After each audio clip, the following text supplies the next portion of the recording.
Oh boy. Oh boy. Today is something completely different. Because from time to time, you guys can pick the games. And that made me realize why you guys stop voting for games. Well, it's not even voting. It was somewhat forced. So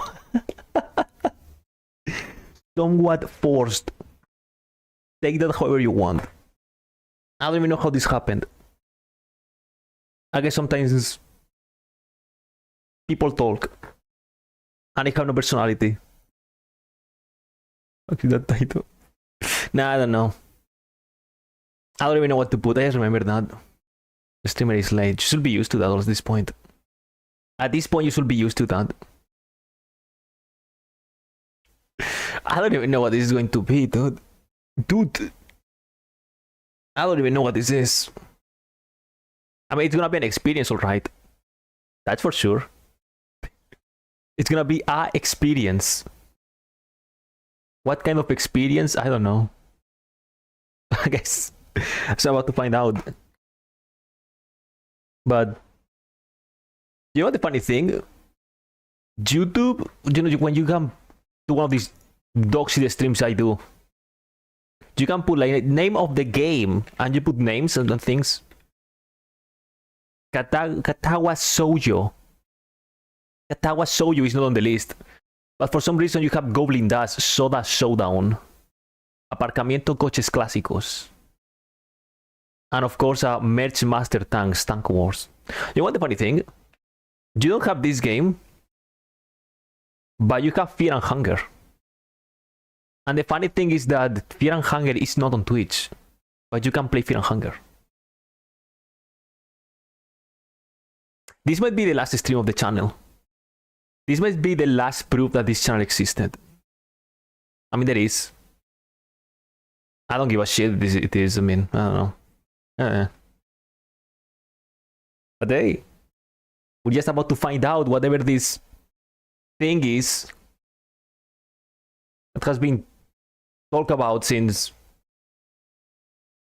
3 weeks, I think. 3 weeks of whatever this is.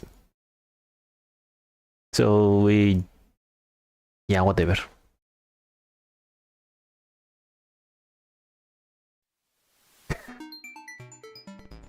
This is why you guys stop choosing games.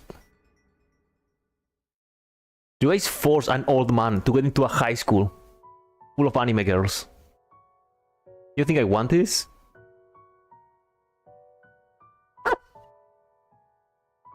You know what? You know something really silly? I mean, silly. This game has mods. This thing supports mods. Okay.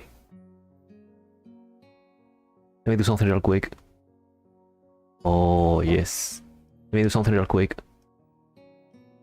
Magical. I just did something that Rockstar cannot do. Change the size of the window.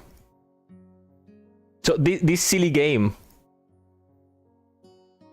has more options than Rockstar already. Oh yeah. Oh yeah, important. Visual novels is all about making choices. And in this case, the most important choice is on the option menu. Ah. One step ahead. One step ahead. I hope that by having this, there's nothing incredibly hot. I don't care. I don't even want to see that. I don't even want to smell that. This is the only choice that matters. All the other choices, it's just whatever. No fun allowed. I don't want to see that. Listen, I'm not playing visual novels to jerk off. Unless the purpose of the visual novel is to jerk off, which I don't like. What was the silly names? I mean, you go to Steam, every single visual novel is porn. I was showing this mice a fraud. Okay, let me change the title. You want me to change the title? Much. That would be, I mean, if I have porn, the stream dies. If I have WWE matches, the stream dies. Hell yeah. Okay, listen, by popular demand, we're going basic. I cannot escape this reality. I cannot escape.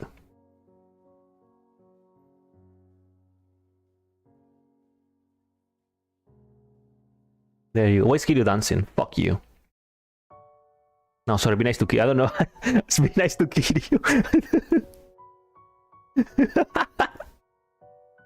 There you go. Are you happy? There you go. It's not my stream anymore. This is no one's stream. Like, it's a visual novel. I'm just gonna be clicking. You're drinking something. You're drinking juice. You're drinking chosi milk or pilk. There you go.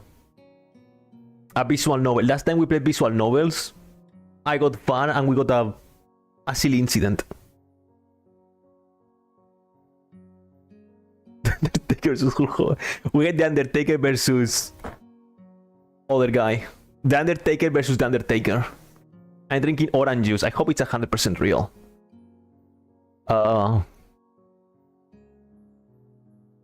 I don't care about saving. Listen, whatever happens, it happens. I just gonna be clicking things. I will try to be nice to everyone until I just get a psychotic attack. Then I'm gonna be mean. Undertaker versus that guy from that place. We're playing. Most important choice is activated. I'm gonna get you get a black screen. Start. Oh shit, dude, this is a game. Oh my god, dude. Oh. A light breeze cause the naked branches over. Did I just put safe mode? We have naked branches already. And wind chimes. Where's my mouse? Oh, there it is. I can barely see the mouse, but because everything is white. Quick question. Is there a button to skip text? Just to not press it. You know I have silly things on the keyboard. Is there a button that makes everything fast? Control. That's the button to mute my microphone. Left control. That's the button to mute my microphone. Okay, I need to use right control. Joint. There you go. This a control skips already. Read first. Okay, if I get tired of the game, press the button, go away. Go play some Fire Emblem. This is a popular retreat for couples in the summer. The deciduous trees provide a beautiful green canopy for out of sight of teachers and fellow students. But now, in late winter, it feels like I'm standing under a pile of kindling. I breathe into my cupped hands and rub them together furiously to prevent them from numbing in this cold. Voice first character, Hisao. It is me? Wait, I don't pick a name? Just how long am I expected to wait out here anyway? I'm sure the note said 4 PM. Ah yes, the note. I slipped between the pages of my math book while I wasn't looking. As far as cliches go, I'm more of a fan of the letter in the locker, but at least this way shows a bit of initiative. As I ponder the meaning of the note, the snowfall gradually thickens. Snowflakes suddenly falling from the white painted sky are the only sign of time passing in this stagnant world. Their slow descent upon the frozen forest makes it seem like time has slowed to a crawl. The rustling of dry snow underfoot startles me, interrupting the quiet mood. Someone is approaching me from behind. Hi, Hisao. You came.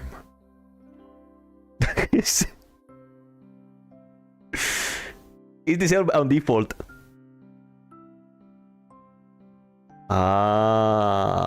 Thanks for the tip, brother. A hesitating, barely audible question. However, I recognize the owner of that dainty voice instantly. I feel my heart skip a beat.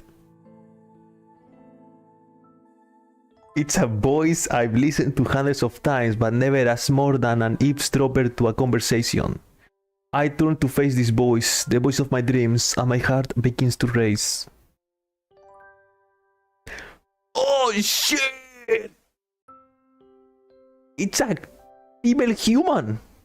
Iguanaco. Damn it. I spent all afternoon trying to come up with a good line and that was the result. Pathetic. Yes. I ask a friend. I'm not gonna make voices. I can make voices. I'm so glad you got it. Aside Joe's smile that makes me so tense, I couldn't move a single muscle if I even tried. Oh shit. I'm getting horror gamed. My heart is pounding now, as if it were trying to burst out from my chest and claim this girl for itself. So, here we are, out in the cold. Once again, the wind stirs up the branches. The cacophonous noise is music to my ears. Iwanako flinches ever so softly against the gust of wind. As it passes, she rights herself, as if supported by some new confidence. Her eyes lock with mine, and she lazily twirls her long dark hair around her finger. All the while, the anxious beating of my heart grows louder. My throat is tight. I doubt I could even force a word out if I tried. You see, am I getting a heart attack? Dude, talk to a girl, have a heart attack. I never feel more represented in a video game. Have a conversation beyond hello, what's the time or shit like that. Heart attack, panic attack, anxiety attack, all of them together. I stand there motionless, save for my pounding heart. I want to say something in reply, but my vocal cords feel like they've been stretched beyond the breaking point. Isao? I reach up to try to mask my throat, but this only sends spikes of blinding pain along my arms. Isao! My whole body freezes, save for my eyes, which shoot open in terror. Dude, the game just started, I'm dying. Isao! The beating in my chest suddenly stops, and I go weak at the knees. The world around me, the canopy of bare branches, the dull winter sky, Iwanako running towards me, all those fade to black. It is a horror game? The last thing I remember before slipping away are the sounds of Iwanako screaming for help, and the incessant clatter of the branches above. Sounds dead. Good. We play Crazy Taxi now. Now we play a good game, Crazy Taxi. Wait, that's the disability of the main character? Weak heart? Katawa Shoujo.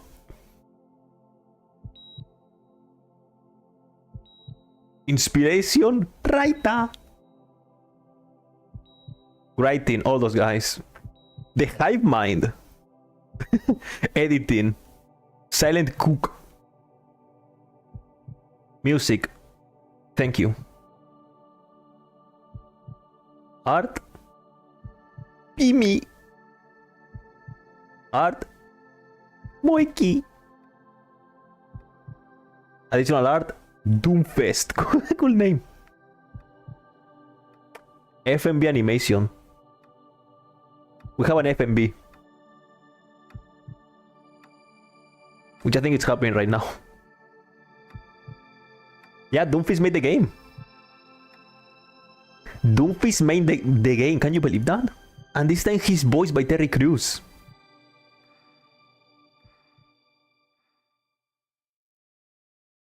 So what, now you have a weak heart, go to this high school. Lightness mute. Literal death at any moment. Heart attack. It's been 4 months since my heart attack. Cool room. In that whole time, I can probably count the times I've left this hospital room unsupervised on one hand. It is the 7th floor. No. No. 4 months is a pretty long time when you're left alone with your thoughts. So I've had plenty time to come in terms of my situation. Arrhythmia. Oh shit! Arrhythmia unlocked. It's phantom pain. Yeah, we're gonna fight now alongside Mummy Man. Ishmael. A strange word, a foreign alien one. one that you don't want to be in the same room with. A rare condition, it causes the heart to act erratically and occasionally beat way too fast. It can be fatal. Apparently, I've had it for a long time. They say it was a miracle that I was able to go on so long without anything happening. Is that really a miracle? I guess it was supposed to make me feel better, more appreciative of my life. It really didn't do anything to cheer me up. My parents, I think, were hit harder by the news that I was. They practically had 2 hemorrhages apiece. I had already had a full day by then to digest everything. To them, it was all fresh. They were even willing to sell our house in order to pay for a cure. Of course, there isn't a cure. Because of the late discovery of this condition, I've had to stay at the hospital to recuperate from the treatments. When I was first admitted, it felt as if I was missed. For about a week, my room in the ward was full of flowers, balloons, and cards. But the visitors soon dwindled, and all the well gifts began trickling down to nothing shortly after. I realized that the only reason I had gotten so many cards and flowers was because sending me their sympathy had been turned into a class project. Bitch. Maybe some people were genuinely concerned, but I doubt it. Even in the beginning, I barely had visitors. By the end of the first month, only my parents came by on a regular basis. Iwanako was the last to stop visiting. After 6 weeks, I never saw her again. We never had that much to talk about when she visited anyway. We didn't touch the subject that was between us on that snowy day ever again. The hospital. It's not really a place I like to live in. The doctors and nurses feel so impersonal and faceless. I guess it's because they are in a hurry and they have a million other patients waiting for them, but it makes me feel uncomfortable. For the first month or so, I asked the head cardiologist every time I saw him for a rough estimate of when I'd be able to leave. He never answered anything in a straightforward way, but told me to wait and see if the treatment and surgeries worked. Yeah, I feel very... biggest representation I got ever in a video game. So I idly observed the scar that those surgeries had left on my chest slowly change appearance over time, thinking of it as some kind of an omen. I still ask the head cardiologist about leaving, but my expectations are low enough that I'm not disappointed anymore when I don't get a reply. The way he shuffles around the answer shows that there is at least some hope. Whatever it was.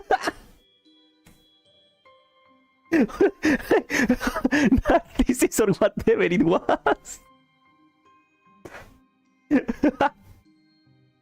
No, you fool. This is Phantom Pain. This is how Phantom Pain starts. No, I need to change my face. At some point I stopped watching TV. I don't know why I just did, because there's nothing in there. By the way, this game is 2012, I think. This game is 12 years old at this point. Maybe it was the wrong kind of escaping from a situation. I started reading instead. There was a small library at the hospital, although it was more like a storeroom for books. I began working my way through it, one small stack at a time. After consuming them, I would go back for more. I found that I liked reading, and I think I even became a bit addicted. I started feeling naked without a book in my hands. But I love the stories. Okay, he's a nerd, he's not me anymore. This guy's reading. Illusion broken. That was what my life was like. The days became increasingly harder to distinguish from each other, differing only by the book I was reading and the weather outside. It felt like time blurred into some kind of gooey mass and I was trapped inside instead of moving within. A week could go by without me really noticing it. Sometimes I'd pause in realization that I didn't know what day of the week it was. By other times, all the things that surrounded me would painfully crash into my consciousness through the barrier of nonchalance I had set up for myself. The pages of my book would start to feel sharp and burning hot, and the heaviness in my chest would become so hard to bear that I had to put the book aside and just lay down for a while, looking at the ceiling as if I was going to cry. But that happened only rarely. And I couldn't even cry. Oh. Today, the doctor comes in and gives me a smile. He seems excited, but not very. It's like he's trying to make an effort to be happy on my behalf. My parents are here. It's been a few days since I've last seen them. Both of them are even sort of dressed up. It is supposed to be some kind of a special occasion. It's not a party. There is this ritual the head cardiologist has. He takes his time sorting his papers, then setting them aside as if to make a point of the pointlessness of what he just did. Then he casually sits down on the edge of the bed next to mine. He looks me in the eyes for a moment. Doctor, hello Hisao. Hello Hisao. How are you today? Hello Mario. I don't answer him, but I smile a little back at him. I believe that you can go home. Your heart is stronger now, and with some precautions you should be fine. We have all your medications sorted out. I'll give your father the prescription. The doctor hands a sheet of paper to my dad, whose expression turns golden as he reads it quickly. So many. I take it from his hand and take a look myself, feeling numb. How am I supposed to react to this? Yo, reacting to doctor diagnosis. The new meta of Twitch. The new meta of Twitch. Reacting to my diagnosis in the hospital. Attack, don't kill me. Yeah, you have two choices. Dr. Mario, you live. Dr. Luigi, you die. What is happening here? This is all I need? This is my nourishment now? Bronchos. The absurdly long list of medications staring back at me from the paper seems insurmountable. They all blend together in a sea of letters. This is insane! Okay, now it's me again. Side effects, adverse effects, contraindications of and dosages are listed line after line with cold precision. I try to read them, but it's so futile. I can't understand any of it. Attempting to only makes me feel sicker. All this for the rest of my life, every day? I'm afraid that this is the best we can do at this point. However, new medications are always being developed, so I wouldn't be surprised to see that list fade over the years. Years? What kind of confidence booster is that? I'd have felt better if he hadn't said anything at all. Also, I've spoken with your parents and we believe that it would be best if you don't return to your old school. What? Please calm down, Isao. Listen to what the doctor has to say. Oh wait, that's Dad. Okay, never mind. That sounds like the doctor. Calm down. The way he says it tells me he knew full well that I wouldn't like it. Am I going to be homeschooled? Whatever of my concert shows, it's ignored. We all understand that your education is paramount. However, I don't think that it's wise for you to be without supervision. At least not until we're sure that your medication is suitable. So I've spoken to your parents about the transfer. It's a school called Yamaku Academy that specializes in dealing with disabled students. Disabled? What? Am I?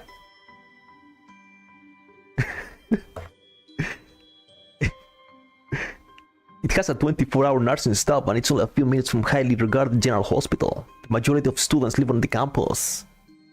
Think of it as a boarding school of sorts.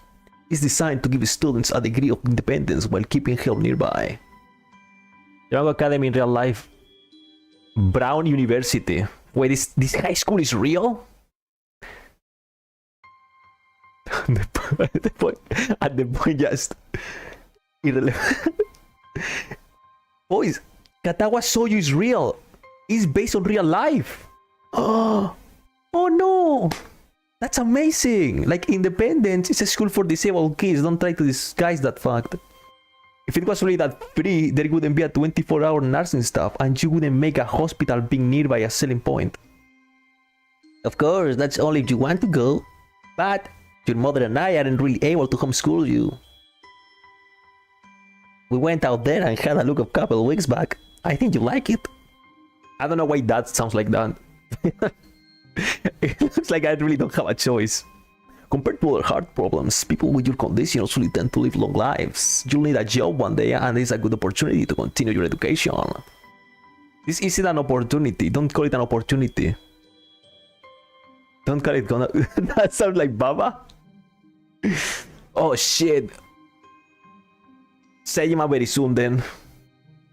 Sejima boss fight is about to happen. Well, you should be excited to the chance to go back to school. I remember you wanted to return to school, and well, it's not the same one. Special school, that's an insult. That is what they want to say. It's a step down. Oh, don't be an asshole. It's, it's not what you think. All the students there are pretty active. Shut up, Dad. Don't care. It's geared towards students that can still get around and learn, but just need a little help in one way or the other. Your father's right, and many of the graduates of the school have gone on to do amazing things. A person doesn't have to be held back by their disability. One of my colleges in another hospital is a graduate. I don't care. I don't care. A person doesn't have to be held back by a disability. That's what a disability is. Oh, this is an asshole. I really hate that something so important was decided for me. But what can I do about it? A normal life is out of the question now. It's funny. I had always thought my life was actually kind of boring, but now I miss it. I want to protest. I want to blame this lack of reaction on shock or fatigue. I could easily yell out something now. Something about how I can go back to school anyway, but no. Oh. Boys, never click the wheel. Never click the mouse wheel. I don't say anything. The fact that I know that now it's futile. I look around the room, feeling very tired of all this. The hospital, doctors, my condition, everything. I don't see anything that could make me feel any different. There really isn't a choice, I know this. But the thought of going to a disabled school, what are those even like? As much as I try to put a positive spin on this, it's very difficult. But let me try. Of course. but in 2012, never forget, this game is old. This game is like 4 times older than me. Maybe even 5. That is all I can think of to get me through this. At least I still have something. Even if it's a special school, it's something. It's a fresh start and my life isn't over. It would be a mistake to just resign myself to thinking that. At the very least, I'll try to see what my new life will look like. Cool prologue. Talk to girl. Heart attack. Arrhythmia. That's me. At 1 life expectancy. Life expectancy. Oh my god, dude, it's the thumbnail. Oh my god, dude, it's the thumbnail. The guy, by the way, shout out to the guy that made the thumbnail. He wanted to remain anonymous. I respect that. But shout outs to the guy. Because I don't even know what the thumbnail of this would have been. The gate looked far too pompous for what it was. He wanted to be anonymous, you dumbass. Don't be nice. In fact, gates in general seem to do that, but this one especially so. Red bricks, black wrought iron, and grey plaster, assembling to a whole that didn't feel welcoming at all. I wonder if it looked like what a gate for a school should look like, but couldn't really decide. Probably no. Guantanamo? No, dude, this is a Katawa Shoujo school. Of course, I didn't want to get stuck on thinking about the gate for too long, so I entered through it with a brisk pace that felt surprisingly good. Moving forward feels good. One of the best reads. Thank you, Master Chief. I have been forced to play this, Chief, but I appreciate those words. That means a lot. People like this game a lot. I don't even know why, but they do. So I walk towards the main building of Yamaku Academy with this brisk pace. I'm alone as my parents are taking my stuff to the dorms, and there's supposed to be someone waiting for me. The grounds are incredibly lush, filled with green. We're in Kamurocho Kiwamichu! Make sure to take... I'm gonna click options. I'm just gonna click things, and whatever happens, it happens. It doesn't feel like the kind of grounds a school would have, more like a park, with a clean walkway, going past trees and the smell of fresh cut, grass and all other park-like things. Words like clean and hygienic pop into my mind. It makes me shudder. Hello, what is this? This is Bully Chew. This is Bully Chew. I take them off. Stay open-minded now. It's your new life. You have to take it as it comes. That's what I tell myself. What is it to myself? A few big buildings look behind the leafy canopies. Too big and too many for just a school. Everything seems off. It's different from what I thought I knew about schools. It's an uncanny valley, even though I was told this is my new school. In the back of my head, it doesn't feel like one. I wonder if the feeling is real or caused by my expectations of a school for the disabled. Speaking of that, I don't see anyone else here. It's kinda eerie. It makes me wish there was somebody here so I could anchor myself to something tangible instead of having this feeling that I step into another dimension.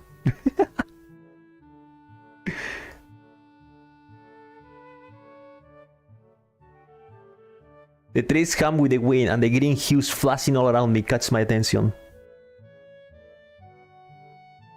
It makes me think about hospitals again, how they say that the operating rooms are painted green because green is a calming color.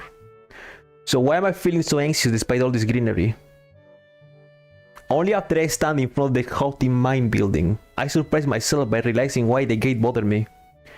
It was the last chance I had to turn back, even if I had no life I could return to. But still, after entering, there was absolutely no way I could go back anymore. Feeling nervous and with this realization settled in my head, I opened the front door. I gently opened the door. Isn't that a line from other dimension? A tall man with bad posture noticed me as I enter. We're the only people in the lobby, so it's only logical. Tall man. You must be Niki. Yeah, I'm Nishiki. Nakai. So you are. Excellent. I'm your homeroom and science teacher. My name is Mutou. Welcome. We exchange a handshake that is neither firm nor sloppy, and he looks at his watch. The head nurse asked you for a brief check-in visit. I cannot make voices. Oh, shall I go later? Yes, afternoon is probably fine. We should get going and introduce you to the rest of the class. They're waiting already. Waiting for me? I don't really like being the center of attention, but I guess it's inevitable for a situation like this. Somehow, not knowing what is waiting for me makes me feel really nervous. Thinking of this, I almost miss what the teacher is saying. Do you want to introduce yourself to the class? Normally I would hate this. Every moment in my life that is, okay, present yourself, tell your name and what you like or what you want to do. I hate that. I really, really do. How about you forgot every voice? I forgot that voice on the second that line. How about that? Why? Okay, this is me role playing. Why? Why? Do I have to? Of course not. That's why I asked. Right. Let's go then. I really hate it. Dude. Wait, not do that. Okay. Say something about yourself. Your name and something about yourself. I hate that. I don't want to talk about myself in front of people looking at me. My heart is pounding in my chest and it keeps me thinking about my condition as I follow the teacher up the stairs.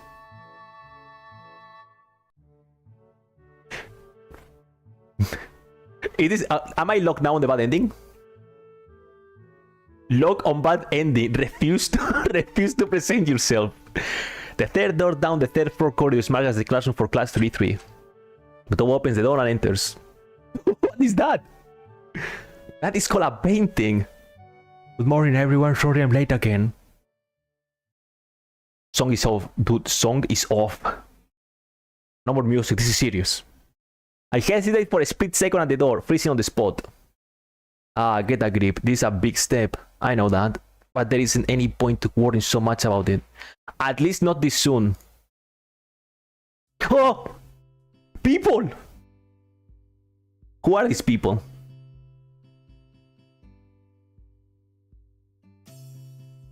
Oh. Why is Peter Griffin here? Where's Peter Griffin on the room? Okay, who is who? I know a few. I think this is the barn girl, I think. I think it's the mute girl. That's all I know. Where's this guy you hate? There's like a male character that you guys hate. What is he? Can I choose the Peter Griffin route? What the gelatin is happening? I'm in a high school full of anime girls and Peter Griffin. That is what is happening, buddy. It's another class, okay. It's pretty spacious. The ceiling is unusually high and there's lots of space left over around and in between the desk. An entire wall taken up by blackboards and the high, old-fashioned windows only make it seem larger. The students' desks are just a standard wooden desk with a shelf underneath for books and wooden chairs with metal frames. Simple and efficient. I stopped walking in front of the classroom and faced the other students. They all look normal, like students in any other school, but then, why would they be here? Please give me some context. Peter Griffin is on the... Look at Peter! They... you get a heart... You talk to a girl, you die, you get arrhythmia, high school for disabled. That's it. That's what is happening. They're probably like me and have something wrong with them. Only just not immediately obvious. Then I noticed that one of the girls seems to be missing the thumb of her right hand. It's a little jarring. I play as a human. Despite the natural tendency to listen when someone's talking about you, I do not the teacher speaks halfway through while he introduces me to the class. This game is, I mean, this is a visual novel, but there's nothing weird, it's just humans. This is a VTuber channel? Yeah, at some point. At some point, don't worry.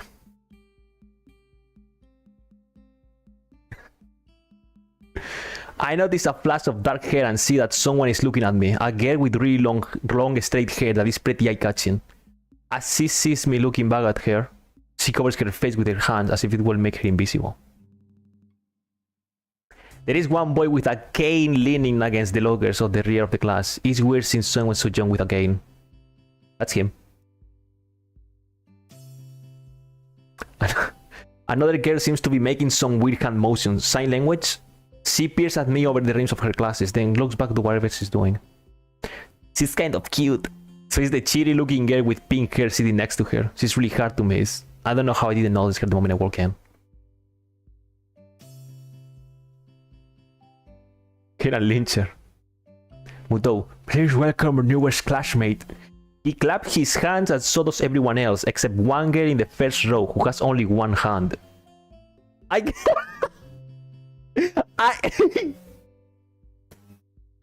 cringe a little.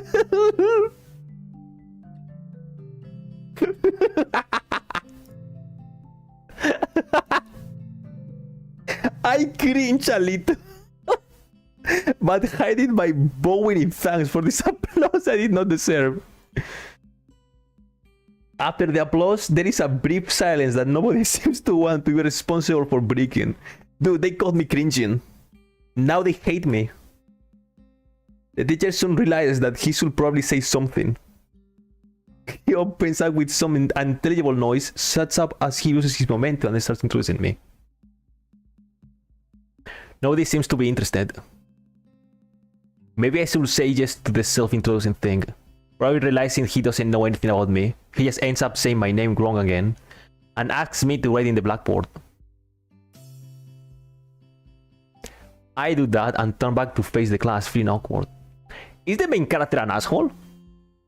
Is this one of those main characters that he's just an asshole at the beginning and then he's friendly at the end? I listen to the teacher as he drones about. Listen, this game is 2012. Girl with one arm. I cringe a little. Girl with one arm in 2024. Punger reference. Best girl. Interesting dialogue. How is the dialogue in this game? Are we gonna got something like... Oh.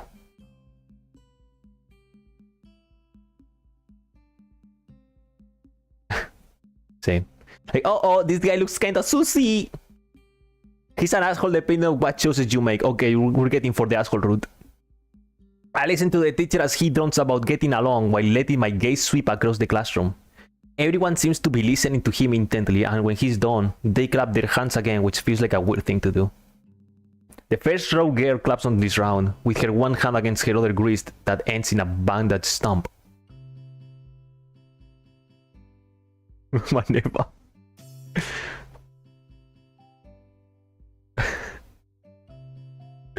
It makes me feel a little bad. We're going to be doing some group work today, so that I'll be giving you a chance to talk with everyone. Is that okay with you? Yeah, it's fine with me. That's good. You can work with Hakamichi. She's the class representative. She can explain anything You might want to know. And who else will be able to do that better, right? How could I know? The teacher passes out the day's assignment and announces that we will be working in groups of 3. Boys, friends. It hits me that I don't know who Hakamichi is. Slow. The teacher seems to catch my helpless expression. Alright, Hakamichi's right there. Shizune Hakamichi. Look at that face. As he calls out her name, the cute, bubbly-looking girl with bright pink hair and gold eyes whips her hand at me. I take a seat next to her by the window. Hey, I guess you're Hakamichi, right? It's nice to meet you. What? I'm caught off guard by her laughter. It's nice to meet you too, but... I'm not Hakamichi, I'm Misha. This is Hakamichi. Okay. Giggling, Misa points to the girl next to her, the one I saw using sign language before. It looks like she has been staring at me this whole time. She nods once nonchalantly to show that she acknowledges my presence, but only barely. She has short yet carefully, neatly bruised hair.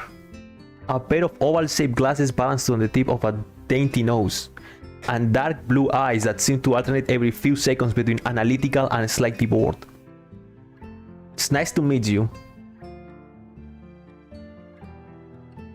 She immediately looks at Misha, who smiles and makes a few quick gestures with her hands.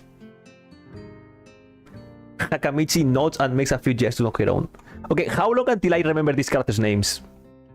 Real question. Answer, I'm gonna remember none. I start to wonder if the teacher was messing with me, saying things like, you'll be able to talk to people and who better to explain things to you. I can see you're a little confused, right? Right? But I understand why you would think I was, Sichan. Sichan is deaf, so I'm the person who translates things back and forth for her. I'm like an interpreter. She says it's nice to meet you too. You're a student, aren't you? Well, Sichan, of course he is. If he wasn't, he would have been standing up there for no reason, right? She's a vampire. Misa looks at me with a weird expression, then continues. We don't know much about him, but maybe we'll find out later. I can't make bosses, this is a mistake. Maybe I should introduce myself after all. Anything would give a better first impression than the teacher's drone and fumbling with my name. We knew there was going to be a new student, but we didn't know you would be here today, so soon. Ichan, right? Ichan? Yup, it fits, doesn't it?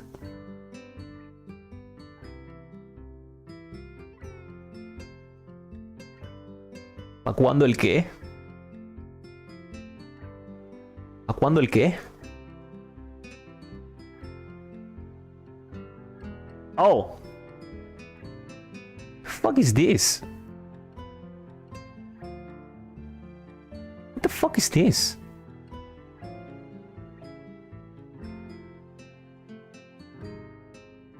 I don't even know what I'm looking at. I see just a child and blood.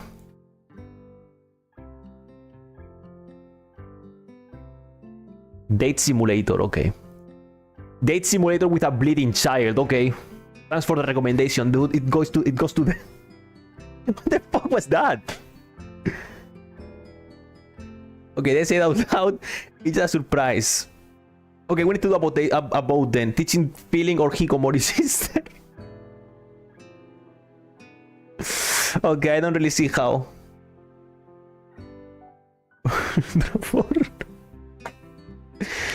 It fits. You look like I just imagined. How?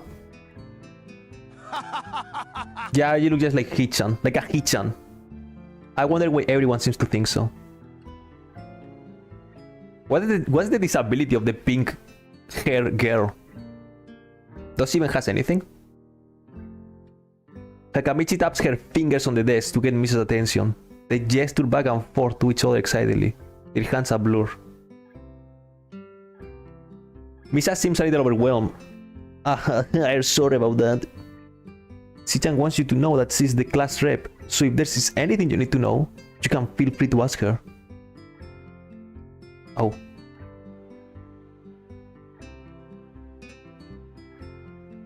Do you like the school so far? We can show you around a little if you haven't had the time to walk around familiarize. It's gonna be very interesting if this girl disability is no arms and she's the translator for a deaf girl. Misa stumbles with the hard word a bit, making it stick out in the otherwise fluid translation. Thanks, that would be pretty helpful. Yeah, I think just can come out scratch today. That's not good. You should always try to learn as much as you can about when you're going before you go there. It's with school either. Always, even if it's a trip to the convenience store. Really, Sichan? Learn about where you're going. I guess I didn't bother to do that, or just didn't care enough to do so. I didn't look forward to this, even if I committed myself to go along with a half-assly, but anyway. I don't say anything, and Misa signs something that ends in a shrug. What was that? It seems like it was about me. I feel like it's slumping over in my seat. Both of them are smiling, but that shrug hit me unexpectedly deeply. They look down. Are you okay? Don't take it the wrong way, please. I hate when people are afraid to ask questions. That's how people learn things, by asking. Every time I ask things in my life, people laugh at me and call me a dumbass. Asking for help is perfectly normal, as much as needing help. Stop looking like you just failed a test. Oh, she laughs like Wario! She just laughed like Wario. Alright. And another thing, you don't have to call Sichan something like the Hakamichi or class rep all the time. How do you do a Wario voice? Huh? Okay, maybe that's too casual. Maybe Shizune will be more appropriate. Yup, Shizune is fine. Hey, okay, that would be a lot easier for me. I feel a lot more at this. Both of them seem so friendly, so I feel like an idiot for being so apprehensive earlier, especially about Shizune, who I assume will be our business.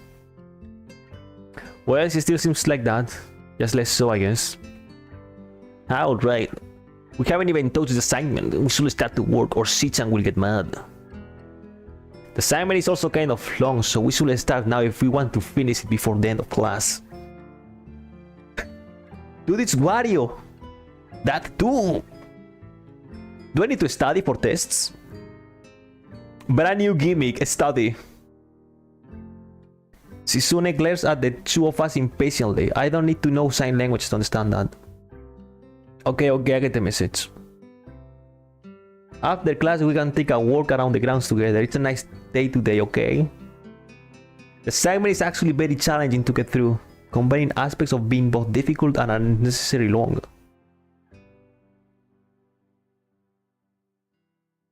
Still, we finished it a few minutes earlier than anyone else in the class. Despite our late start, Shizune and Misa are already capable. They're quite different though. The class rep is as calm and professional as she looks, while Misa is a lot more playful and girlish. Not to mention a little more easily distracted. To be honest, the two of them did most of the work. I feel guilty about that. Time for lunch. Nourishment. Through all my student career, I had sandwiches. One, and that's it. There you go, I'm opening myself, boys. Game goes so deep into your soul, you open yourself. Through my entire career of a student, I had sandwich for... That's it, one. That's it.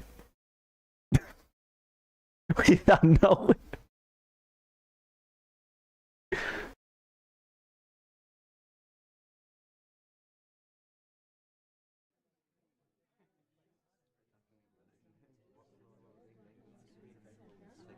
The classic exterior. Okay. It's big windows on the courtyard towards the main gate.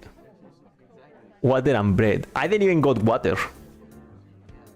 It's the cafeteria! Her enthusiastic statement of the obvious makes people around us stare, but Misa doesn't seem to care, so we proceed to the line.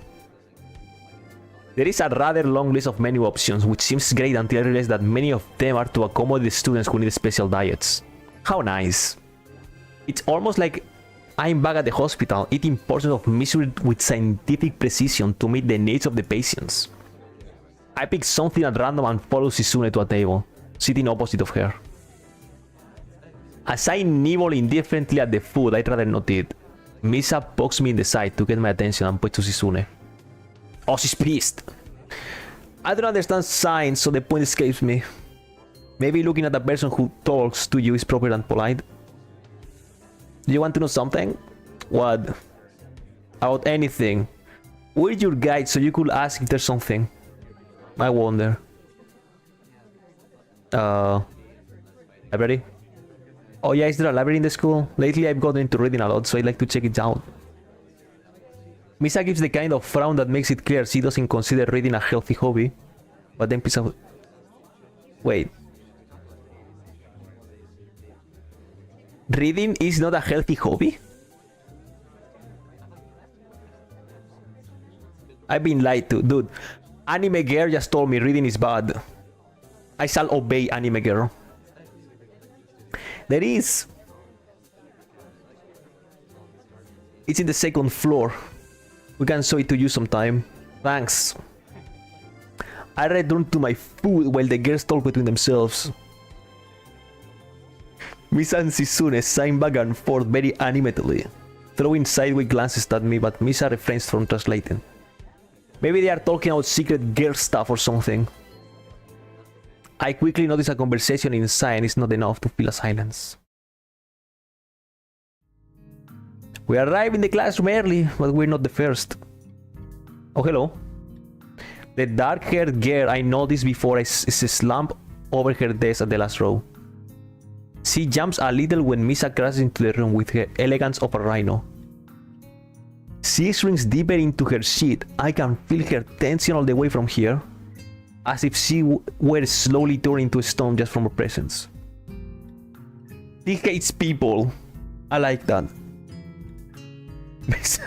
Misa and Shizune either don't notice or don't mind it, as they walk directly past to the seats and begin to converse.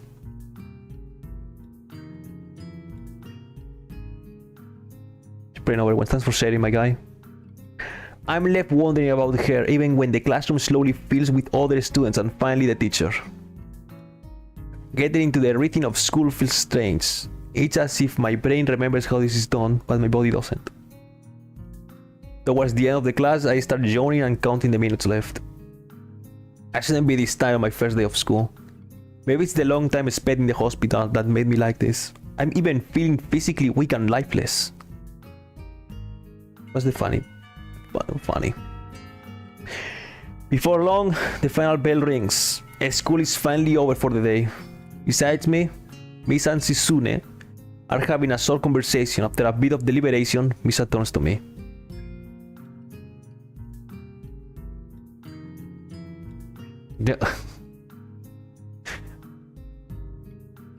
Very sure every story is wonderful. Unfortunately, we can't stay and show you around today, Hichan. We got to hurry already, since there is a lot of work for us to do. You'll find your way around here, I'm sure of it. Ah, wait, the teacher said I'd have to see the nurse. Where do we have to go? Is that so? We can let at least show you that much. Where's the nurse? We have to go outside. We join the flow of students making their way down the stairwell and outside, with the girls pointing out the other senior classrooms in the same hallway as ours. When we get outside, the girls make their way to the small building right next to the school. It's built in the same style, so it looks like it's actually a part of the main building. Okay. This is the auxiliary building here. There is a lot of official and important stuff inside, like the Yamaku Foundation office and all the nurses' offices. They even have a swimming pool. Swim! How is that official? Don't be silly, Hichan. It's for physical therapy, of course. Anyway, all the nursing staff facilities are in there too. The head nurse's office on the first floor. You'll be fine from here, right? We'll be going. Okay, boys, free roam. Yeah, thanks, bye. Free roam has been unlocked. That's really good. A whole building for stuff that has nothing to do with the actual education. I guess it's necessary for a place like this. This is a basement. I walk in hoping that this really will be only a quick visit like the teacher said. On a white door on the left is a green cross with the text head nurse and a nameplate.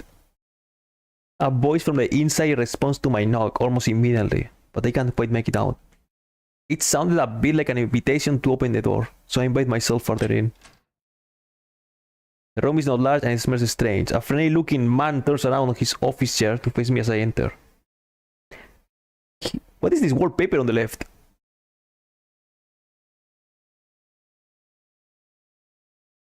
Cool wallpaper. His deck is neat and tidy, but the bin under the table is overflowing with used medical utensils, and there are at least a dozen coffee cup rings littered on the desk. Smiling man.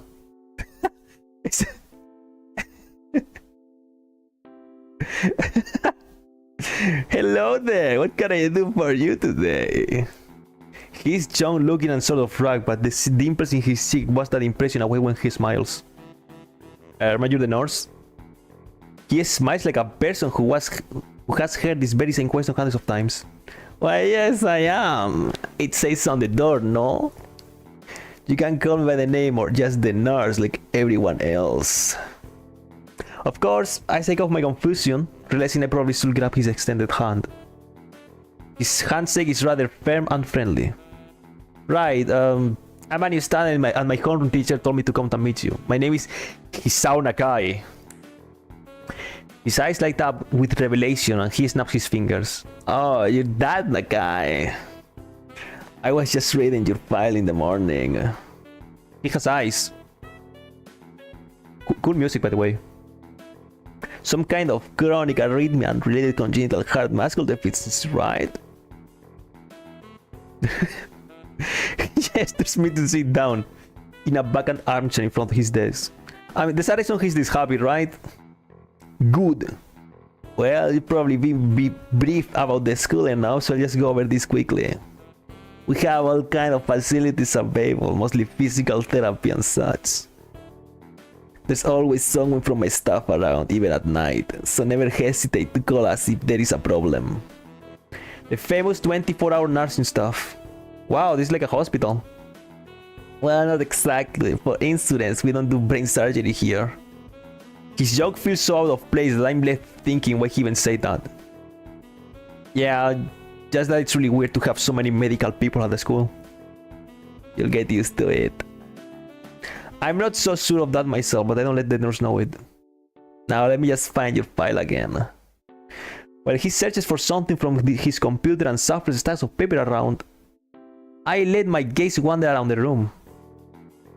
It's the epitome of generic, like I like to say. Beige walls and ceiling, dark grey laminate flooring, and all the equipment you'd expect from a school nurse's office.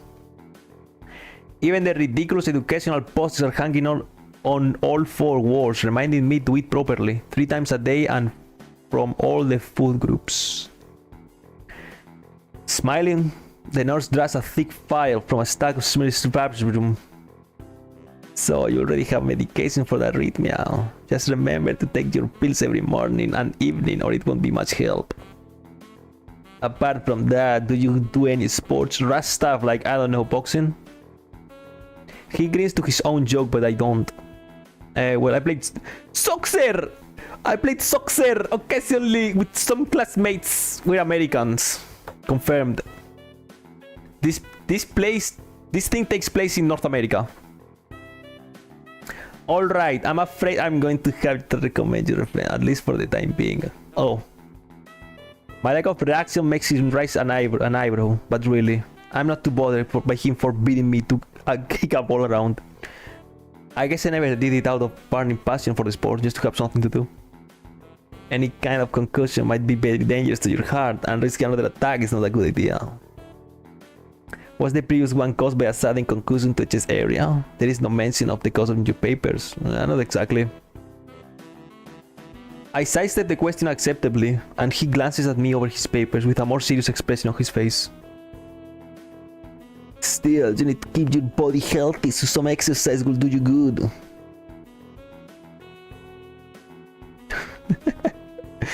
We have physical therapy and such a babble, as I said, but I don't think you really need such heavy measures. Just get some light exercise regularly. Jumping rope. Maybe there's a pool here. So I was told. You were very good. At any rate. And I'm sure you've been told this before. You just need to take care not to overextend yourself. He wags his finger to emphasize the point. Don't it really? I've heard this 1,000 times already. Orisa. That guy made the game. You're playing as one of the creators of this. Okay. He goes over my papers one more time and sets them to the desk. Obviously content. Good. That's it then. Come with your... Sorry, the doctor got a seizure while I was sleeping. I'm ushered out before I even realized it. A quick visit indeed. I end up standing in front of the main building and the auxiliary building. Although to my eyes, they still look one and the same. It's the first real look I get at the other students, so I watch people coming out of the school, going towards the gate or the dorms.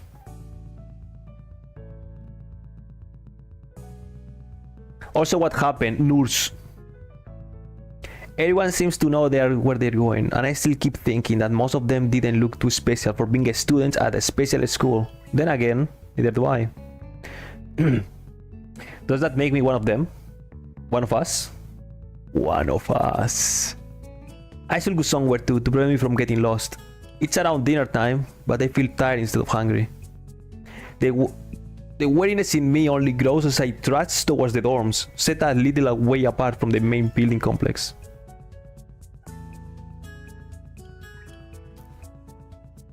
There is a garden of sorts between the school and the dorms. Shrubbery, flowers, and that overbearing smell of fresh cut grass that fills the atmosphere. It dawns on my tired mind that the smell feels novel because I haven't been outside at all for so long. The dorm building is big and made of red brick. Like the others, it feels way too pompous for what it is, so I push forward going inside. Dude, all of this inner monologue just to say I'm walking to my room. Nice garden, cool building. It takes more time than necessary to fish out the key I was given for my pocket. Room 119. Despite the ornate exterior, the inside of the dorm is fairly new, functional and boring. Just like in the main building, the halls and doors are wide to accommodate wheelchairs. The same goes for the elevators at the ends of the hallways. I poke my head around the corner on the common room door. Inside, a few students are watching television. One nods and gives a quick hello before turning back to the TV.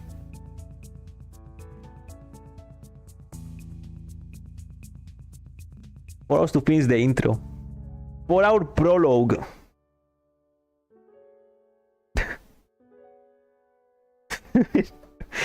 Is there a visual novel that does something like that? Like instead of going, this reminds me to the wonderful snow of my home country, but now this also this and that. Like, wow, cool snow. Do we have that? Wow, cool snow. Hello. That's it. For our prologue. Damn, Dutch. You better not be talking about Dutch. We don't need money, we need visual novels. I climbed the stairs to the upper floor. Do you wanna fucking know how long is the prologue of motherfucking Fire Emblem Three Houses? Between 6-8 hours. How about that for a prologue, huh? Do you think the prologue of Redemption 2 is long? Fire Emblem Three Houses is like 8 hours on a 20-hour game. I'm serious. There you go. Play the game, it's fine. Here, a small corridors branch off from the main hallway. Each of these minor halls seem to have a toilet and shower, as well as 4 rooms. About halfway down the hall, I spy room 119. The nameplates on the rooms are Jackson to Minor Plank. I guess there are just 2 of us here. Hit. Can you imagine asking money for this visual novel? Even though it's free. 1 hour in. No, I'm not complaining about the game. I'm just complaining about long prologues, I guess, which is fine. Listen, once again, I didn't brought Redemption 2. It was you. I'm pointing at you. It wasn't me. It's never me. Hello, is anyone home? Hello. Hello. Hi. It's the guy you hate. It's the guy you hate. It's Harry Potter. Why do you hate Harry Potter so much? A bespectable boy is standing in the doorway. He's looking at me very intently through his extremely thick eyeglasses. Who is it? Blind? No, at least not completely. Why would you have some eyeglasses if he was? He leans closer to me until our noses are almost touching. His breath is thick of garlic. Whoa, wait. He's on a guy. I'm moving into the next room. I thought I should introduce my... His face suddenly brightens in realization, and he stands back upright, thrusting his head out in a smiling greeting. Almost straight to my diaphragm. Oh, sup, dude? I'm scared. Oh, sup, dude? Oh, sup, dude? I'm Kenji. Ah, hi. I take Kenji's sweaty hand and shake it, still a little rattled by the sudden change of attitude and vehement welcome. There were some suspicious looking people going in and out of his room earlier. It was probably my parents. Your parents, you sure? Because they could be some other people too. You can judge Babu by its cover. His out of place proverb is left hanging between us awkwardly as I try to think of some way to respond. I'd say the chances are high enough. He shudders and makes some exaggerated hand gestures. You're a brave man, Hisao. Me, I don't think I could trust the chances. The only one I trust is myself. Does that mean I shouldn't get to you either? He thinks about this for a while. A wise decision. A wise decision. Who the fuck is this? Damn, you are smarter than you look. Probably. What do you look like? I hope not smart. He squints his eyes and leans closer again, but then leans backwards to dodge it. Never mind, it doesn't matter. With that, he turns, fumbles around for a moment in search of the door handle, and shuts the door behind him. Wow. That was Harry Potter. I slide the key into the lock of the door marked 119. Bleak beige wall. What is this grandma room? This is my room? This is grandma's room. What is... Bleak beige walls, white linen, and a desk made of some type of light wood, ugly curtains. Hey, Jack, wow, this man hates magic. It's no one's room, impersonal, like my hospital room was. My bags are sitting on the foot of my bed, looking at lot emptier than they did this morning. The closet is sitting open, stuck with my clothes. Also, it seems that there are a number of school uniforms hanging there as well. I noticed spin to the sleep out of stairs. Hi, Hichan. We've unpacked your things and made your bed. They said that if these don't fit, then you should go to the office tomorrow. If you have any problems, you can always call us, Mom and Dad. Shelf. Grandma room. Well, at least I don't have to worry about unpacking. I kind of hope I will have. Then there will be something to do. Okay, do you want me to decorate the room? Do you want me to decorate the room? Do you want me to?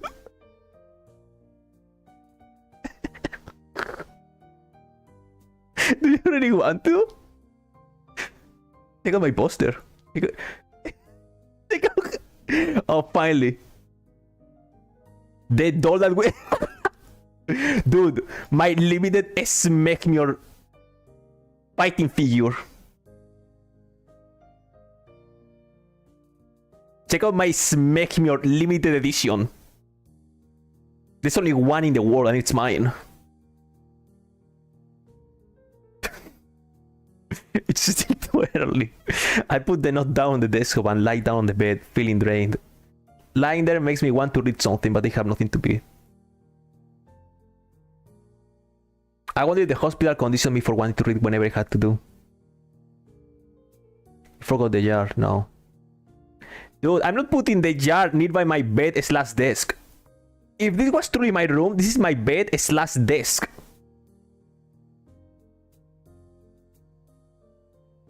Put some posters. I have nothing else. I don't have much here. I mean,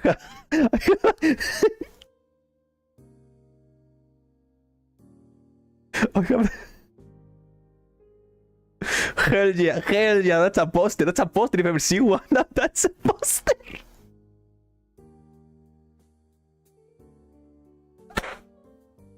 Now this is a room if I ever see one.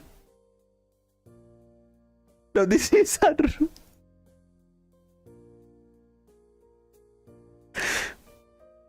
Oh hell yeah, we have everything here. Okay, that's enough. You can go away. Maybe it's stress or something. I was pretty nervous about it before coming, and for the entire day too. I still am, I think. Damn, I have to distract myself somehow, so I won't be this unnatural all the time. Tomorrow, I'll go borrow some books from the library. Yeah, I'll do that. But for now... medicine! The bottles of medications neatly arranged on my night table catch my eye. I pick up one and shake it just to hear the contents rattle inside, and then read the glued on pharmacy label. Hisauna guy, two tablets daily to stay alive. Wait, is it this or die? Oh my god. He doesn't really say that, but they could just oh. It's kinda twisted, having your life depend on chemicals like this. I resent it a little, but what choice do I have? With a sigh, I begin my new daily ritual of taking the right number of pills from each bottle. Being careful to check the correct dosages. Survival mode?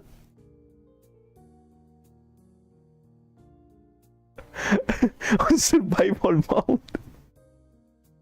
I lie down again, feeling hollow and uncertain. And after that, I keep staring at the blank and familiar ceiling for a long time. Don't worry, you have a cool poster here. And your action figure.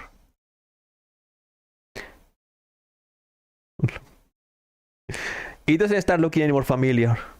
Not even after darkness falls and long shadows draw across my room like fingers.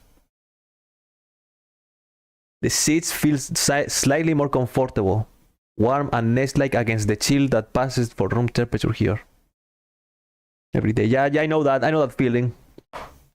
Endless void. Eternal darkness. Coming soon, next week. No, I mean, I want to make Alone in the Dark. Never mind. Wrong game, I'm sorry. Soon the lighter shade of darkness that is the ceiling looks like every ceiling does at night, and it becomes the only thing I recognize anymore. The night beckons me to sleep, and I feel the coldness and unfamiliarity and fear creeping up my spine once again. I keep drifting farther away from the world I knew. The man is losing himself. But he doesn't know he's in a good spot. He doesn't know he's in a good place. There you go.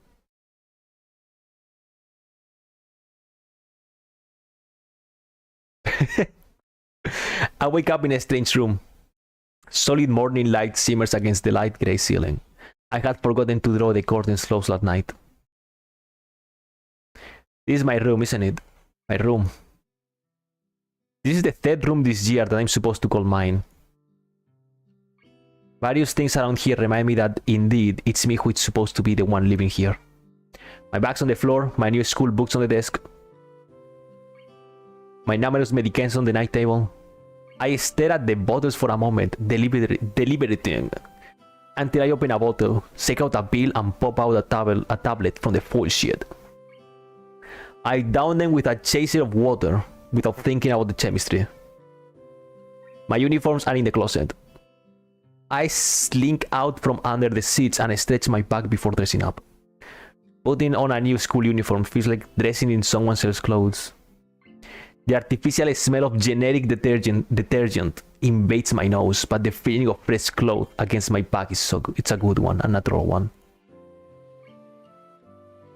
It feels like a school uniform, Asitsu. It's not much different from what I used to wear before.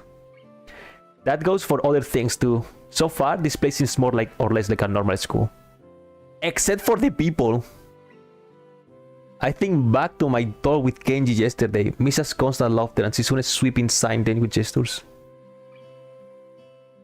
Well, I only met 3 students so far. Maybe they aren't that normal, but I'm sure others are. Or perhaps people like them are what passes for normal around here. Yeah, what does pass for normal around here? What do people do? I didn't see a lot of kids hanging around after classes yesterday, so maybe there are clubs. If so, I wonder if I should join one. Okay. All through class, the question remains on my mind, so I decide to ask Shizune about it when we split into groups. After all, she did say if I had anything I wanted to know, so ask her. Thanks. Hello. Hello. She crosses her arms and... Oh, she's pissed. Why is she mad? I just woke up. Sorry, C-chan. Is there something you wanted from me? Oh, I see. That's a good question. My first thought is that means she doesn't know, which is worrying. Maybe I'm being too negative. Well, anyway, Misa, please don't prove me right. Oh, that's right. Everyone is encouraged to join a club. A lot of people do so because there isn't really anything else to do. There are also school events, like the festival coming up in a few days. Almost every student in the school tends to help out with it, doing whatever. Dude! It's like Lost Judgment! I'm joining the Virtua Fighter Club. So you actually transfer it in a busy time. Maybe you can help out too? Sure. What's the festival about? Misa freezes. Wario laughed. Can I have a Wario laugh over here?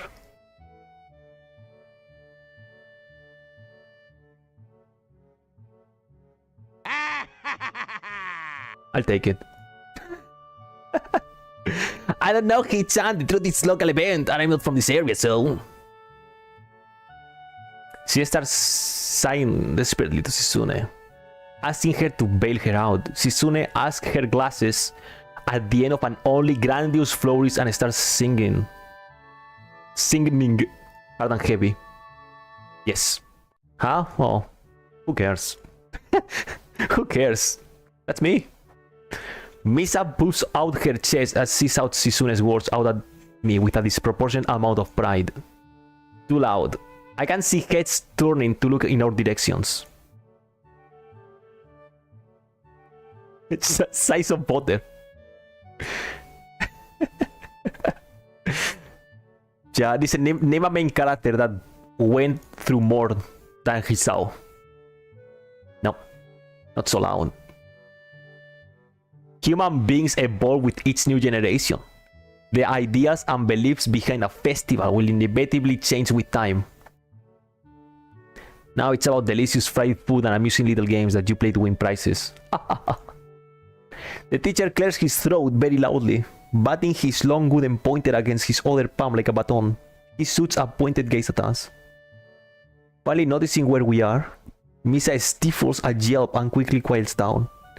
Shizune doesn't seem embarrassed at all, though brushing it off without a care. We're in the middle of class and should start working. That's right, Hichan. What? That's right. Hichan, are you asking because you're interested in joining a club? It could have been my eyes playing tricks on me, but I think I saw a suspicious glance exchange between them. Misa's tone has also changed, although it does that very other word anyway. Is this how you pick one of these routes you guys are talking about all the time? Select a route. None. Look at each other again. None, I quit. I go home and play Crazy Taxi. I'm about to ask what they have in mind when something dark flutters in my peripheral vision. Sets my attention. Only 2 of the girls are in a club. Oh. How many girls are in this game? How many characters? How about that? How many important characters? Working any group. 5. Dude, that's a cool team. I glance at the teacher, who's also looking at the dark-haired girl too. Why doesn't he say anything? Hichan, is something wrong?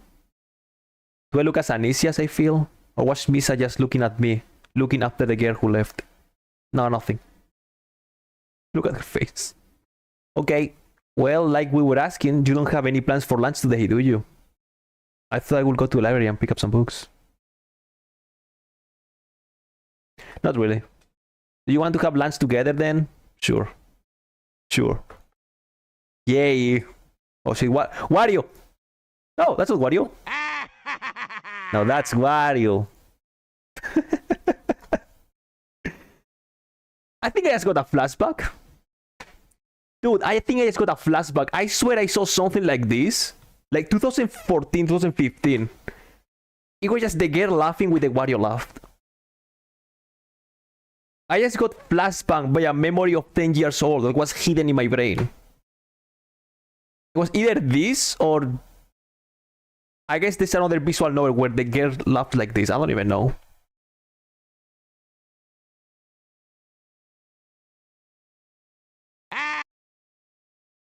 Okay. The rest of the class passes uneventfully. The girl with the long hair never came back. Before I have the time to put any more thought into where she could have gone, the teacher informs that she can't be working. Came before. Nope. I just remember that. And it even was in Katawa Shoujo. It was... I swear it was something like this girl laughs like Wario.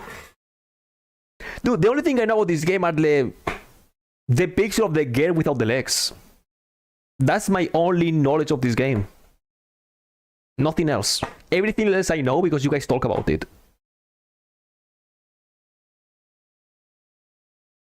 So yes, this is as blind as a human being can go.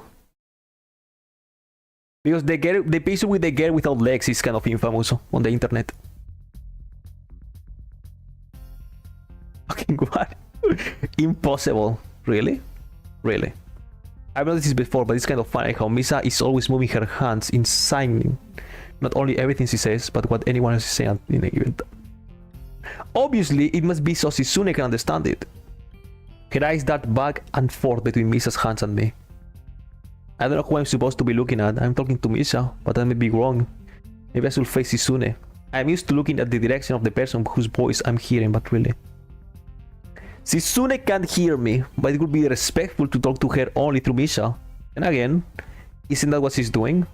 No, she's at least looking at me. This is all very confusing and will take some time to get used to. It's not a contest because contests are competitions over a prize. If there's no prize on the line, it's not really a contest. Oh! Shizune's eyes flash dangerously with a competitive glare. She stares at me, as if surprised that I'm challenging her. I think maybe it is a contest to her. I never noticed before how dark and blue her eyes are. It's truly an alluring glaze. Okay. Are you sure, Hichan? Very sure. You're wrong, Hichan, because I don't want to be the slowest one in the class.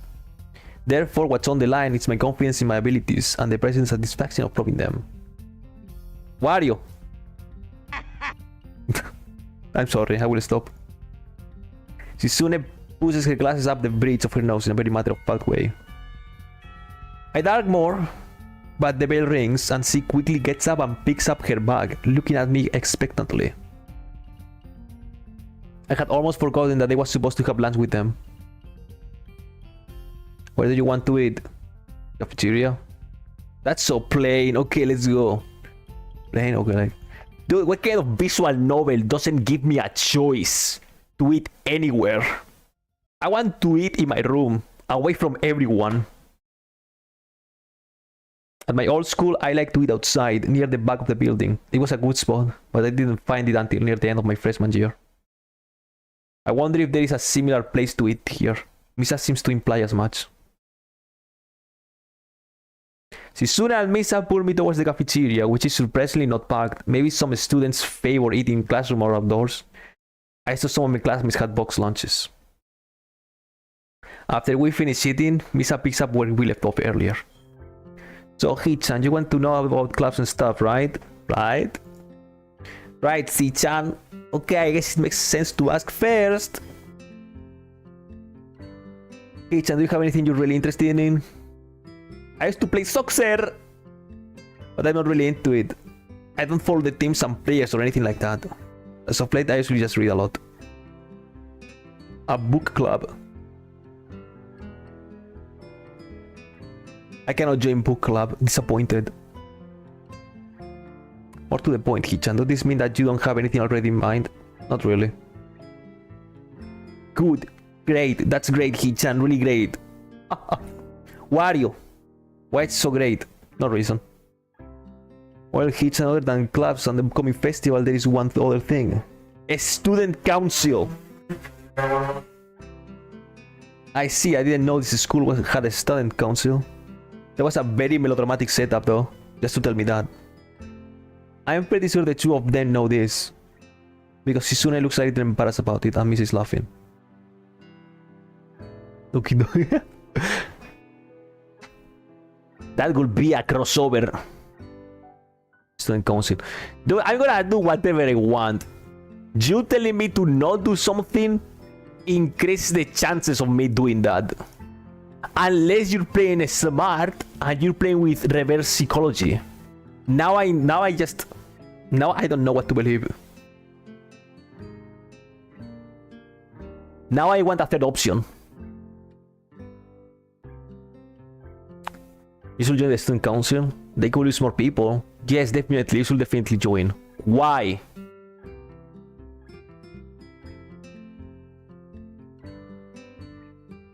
You should join. You see, now everyone is saying different things. Okay, boys, time for a vote. Where do I go? Be mindful, you can only vote with red super chat. Show them to me. Actually, Shi-chan is the president. I'm starting to get suspicious that Shizune and Misa might not exactly be the most unbiased people to talk about this with. As if reading my mind, Shizune quickly adjusts her glasses and signs something to Misa. Of course! We're not trying to get you to join just because we could obviously benefit from you joining the student council and therefore have an incentive to try and get you to. So you're admitting that? No, we admit nothing. I mean, Hee-chan, of course it would be nice if you join and we'd appreciate it. But even without all that, joining the student council shows a healthy interest in the workings of one school.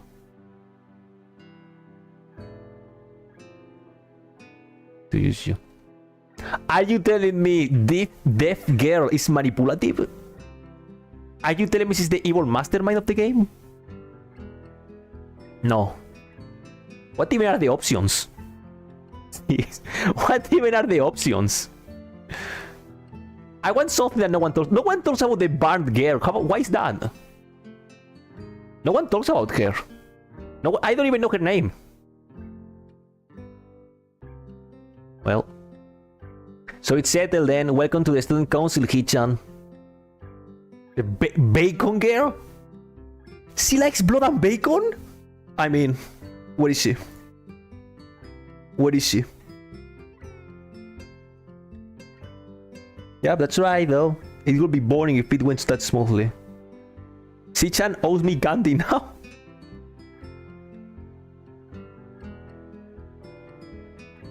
The aggressive glint returns to her eyes.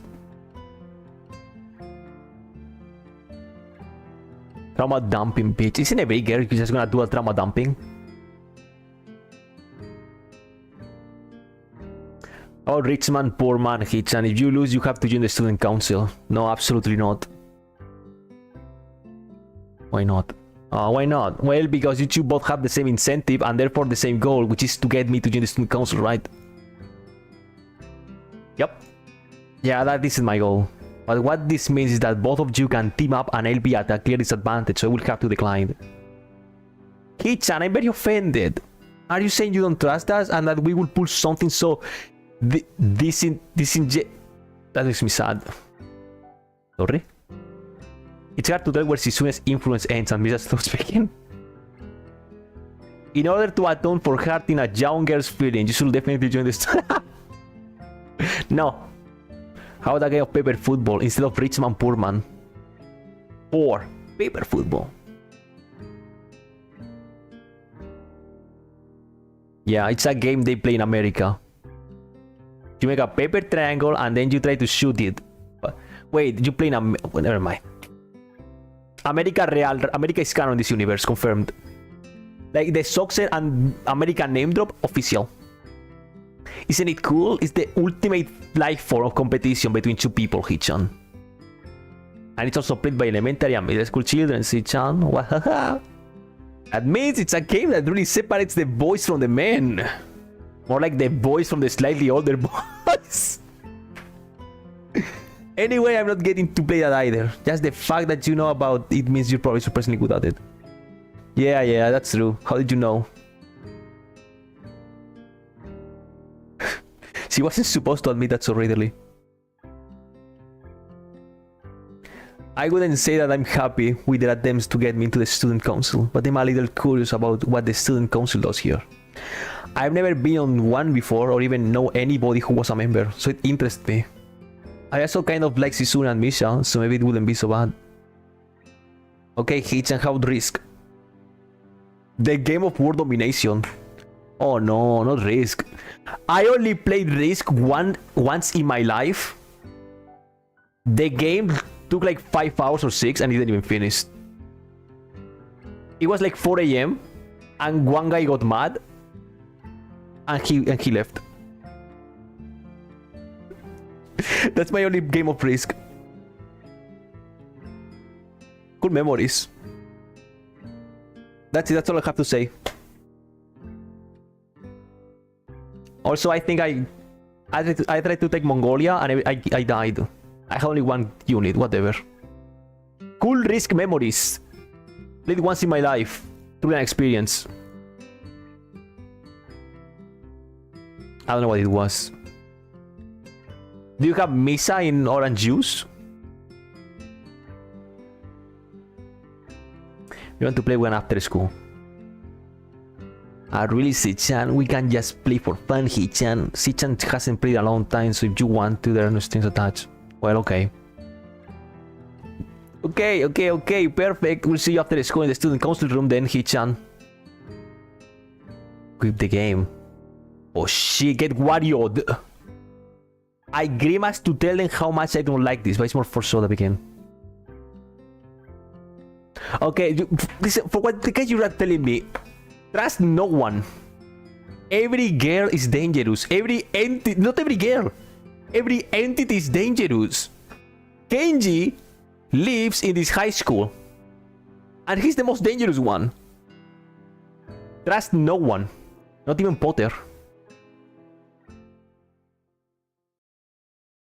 Here she is. Oh shit, that was a jump scare.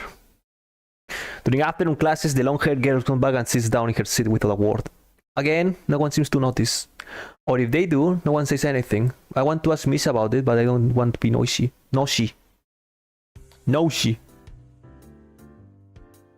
After school, Shizune and Misa quickly find me by the first floor lobby and latch onto me, covering each flank in case I might try to escape. I feel a little offended, but I'd be considering. Nevertheless, I'm a bit disturbed that enough people have made a break for it in the past that they don't regard. What's with the escort? It makes me feel like a dangerous prisoner being transported to his cell. Wario, what's wrong, Hichan? That's right, we're just going to go play a game of Risk. World domination. I don't know, Misha, this all seems like a little sinister to me. I start thinking that when we sit down to play the game, they'll tie me down and torture me until I agree to join the student council. Well, that's highly unlikely, but still, for some reason, it just seems like it would be so plausible. Oh, where's the text? This. Heyo! Getting to the student council room is as simple as turning 2 corners from where we started. Wait, that's it? This makes you guys being so on top of me seem... Stop being a joke, yeah. We're on a Zulo! That's not true, Hichan. Sichan says that their life is threatened. People have shown the capability to pull off superhuman bursts of speed. Life is threatened.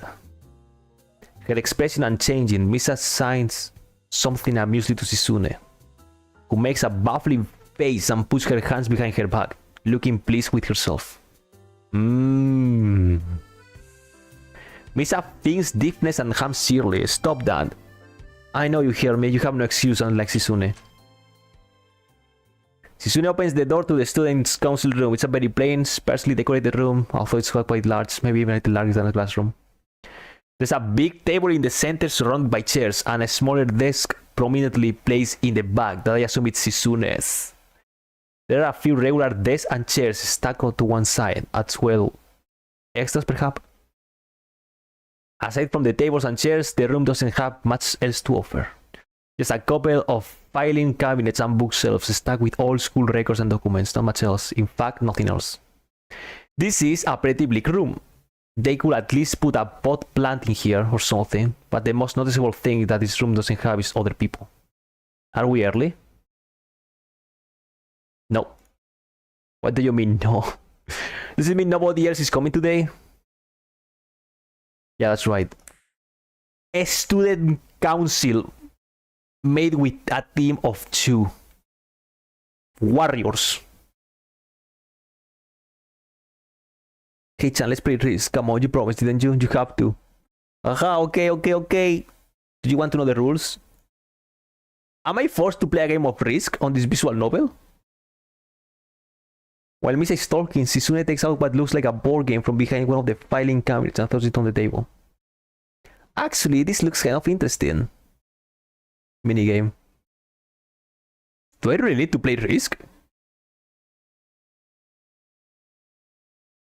Shizune's aggressiveness is rubbing off onto me. I start feeling more competitive. There is a mahjong minigame? I mean, how? Tell me. Is there a mahjong club? Halfway into the game, while I try to ponder how to defend against Shizune's assault from 2 fronts, she breaks my concentration by drumming her fingers on the table to get my attention. Shi-chan wants you to know that you are taking too long to make a move. Shi-chan also says that she will let you keep Australia if you agree to join. Australia? For me? I think it was a game with no strings attached. Just the fact that she would dangle that over my head as an offer means that she knows I care about the outcome of this game. And anyway, no. She just admires your fighting spirit and will be a benevolent dictator who will spare your people if...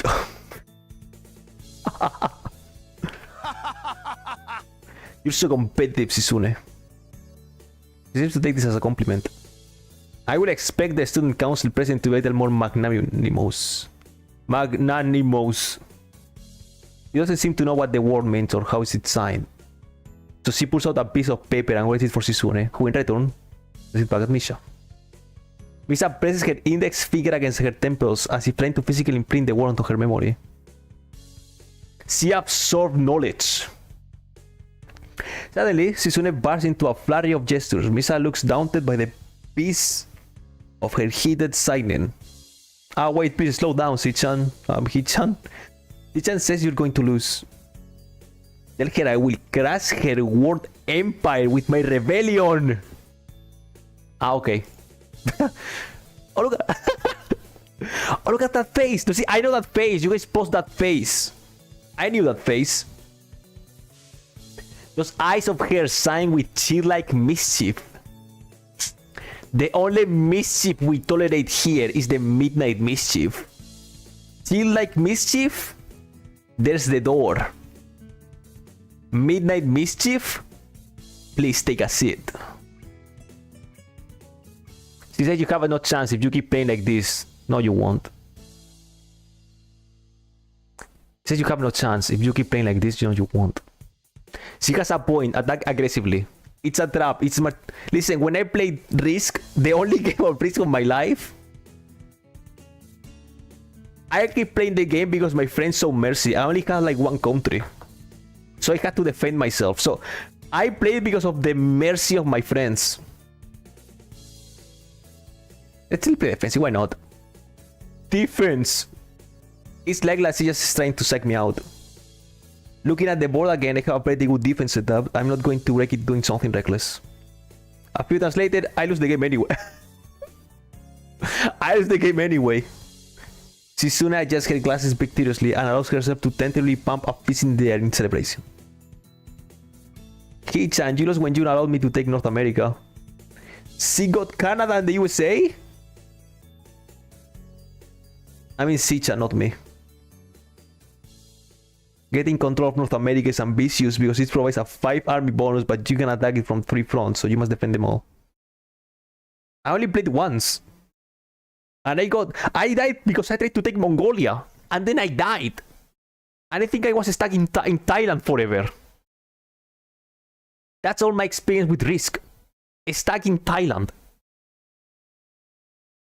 I thought you had more guts. How disappointing. Ambition, Hichan. Your play needs to be more daring. Ambition. Ambition. I was really excited when you took South America. But then you switched to playing defensively just because you gained a small advantage. That's not good, Hichan. I didn't even know what was happening. You didn't take enough risk. And when you did, you didn't follow through. That's terrible, Hichan. Damn, what's it to her if I play too carefully? There's no need to rub it in my face. Hey! I wonder if you didn't be any good for the student council. Was this reverse psychology? I guess I don't have to worry about joining or not in that case. Giving up just like that? I expected more of you.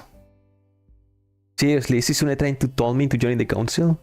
Besides, I don't even want to join. It's only my second day, I can't make that kind of commitment. I haven't even taken a look at any other clubs yet. And these two, they're a little weird. Fine, I'll consider joining the council, but I want to take a look at the clubs before I decide. Really, Hichan? You're not just saying that to make us feel better? Yeah, I'm just not sure what that I want. Oh. Okay, Hichan, but we're not going to give up so easily. You said maybe. There's still a chance you'll come around. Oh, we could really have fun. We could play more Risk, and maybe one day you could beat me. Unless we graduate before that. That doesn't make me feel any less reluctant about joining, you know? Wow. Sorry you're not that horrible at board games. Maybe you can play a game you know then to give you a handicap. Do you guys know Atmosphere? Can we play some Atmosphere? That game was sick. You need like a VHS or a DVD to play them. Those were awesome. There's an asshole talking to you all the time, talking much shit at you. And you need to kick his ass with your people. You're still in. Listen, if we play Atmosphere, I'm joining, okay? I'm willing to join, but only if we play Atmosphere. Oh, that's cool, Hichan. I take a glance at the clock on the wall and realize I've been spent far longer playing Risk than I expected. Sorry, I think I have to go. I want to go to the library. It's not closed yet, is it? Shizune scratches her head and gestures at Misha. How hard can it be to determine whether the library is open? There's a clock right there on the wall. It should be unless the librarian is absent. I think you're right, Seichon. Second floor. No thanks, okay, see you tomorrow. Bye-bye. One flight of stairs up and I ran into problems. The second floor hallway is a carbon copy of the third floor one. Wide, of course, and plain, like only hallways can be. Mahjong. What if we just play some parches? Can we play some parches? The classrooms are marked with signs stating which class they belong to, but then there is a plethora of other unmarked rooms. Is the library one of them, or is it just somewhere down the hallway? I bet on the latter and choose my direction at random. After I turn around the corner, an unmarked door draws my attention because it's not closed. It's not open either though, just barely ajar so that I can see it's open and nothing else. It could make sense for the library door to be invincibly open, and while this one is not quite done, it's good enough. At the very least, it means that someone is inside and I can ask for directions no matter how embarrassing that is. I gently open the door. The feeling of being an outsider to this school can be shaken from my mind so much so that I instinctively fear doing something wrong by entering. Oh, see, the door is open. Leaning over and poking my head over farther inside to get sight of the room as fast as possible. To make hello. Ah! That scared me.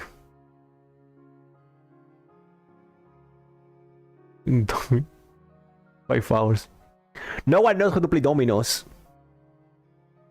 This is not as I was expecting. I mindlessly let the door open to its full extent, taking in the sight of the solitary figure taking center stage in the otherwise abandoned room. Legally blind girl jumpscare. The situation steals my voice, leaving me standing at the doorway staring at the beautiful girl. Evidently having taken her time to assess the situation, the girl gently puts down her teacup and opens her eyes, but doesn't look at me. Hello there, may I help you? Staring directly in front of herself, the movements of her lips seems to break the silence rather than the words. However, it is the soft, measured voice that reminds me that she's a being separate from the room itself. Not only is she like the tallest girl I ever laid eyes on, but even among the foreigners I've met, she's strikingly distinct. Hi, sorry for intruding. I was just kind of lost. It takes a moment to formulate a response before speaking. Every action she takes feels as if it's carefully choreographed beforehand. Care to take a shit? Yeah, let me take a shit. Unexpected, considering that I'm intruding upon her. Thanks. I slowly step towards another seat opposite her, the girl resting the teacup and saucer on the wooden table in between. The way she doesn't track my movement with her head is telling that, and the slight cloudiness to her eyes means she must be at least partially blind, like Kenji. Come to think of it, her voice doesn't have any detectable accent either. I guess she must be half Japanese. As I take my seat, her composure takes me slightly off guard.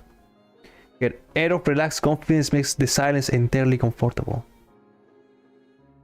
The calming atmosphere is so very different from the student council office. I take you're a new student, Yamaku. Hola! Muchos hola! Double check. Is that an option? Is there an option to double check if she's blind? No, dude, she's blind. The game told me she's blind, therefore she's blind. Yeah, I just started yesterday.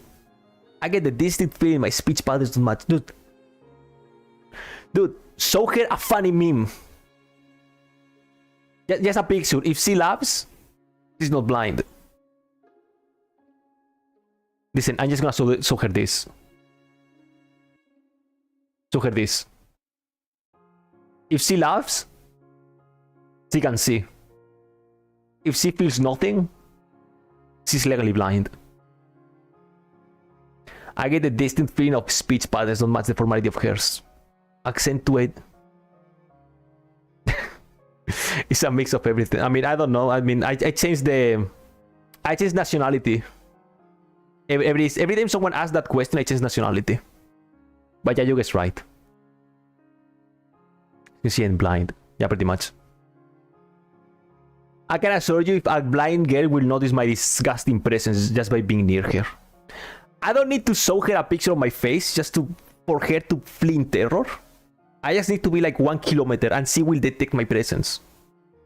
And just to be on guard. I'm Lily Sato, pleased to meet you. Hisao Nagai. She gives a nod before gesturing roughly in the direction of her teacup. Would you care for a drink? Sure. Okay, that's the sign. I'm getting a Coke. I'll be right back.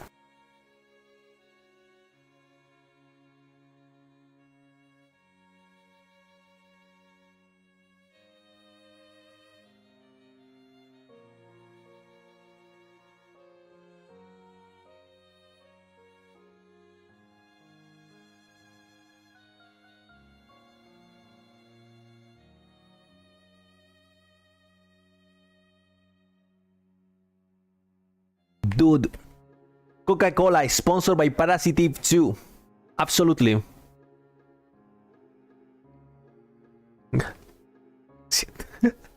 As much it pains me, I can't keep a step with her formality in the proceedings. She gives a kind nod, taking the request in stride. I should be drinking water instead of Coca-Cola. Just because of all these words I'm reading. You know? 4 million words. With other words, she steps off the chair and prepares a second cup of tea from a collection of supplies laid out along a shelf. A brush here, a brush there. Her left hand often lightly touching the side of whichever container she's putting into. It seems to be a process she's followed dozens of times before. As I lean sideways to see her on her back, she seems to use her long, dainty finger to measure the right amount of water in the cup. It's one thing to see the different disabilities of the students in my class have, but it's quite another to see how everyone seems to adapt. Shizune and Misa have no problem working together to communicate to me, and Lily herself seems to have workarounds for problems I never thought of.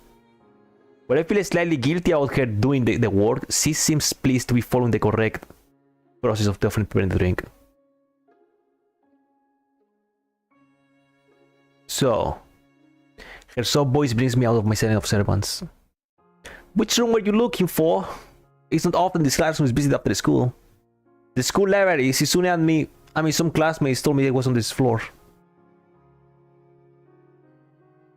She finishes pouring water into the teacup and she nods, a small metallic tapping coming from the teacup indicating it's being stirred. I'm aware of Miss Hakamichi, as are most students. To be with them means during class 3-3, you know? That's right, in the science room with Mutou.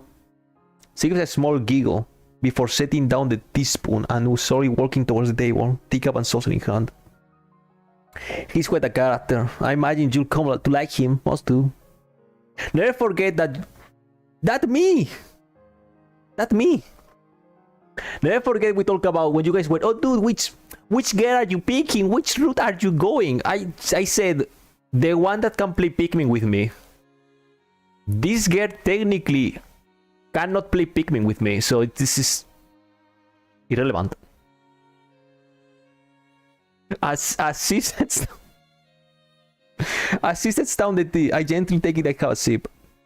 I'm really more of a coffee person, but this seems like I'd rather have a bad moment to bring it up. Nonetheless, the smells quite nice. I hardly think it's be hard to choke down. Thanks, though. It is really nice. Yeah, let me have a taste of that. Nice. This thing is killing me. Begin with echolocation. I mean, if she's completely blind, I think there's no way. There are some people with eye disabilities that they can still play games because the game allows that. I think Tekken 8 has a lot of options to play. So people with visual disabilities can play the game. Kind of crazy. She smiles and quickly waves her hand in front of her face. Really, please, there's no need to be too formal. There's blind Tekken players. I think the source. Oh, that's my mouse falling from my desk. You know, my desk. All your sounds. I think that's also a thing in Street Fighter. I think Street Fighter have options for disability. Street Fighter 6, which I think is like a beeping that tells you how far away are you from the opponent. Like the closer the characters are, the faster the beeping is, so you can have an idea of the distance. And there are things like that. The keyboard was silly. Okay, back for popular demand. There you go. There you go. That's my disability. I have a keyboard. My disability is that there is a fucking fish living with me. Sorry. Albo, I have been mad as head. Did you know? This is a disability. Did you know that back in the Guilty Gear, I think it was XR or whatever, there was a guy called Initial G, and he had a wheel. I think he got to top 8 with a wheel, the one used for racing games. He defeated almost everyone because top 8 is huge. I mean, it's not a disability, but you lost to a guy playing Gran Turismo on Guilty Gear. Also, hola Tommy. Muchos Hola! Yeah, hola. Yeah. She smiles and quickly waves her hand in front of her face. Lily, please, this doesn't have to be too formal. She says this in spite of her exceedingly well-bred speech. Oh well. I guess I should try and ask her about herself, as it really does seem as if she's catering to me. So which class are you from? I imagine it's not one of third eye classes. Correct. I'm in class 3-2, which is on the 3rd floor, same as Jules. It's taught by Miyagi. Miyagi's here? And it's especially for both blind and partially blind students. Initial T. Oh, it was Initial T. Dude, that was amazing. I have a new goal in life. Get Guilty Gear, get the Donkey Kongos, go to Evo. Top 8 Donkey Kongos. There you go. We're doing whatever we do in Guilty Gear. I never played it in my life. But with Donkey Kongos. I see. I mean, I'm sorry. I feel like slapping myself for the fox pass. Looking at her face, so she doesn't seem in the least bit puffed out by it. DDR. Happy Chaos. I don't know much about Guilty. I know characters, but I don't know how they play. I know Happy Chaos has a gun. That's all I know. He's blue and has gun. My, there's no need to change your speech on my account. Ah, sure, sorry. I guess I'm really showing my newness here. An environment like this will be a big change, so I can fault you for it. Well, the same can't be said for everyone. Many have come to terms with their conditions. Cool bullets and meter. Oh yeah, so he's a weird character. Isn't every Guilty Gear character a weird character with gimmicks and mechanics, or is just a bunch of them?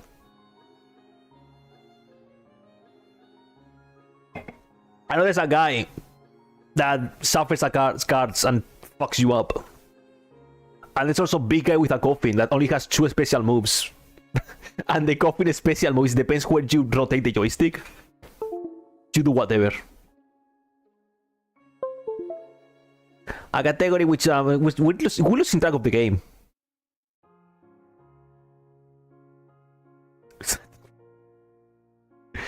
Your speed range. Yeah, that's the vampire. That's Nagoriyuki. He looks awesome. That's Blade. And I like Blade. Also, we're losing track of the game. We're talking about whatever instead of focusing on this wonderful game. As soon as I went for the Coca-Cola sponsored by Parasitive 2, everything went to the shitter. I come here fairly often during lunchtimes. My duties as class representative don't leave enough time for an official club, so a friend and I use this room for having tea. Class representative, huh? Compared to Shizune, her mannerism seems to be almost completely opposite. Where Shizune is blunt and fiercely driven, Lily seems relaxed and calm, almost aloof. Come to think of it, she might be useful for a less biased view of school's clubs. What kind of clubs are there to join? The more popular ones are the Tag and Field Club, which uses the field near the school during lunchtimes, the Baseball Club, and the Book Club in a room near the library. Where's the Guilty Gear Club? There are also numerous small ones too, though, such as art and music clubs.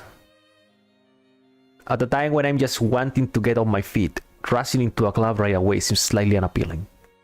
I wonder if this school shares the same rules as my old one. Is it compulsory to join a club? It isn't, though it is encouraged. Good, that's a relief. I'm gonna be clubless, boys. No clubs, clubless. I really let down my guard around these girls to let such a thing slip out. The fact seems to slightly amuse her. Not wanting to get my tea cold, I finally start drinking as Lily does the same. Okay, I'll do it.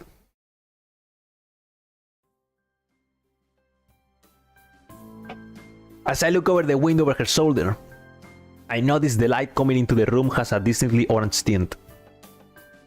Even here, time doesn't stand still. Ha, the time's gone quickly. Sorry? Right, she's blind. Of course she can see the sun setting. It just looks like the sun is starting to set. It seems to come as a surprise for her, I guess he must have lost track of time. Sorry, Hisao. I didn't mean to keep you from the library for so long. I quickly moved to allay her concern. Ah, no, it's okay. There is still open, isn't it? She pauses and takes a moment to think on it. It's probably something I should ask Shizune when I had the chance. True, it's open until 6:30 during weekdays. She's very nice. Okay, boys, she's extremely nice. What's the catch? What is the catch? I might get going in that case. It's been nice talking with you, Lily. She smiles and gives a deep nod, her hands still neatly folded on the table in front of her. War criminal. Nah. It's not that nice. You cry like a bitch. Oh shit. Listen, if I want to cry, I open Final Fantasy VIII and be overwhelmed by the memories. How about that? Oh, come to think of it, shall I slow you down where the library is? Which one is the most popular girl? Like when someone say this was my first route, who is the most popular? Like who is the most who has the most pick rate when it comes to first playthrough? Lily. Oh.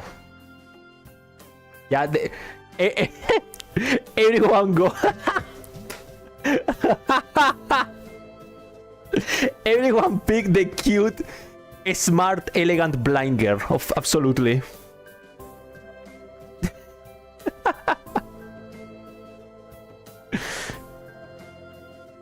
It's alright. I was going to be talking to the librarian there in any case. I could introduce you. This gets better and better. It's pretty hard to deny her offer. If you're sure, then I'd be great. Thanks. I just noticed the cane. As she stands up to follow me, she takes hold of a straight, retractable cane that had been slipped in the handle of her bag on the floor. Compared to the cane the boy in my class had, Liz looks much thinner and longer. His must be for support, whereas Lily's is for navigation. Together we leave the peaceful room and enter the empty hallway on the way to the library. She looks like Genshin Impact. Oh shit! This game got released in a time where gacha games didn't exist. At least not in the way we know. Those were the days. It doesn't take long for us to arrive at the door to the warm-looking room, apparently situated in the center of the floor rather than either wing. I was forced. Forced to Lily.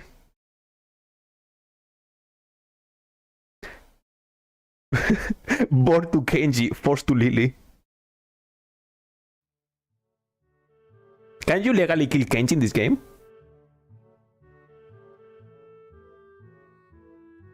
Like, can I legally pull out like a gun or something and shoot Kenji at some point?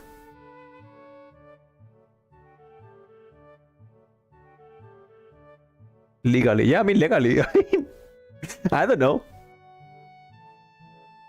Juko, are you here? Wasn't expected that there was a reaction. Something from under the counter thuds against it, followed by a quiet wail. Who this? The origin, apparently the librarian, quickly crawls out and bounces up to extremely rigid attention. Hi Lily, how can I help you? Her voice is strained in a feigned attempt to sound casual and she's rubbing the back of her head. Good afternoon, what happened just now? I heard a strange sound. It's nothing, I just hit my head. See, I dropped an eraser under my desk and when I was looking for it, a pencil dropped, and when I was looking for both of them, you came and surprised me. Are you alright? I'm sorry, I couldn't know. It's okay. It's okay, sorry for making you worry. This is nothing, I had worse happen to me. She's quick to reverse Lily's apologies, almost frantically trying to push aside the possibility that she could be in any way inconvenienced by bashing her head on the counter. Yes, worse things have happened. The girl fidgets with her fingers as Lily doesn't seem to drop her concerned expression. Yeah, look at her concerned expression. And then she shuffles some papers around the counter for no reason. A little shorter than Lily, replete with glasses, freckles, and a very troubled look. She seems to fit a library perfectly. Lily, did you get my message? Message. Oh, the 2 imported books that arrived. Right, they finally came. I can't believe it took so long, but... She notices me from the corner of her eye and freezes on the spot when she does. Oh no, I'm sorry for noticing you before. That's fine. Reading is unhealthy. Anime girl told me. He's with me, Yuko. This is Hisao, a new student. Hisao, this is Yuko, the school librarian. Pleased to meet you. Hisao, right, Hisao. Pleased to meet you too, Hisao. So she won't forget. Oh! History. I think it's funny that mods. Should I save at some point? There. A pseudo Tigosi. What? Yuko often arranges the import foreign books in Braille for me. Would you like to tell Hisao a little something about the library? Lily's innocent suggestion is met with an expression of abject terror. Please Lily, I can't. I don't know what he could be interested in. This is too much responsibility. How much responsibility at all I don't get. But her objection is so sincere. I don't doubt for a second that she would rather disembowel herself on the spot than tell me where the light novels are. Where are the visual novels, huh? Can I read a visual novel inside a visual novel? Is that a thing you can do? Books in Braille here. I attempt to save the day by asking the first. Visual novel inside a visual novel. Oh shit. Well, I think about a third of a fourth Yamaku's library is either Braille or audio. Makes sense given all the blind students that be here. If it's only that, how come this library is so big in the first place? Well, we got a lot of new books regularly because the library is adequately endowed, that's probably why. We like books, I know. It's so troublesome and they wait so much, I wish I could quit this job. A very awkward silence follows this revelation of too much information. I'll go check the aisles then, if you don't mind. It's probably best for all of us if she doesn't keep talking to me. Very well. Meanwhile, Zuko and I will have those books if it's alright with you. My first impression was right, the library is surprisingly big. Ambling down the narrow aisles, I studied the spines of the books in random order, occasionally sliding one out to read the blurb. Taking it with me if it looks good. In a few moments I have a respectable stack of books in my arms. I guess I'll never be stuck for choice in here. The normality of the library sinks in. Sure, there are large print and Braille books scattered through it. But it is what it is. A library. It's as if the calm mood from the room I had tea with Lily is snack with us in here. Unless it was here to begin with. Something about that puts me at ease, just like before. I reach the end of the aisle and find a collection of desks. Set up for study or personal reading. Going a little farther though, I discover a nice white corner at the back. While the rest of the library has the odd student sitting at the desk, either reading or stealthily sleeping, the back is pretty much deserted. As I glance around, I see someone who I recognize sitting on one of the several beanbags. Who? Oh. Where's your nose? Wait, she's not just burnt, she's missing a nose. Where's your nose, girl? She's reading a book, keeping it close to her face, which makes her look like she's really into it. From the way she was acting today, I had her peg as more of a delinquent than a bookworm. In fact, her mysterious disappearance from the class raises all sorts of voices in my head. We found Voldemort. We have Potter, we have Voldemort. Who am I? I'm no one. I'm the goblin, I forgot his name. Intrigue floats slowly but surely towards the surface, and before I know it, I'm looking. I guess there's no harm in introducing myself as I would with anyone else. She's a classmate after all. Walking over to another beanbag, I take a seat and lay my books beside it. The girl starts looking scarily up at me from underneath her fridge. This is the first time I've seen her this close. Underneath her long dense bangs, I can see that part of her face, at least a third, if not a half, is pretty badly scarred. My eyes are immediately drawn to the scars, subconsciously peeking past her hair until they meet her own eyes. For a second I am shocked and divert my eyes to the book on her hands before I realize that looking away probably only makes it worse. It takes too many seconds to collect myself and remember what I woke up to her for. Hi, I'm new here. He's on a guy. We're in the same class. It is working away. I guess this is two ways to introduce yourself. But the second one feels like, oh, hello, I'm sorry, I'm out.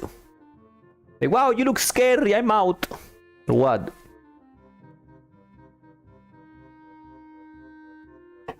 I want to be kind.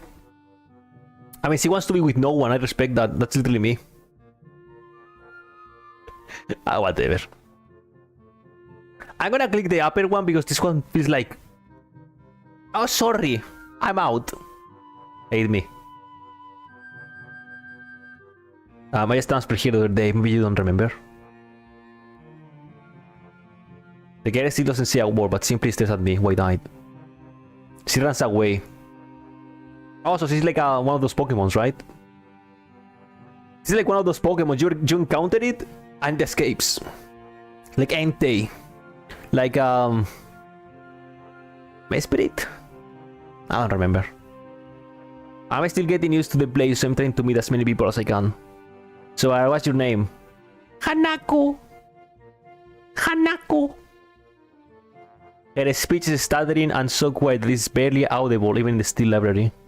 Somehow I think that my delinquent impression of her has grown. The one was better. Well, too late. Hanako, so what are you reading? She gently tips the books backwards so that I can read the title, at the same time hiding her face behind it. She must have noticed me staring before. Life of P? I've never heard of it before. What's it about? A boy and a tiger. On a boat. Oh shit. Sounds interesting. Is it any good? She nods from behind the book but stays silent. She looks kinda tense, a bit like Yuko earlier, but in a different way. More like petrified with terror, I'd say. Oh, she's vibrating. Wait, like, that is real? That's a real thing that the book she's reading? So the mystic delinquent girl turned out to be anything but, and she's quivering in a way that makes it look like she's mortally afraid of me. The only way out of this, as far as I can tell, is to try to get a normal conversation going. Is it a library book? I'm looking for a new one to read, but there's just too many. No, it's mine. Oh, I feel bad. A book based on real shit. Ah, yes. Real shit. A boy and a tiger on a boat. Ah, yes. Do you come here often? A huge blast spreads on Hanako's face and her eyes widen far larger than I thought it was possible for eyes to do. Uh-oh, did she interpret my lame attempt at small talk as a feeble attempt to pick her up? I mean, I didn't mean it like that. I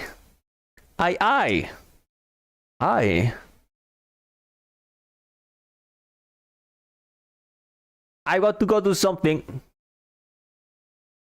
Bye. Without warning, Hanako takes off and runs towards the counter. Here, her like takeoff catches me off so off guard that I don't manage to go after her until she was good head start. By the time I reach the counter, she's nowhere to be seen. Lilia and Yuko are happily chatting away. Knowing that I won't be able to catch Hanako myself, I approach the girls. Hey, you see, notice a girl ran past here. What does she look like? Long dark hair, kinda shy. She had, well, some scars on her face. She couldn't be talking about Hanako, could you? Oh, she looks mad. Yeah, that's her. I saw her reading and tried to talk to her, but I think I scared her off something. Oh dear, Duke, would you excuse me? I had better try and find her. What's going on? What's happening? See you later. Lily hastily grabs her key and hurries out of the library, leaving me alone with Yuko. I don't think I'll ever get the hang of this place. Did I do something wrong? What did you do? Nothing. Talk to girl, scare. I guess you weren't wrong as so much as tactless. Tactless? I guess a bit of a special case. She never really talks to anyone. Isn't that a bit strange?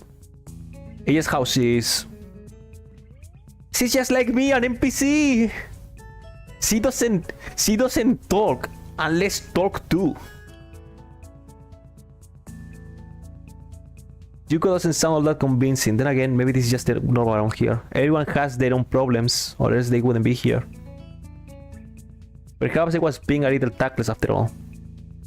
But how should I deal with these people? Forcing myself to act overly casually only makes me feel phony. Like I was supposed to be ignoring the elephant in the room. It's the way it dies. I mean,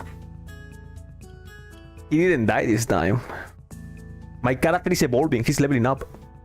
He's not dying after talking. When am I getting the next heart attack? What is chapter 4? I guess he doesn't have a good sense of self-restraint. It makes me smile and she blushes heavily. What? That sounds stupid? No, it sounded really wise. I guess you're right. It's more about me than anyone else. Neither of us has anything to add, so Yuko fills the silence by shuffling some papers around.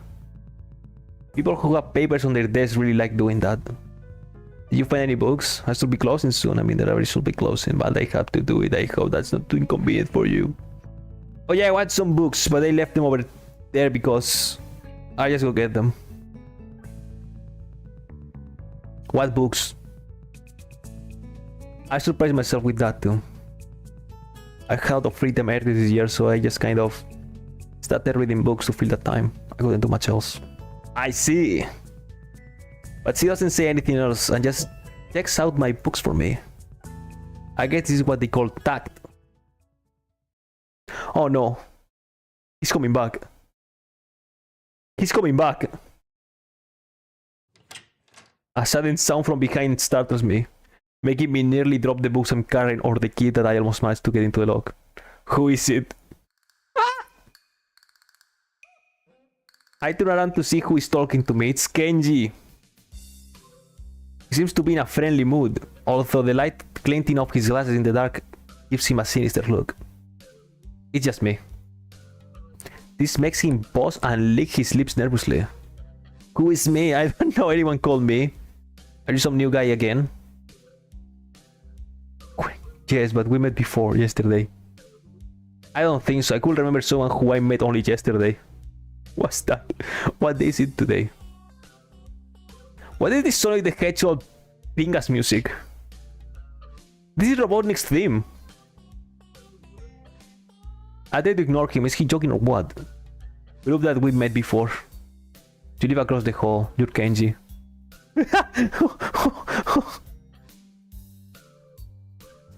His eyes fill with an uncomprehending fear. Look at that fear. How do you know my name? Damn, this can only mean one of two things. Either we have met and you are telling the truth and I just can't remember it, or you are a spy. He pauses. A psychic spy. His eyes dart around me, trying to peek into my room, although it's hard to believe he can see anything through those thick glasses. His mood swung from friendly to manic in less than a minute. I'm not psychic. How do I know that? I'm not a mind reader. Kenji points a finger in my face damningly. I like you. Stop that, man. We met yesterday. What's wrong with you? I live in this room. Lies. If you think you can pass as Hisao because I'm legally blind, you are sorely mistaken. Your last choice. You cannot go back in time in real life. You cannot go back in time in real life. And this game is real life. Therefore, what is done is done.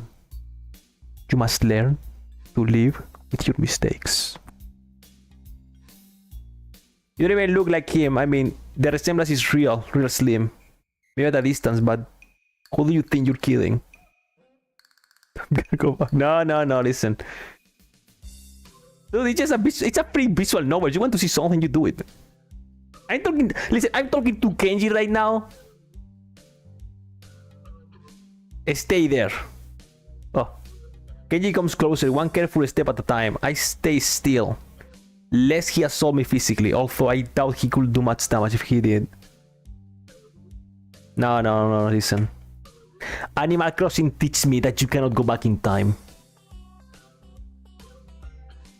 In Judgment, go back. Yeah, that's different. This is just a fucking visual novel with choices. Why do you want me to pick this specific choice? What's up, Maj? You don't look too good. I think something wrong.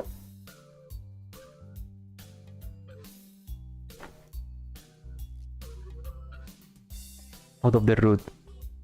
I told you, I'm just gonna pick things. And whatever happens, it happens. Isn't that the magic? Isn't that the magic of something like this? I don't know why I'm telling this to Kenji. It's not like we had any contact either. That's rough, dude. Yeah, I'm sorry about calling you a psychic spy, I know, but you can never be too careful.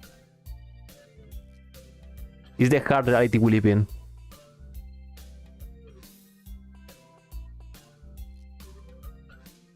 What even is happening?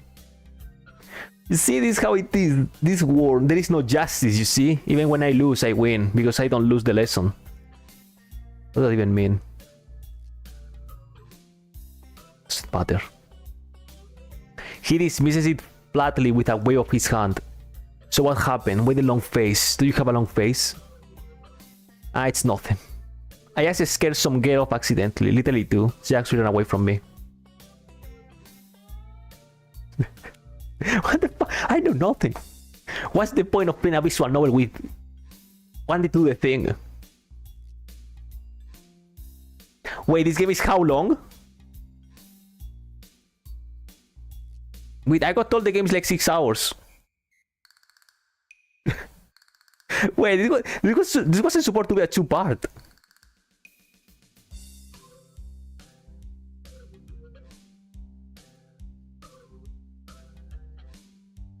Yeah, so I was a cute one. Yes, it was cute. Why not?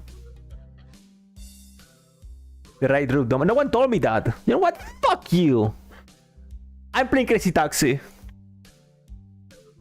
A lot of cute girls here. Strange is a important amount. Well, listen, it's a visual novel, okay? I'm going blind.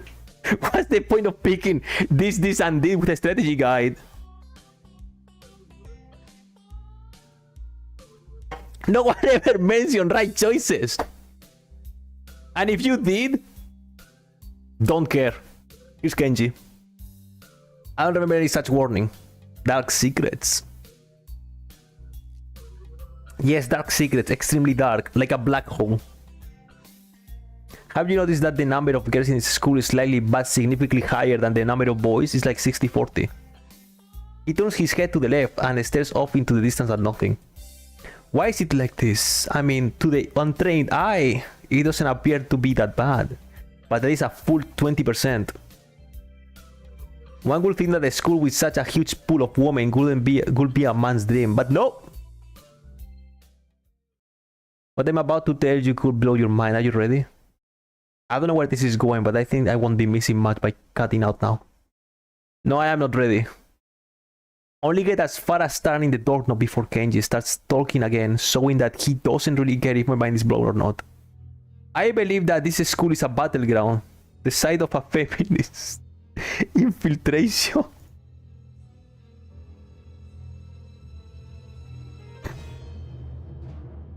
This disparity in the number of men to women is a clear sign of how far they have come. In case this Cold War turns hot, they will have superiority in numbers. Just another skirmish in the eternal war against the forces of the feminists. They're everywhere. In Japan, women outnumber men. It's not a 60-40 split, but it's only a matter of time, man. Even in America, women are the majority by a hair. They're building up their numbers. In the past, the build-up of a military has always been the clearest sign of imminent war. Japan is just the first step. Our economy is badass, and the country itself is small and isolated. Yet a huge part of the Pacific in terms of political value. The perfect target. They are so cunning, as expected of women. Soon the day will come when. That is why you can trust them.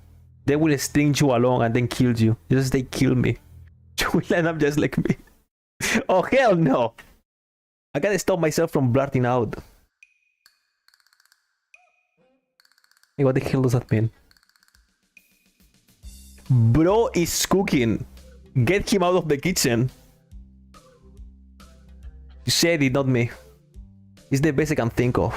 So, you're not supposed to say something like that? Damn, so rude. Where was I? Oh yeah, vast feminist conspiracy. Stop it, stop. I lost your way. Way back there somewhere. Somewhere down feminist infiltration. Too hard to follow? It's cool. I have some graphs and stuff in my room. And puppets. You like puppets? No puppets. You don't like puppets, okay. Graphs are still cool though, right? He speaks energetically, responding almost before I'm done talking, moving his hands in an animated way as he continues to rant on. This is too strange. I had him pegged as relatively normal, but it's clear that I was wrong. Something on your mind, dude? Just thinking about what it's like to be the last sane man in an insane war. Kenji frowns, looking deeply upset. You mean that's you? That can't be, because I'm the last sane man in an... That is my dream. You can just... Who is this creature? What the hell? There can be two last sane men. It could invalidate the last... That whole last part, and that part is kind of important. There can only be one, like in that foreign movie where there could only be one, and in the end there is only one dude left, because that was the point. I had never seen anyone talk so heatedly. Kenji, your fucking Discord is up. What is happening here? Oh. Okay. This is what is up. This is what is up.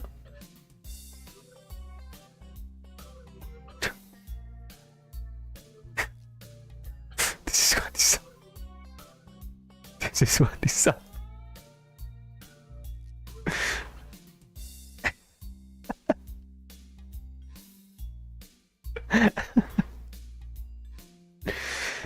Anyway, if you wait here, I can get my graphs. I also have a list of the other dark and complex conspiracy that this school holds, as tangled as...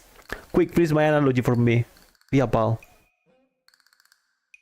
I'm going to go to bed now. It's extremely late. That doesn't sound like an analogy, but whatever. I like you. You seem like a cool dude.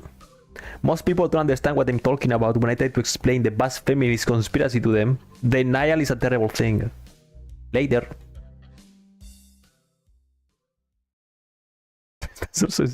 Every time Kenji appears and starts to ramble about whatever.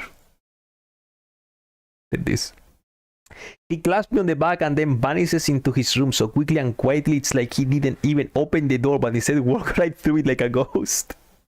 Who is this man? Oh yes, my room. My amazing room. I don't know if I can fully digest what just happened. So I give up and just go to my room, kicking off my shoes before falling face first into bed.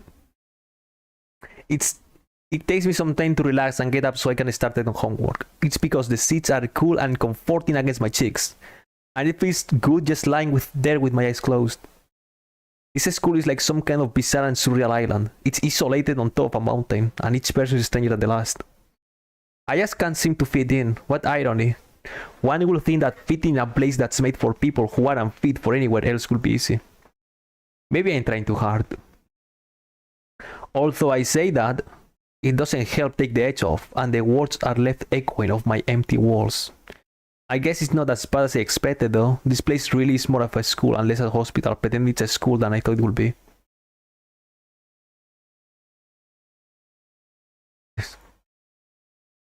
Don't get into Kenji's Discord.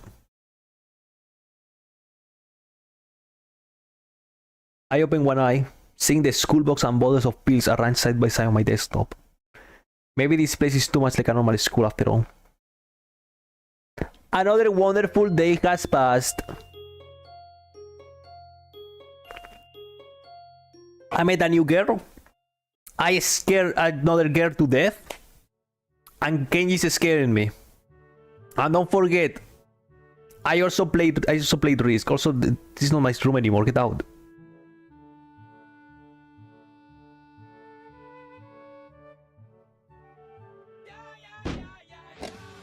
Here we go.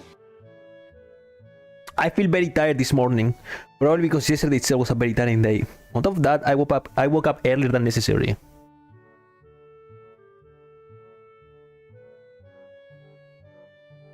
Struggles.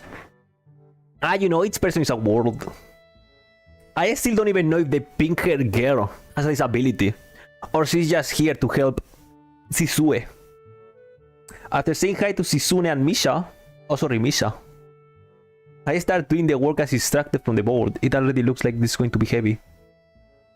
She's loud. Oh yeah, classic disability. Loud. Disability. She's Wario. That's her true disability. Wario. I don't have a problem with that now, though. Sisune and Misa might jump on me trying to get an answer about whether or not I decide to join the student council, even if it's just one day. I wouldn't put it past them to try, and I don't have an answer for them if they do, so the situation is convenient for me. About 10 minutes into class, Hanako walks in and takes a seat, but no one looks at her. The teacher doesn't even comment on her lateness. He does, however, stop us to say that we're going to break into groups again. I turn my head and see that Sisune and Misha are looking at me. Sisune gives me a smile that is equal parts cute and menacing. This is a smile that says, "We have you now. There is no escape." Dude, these girls are evil. Ichan, it looks like we're together again. JJ. Hey. Back. Misa leans sideways while Sisune pushes her desk closer to mine. There really is no escape now unless I were to jump through the window. Do it! Jumping out the window isn't the best option, sadly. I'm the one making the choices. What's wrong, Hichan? Oh, Hichan, have you been thinking about what you said yesterday? You said that you will think about joining the student council, don't you? It's okay, Hichan. We were talking about it after you left. And it would be rude to expect you to already have an answer for us this early, right? Right. Wario laugh. I mean, there wasn't a wa, so that wasn't Wario. That was a standard laugh. I'm so happy you two are able to have a laugh at my expense, and even more pleased to know that you both know how crazy the two of you can be. As crazy as a taxi. Now that's over, Sisune snaps back into serious mode and smacks to the assignment with the back of her hand in an overly dramatic and important way. When I actually look at the stuff, it's mostly just reading. In fact, there are only two problems. I almost want to say something about how her rush to get started seems a bit much, considering the small amount of work. In fact, Sisune probably knows how little there is, and simply doesn't care. Yeah, it seems like the workload doesn't matter to her as much as the fact that there is work. The actual amount isn't important. She approaches everything with the same level of ambition. There she is! While I'm reading, I let my eyes wander around the room and catch Hanako, trying her hand at solving the problems. It looks like she's working alone. I can't remember seeing her working with other people before. Thinking back to how she is, it's understandable. Hey, that kid over there. Ah, who? Hichan? Hanako! She's always alone. You feel sorry for her because she's alone?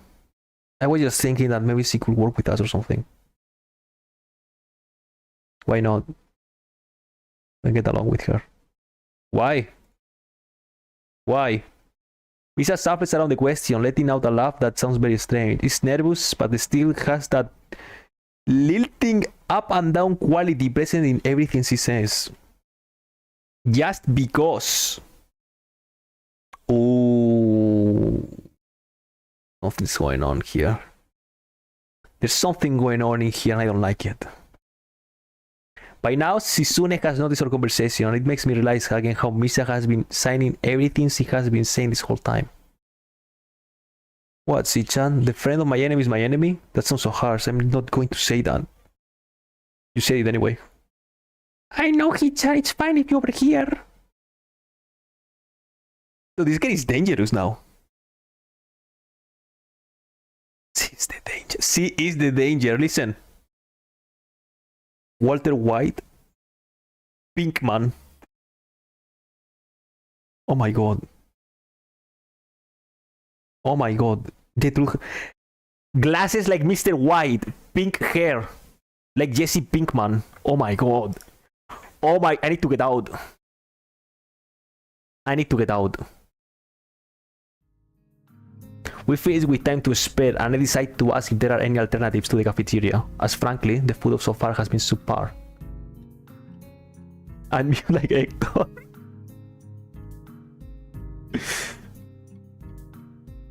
Everyone is here. Dude, this entire game is a reference to bad breaking. This sends Shizune and Misa arguing among themselves about their favorite restaurants. All of them are downtown, so I don't think we have time to go all the way there. And what about the bill? Are they arguing just for the fun of it? Maybe.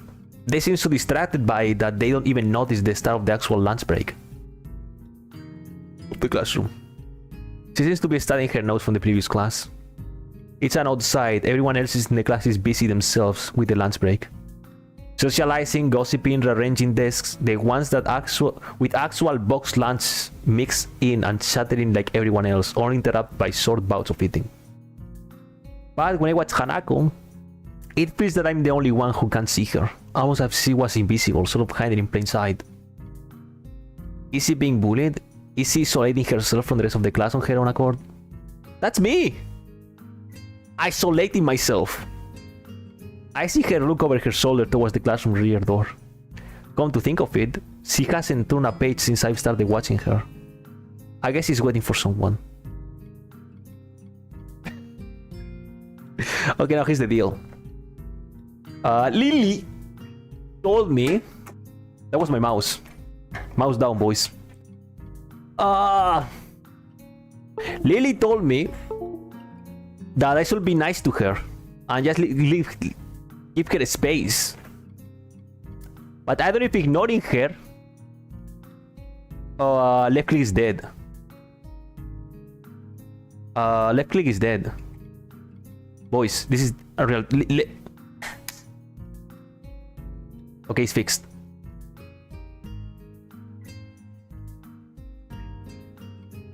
This baby water is dying. Ignore. Why do you... Okay, now, why do you want me to ignore, huh? No, here's the deal. Why do you want me to ignore? Do you have an agenda? Do you want something in particular? Or what? No, sex is banned. Sex is hidden. I hate sex.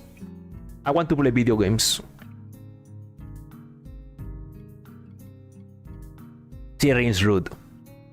I mean, as I said, I'm gonna do whatever the fuck I want. I'm gonna go talk with her. Like, even if you guys spam the wonderful red super chat to read the book, I wouldn't give a single shit.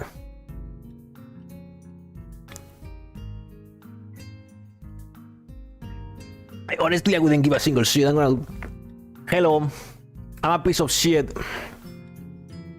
Just kill me. I still feel bad for making her language, so I better say something. I'm hater, Kanako. Sorry. Well, at least he remembers my name. I just went to apologize for yesterday. I didn't mean to startle you or anything. I just knew here and thought I should get to my classmates. As Hanako looks up at me, I notice her scarring once more. It's a little bewildering that you can barely notice it from across the room, but it's so noticeable from close up.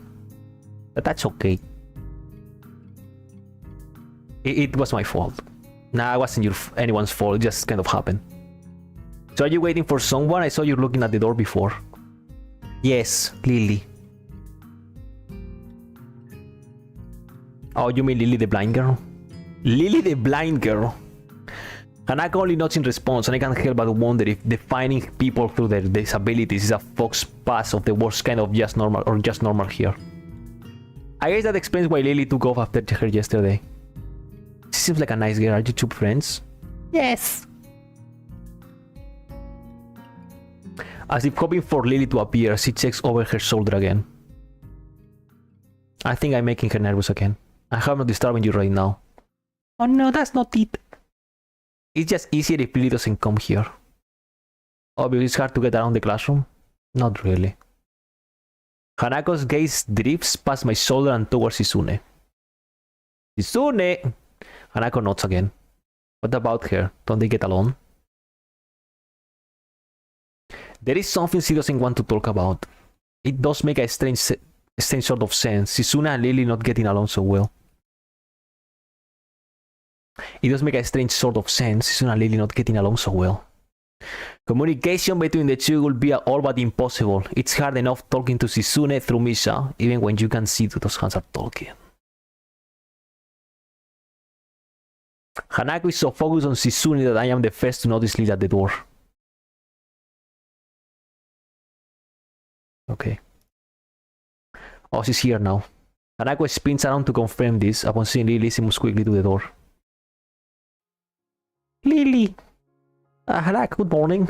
Is the president here? Yes. Impossible. I suppose we'll be off then. Lily's sigh and tone of what seems like a frustration makes me raise an eyebrow. I guess there's some kind of enmity between the two. It's intriguing, but that's not really something I'd ask about. I'm sure if they wanted me to know, then they will tell me. It's only my third day here. I should be trying to make friends, not finding out why people are enemies.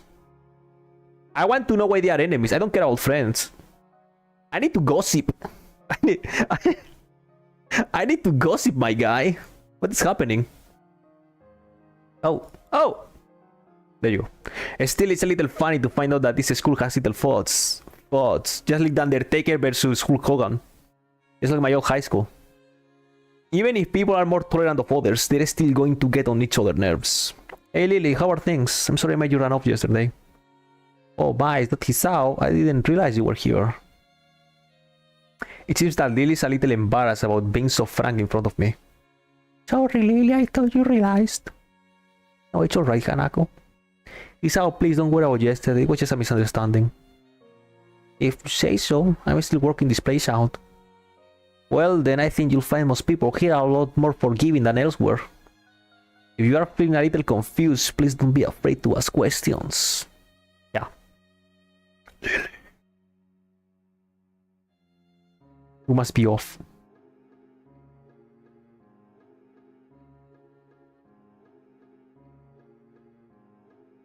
What's happening here? We're gonna have some insane drama. And school is gonna end up like the ending of Troublemaker.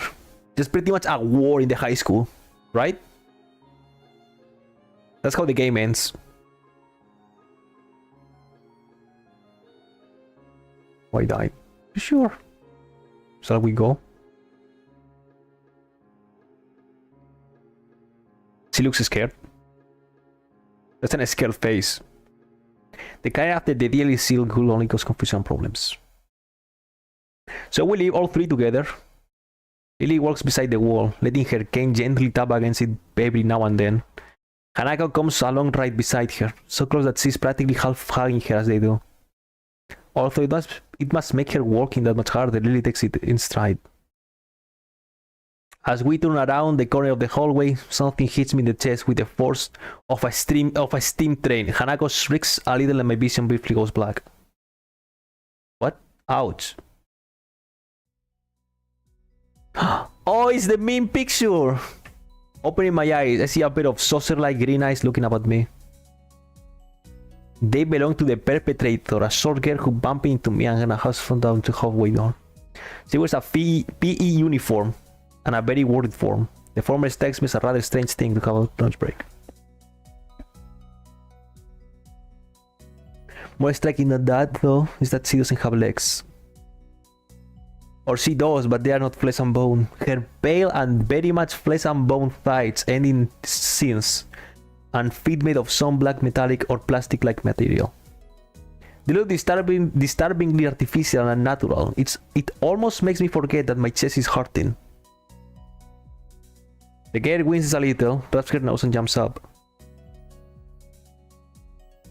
Where's the dialogue?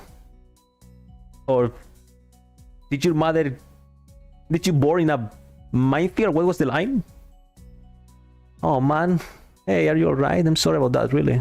I wasn't looking where I was going and you just came out of nowhere. Sorry. He's looking really apologetic, in the hard puppy way of looking apologetic. I quickly forget I was being angry or anything, since hard puppies are my weak spot. It's okay, don't worry about it. I'm dying! I say that, but there's a stinging pain growing in my chest. I know that this is about the biggest possible danger for my condition. Don't overexert yourself, don't forget your medication, and most of all, don't get hit in the chest. Well, sucks to be me. I try to rub my solar plexus to chase the pain away, holding my breath in an attempt to hear my heartbeat. She was sent by Shisue to kill me. It's just normal. Hey, so look at the nurse. The worried high-pitched voice of the girl snaps me out of it. I stare at her for a few seconds dumbfounded until I realize that I probably look worse off than I really was. Double over myself and looking all tense. Damn! I'm overly worried about my heart. Wait, I'm fine. Nice skill, 47. This is 48. Managing to say something in response, I pull myself upright, feeling any more. Oh, by the way, 47 is like half of my age. So that's also really cool, agent. She just knocked the wind out of me, big time, but it's nothing more than that. Look at that mouth. Look at that mouth. You sure you're okay? I hit you pretty hard.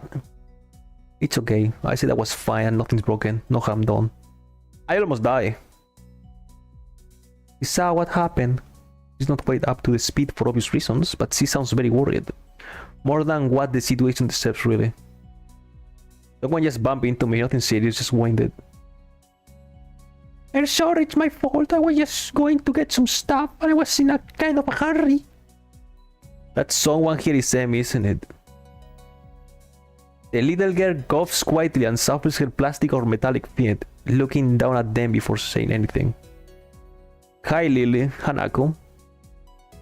I guess the girls know each other.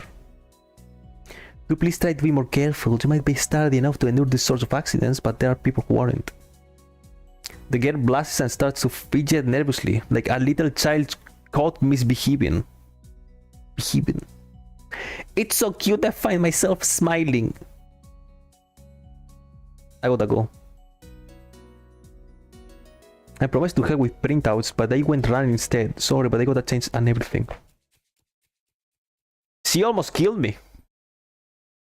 Before any of us can say a thing, Emmy has already bolted away, leaving the hallway eerily quiet. Does that kind of thing happen often around here? What, assassination attempts? There are more rules in Yamaku than usual for running corridors, but that really stops Emmy, it seems. She shakes her head weakly and offers a slight, composed smile. I don't think there's anything we can do to stop her, I'm afraid. Shall we be off then? How many kids had this girl killed by smashing into them? The road to the room to the two of these is fairly similar to... Lily and Hanako quickly go about the business of making lunch. Before I can even open my small bag of food, Lily is busying herself with her thermos and tea bags as Hanako is setting out both their lunch boxes. So, is this what you meant by coming here almost every day? Yes.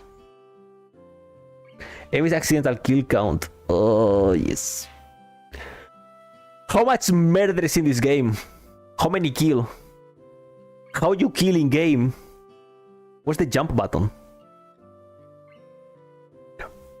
After seeing Hanako's reaction to me over the past couple of days, I can understand why that is a boom. That and Lily being able to get some quiet away from her class as well.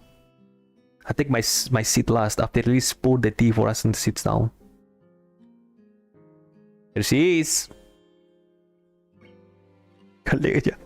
We need to get Emmy in.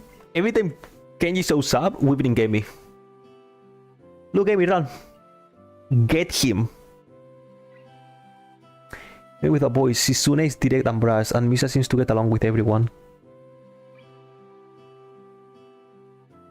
On the other hand, Lily is soft-spoken and relaxed, while Hanako seems to be the shyest girl I ever met. You know what I like? I don't know if this is a normal thing in visual novels because I have no idea.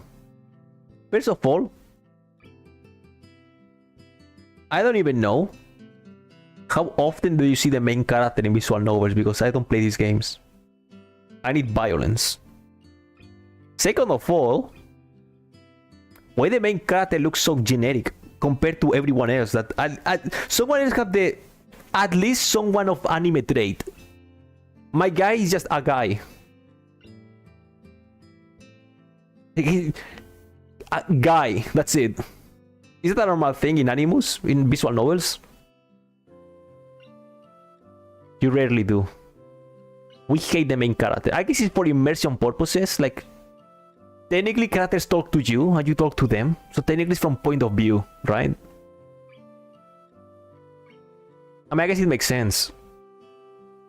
But I don't want to be me in video game. I want to see my guy. I want to see my guy jump and roll. And then do a silly ragdoll when he dies. Just like Max Payne. Just like Max Payne. Apart from getting lost every now and again, and being crash stuck also my classroom fine, I guess. Misa's hair.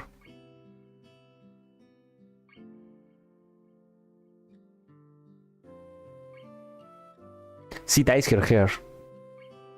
Why would she do such a thing? Why would she... What kind of anime girl dyes her hair? I can't tell why, but for some reason I feel uncomfortable talking about it to these random strangers, even if they have been pretty friendly. Yeah, it's nothing, I was just a bit startled. Judging from the two girls' expression, I don't think that they're buying it, but in what I assume is their way of respecting my privacy, they don't press the matter. I guess that is one of the unwritten rules around here. Don't ask. Yeah, don't care, didn't ask, completion list. Don't ask, don't care. Whatever it was, completion list. Even if people conditions are obvious like Hanako's, this is still bound to be story involved. Like a horn. Yeah, also, and instead of Hasao, his name is something like Venom, right?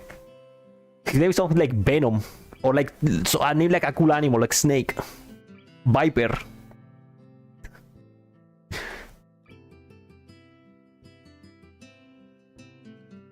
Yeah, Poison. Poison. Like the Pikmin remix. Ah, if he does too much exercise. My character has bad heart.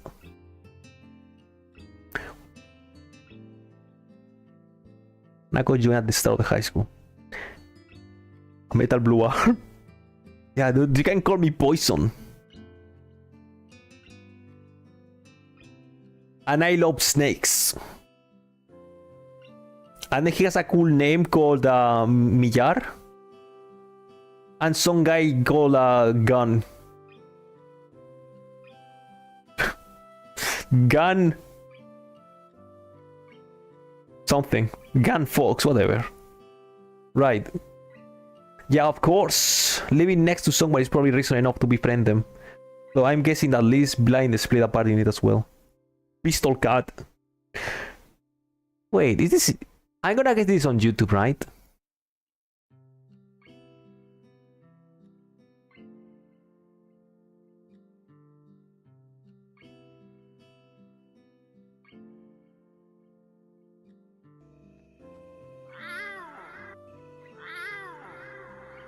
There it is. There it is. I can't imagine.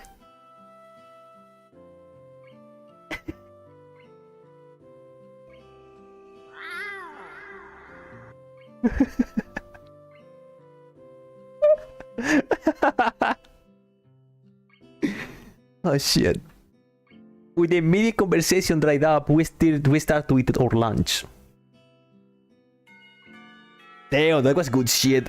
My classic sandwich, no water, no nothing, sandwich. 1.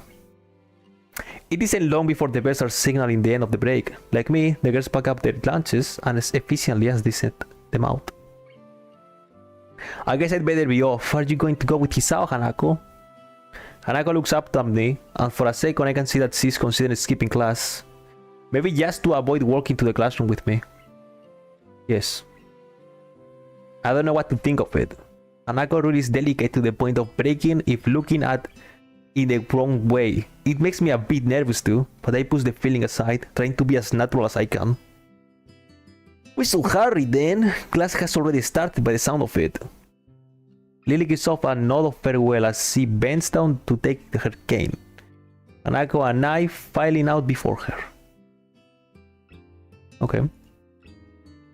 We walk quickly down the empty halls to our respective classes. As we reach the door to Lily's 3-2 classroom, she turns towards me. Isao, thank you for sharing lunch with us today. My pleasure, Lily. And with that, we part ways. Lily entering her classroom and leaving Hanako and me to take off to our own. She's still looking like she wants to run away. So, do you really want to go back to class now? Yes. Okay then. I feel like I should say something more to her, but it's hard to come up with anything that would be appropriate and safe enough. And Lily was right. The more time we spend out here, the more explaining we have to do. I open the rear door to the class and walk in. The teacher looks up at me and opens his mouth to say something. However, as Hanako follows me in and closes the door, he simply nods to us and continues his lecture. This is the third time that Hanako has had her truancy practically ignored. There's definitely something going on here. We make our way to our seats, and I notice that Misa and Shizune are both missing as well. They were looking for me. They want blood. I wonder if it is some form of informal agreement with the staff, or if it's a perk afforded to the unique students of this school. Trying to make as little disturbance as I can, I extract the relevant textbooks from my bag and start catching up. The class goes on quietly. The teacher seems like an okay person despite the weird first impression I got, and the material is relatively interesting. However, the way he teaches is really bizarre. It's as if he expects that everyone is a natural genius.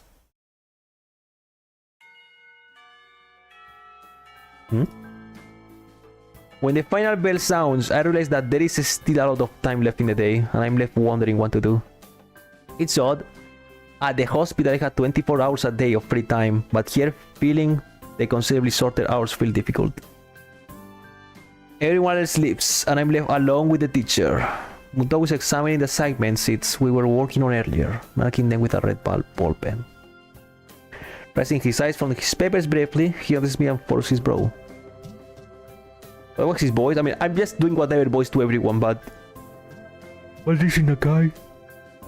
I jump at him addressing me. But I guess it's natural to spark some conversation since there is nobody else around.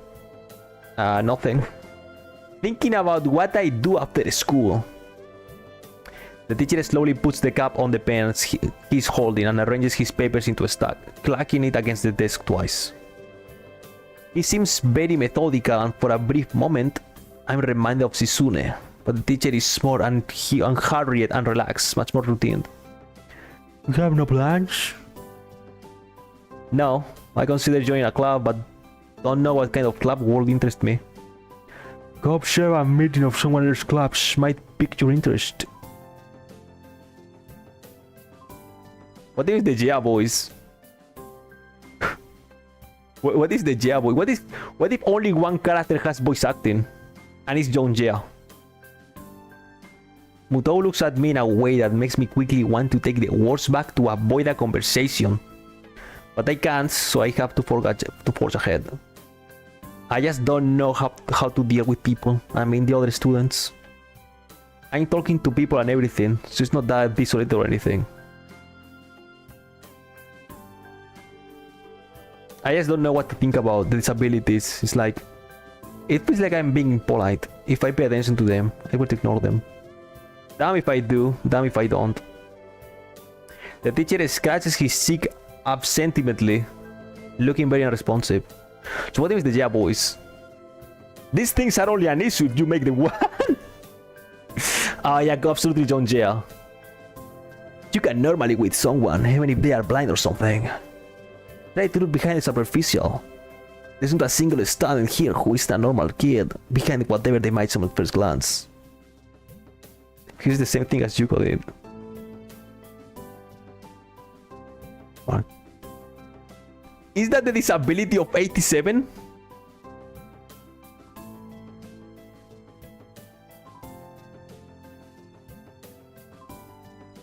Sorry. Oh! Oh, that scared me, dude. No one told me this game is terror. Oh no. Oh no.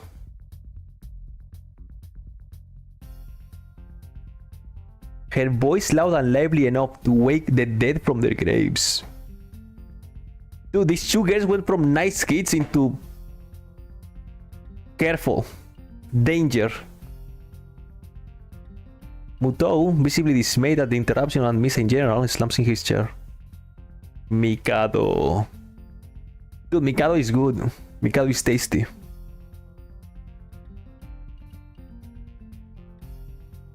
Yeah, I like Mikado. I mean, I barely eat that thing, but I remember that was really good.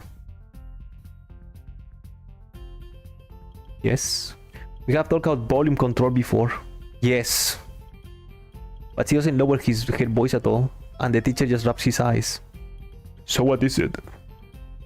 I will kill. We are running out of supplies for the festival stands. This is a distress. She waves a pink slip of paper she's holding around. So, go get more supplies from the art room. What's the problem with that? Plywood. Plywood is always the problem. Last time we wanted more, there was only a little. But that time, we just took it, went with that. Now, there's like none left there. So, do you know where there is some? I don't understand. How would I know? See, Chan? I mean, the president thought that teacher would know you. But all looks like he's in great pain. Throwing his entire essence, and Misa doesn't get it at all. Looking at the two of them communicate is terrible. Like looking at a man being tortured by drilling his skull open while blasting pop music at full volume at the same time. I'm afraid I have no idea if there is plywood in the school, let alone where it could be if there was any. Oh, what should I do? Mr. Kojima!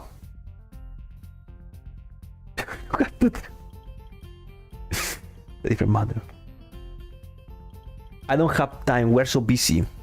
She holds her head with both of her hands, looking at as despairing as it's possible for a person like her, without even noticing she crumples the notes she's holding against her hair. I shouldn't even be fetching these things. There is so much to do and we're falling behind soon. Pretty much.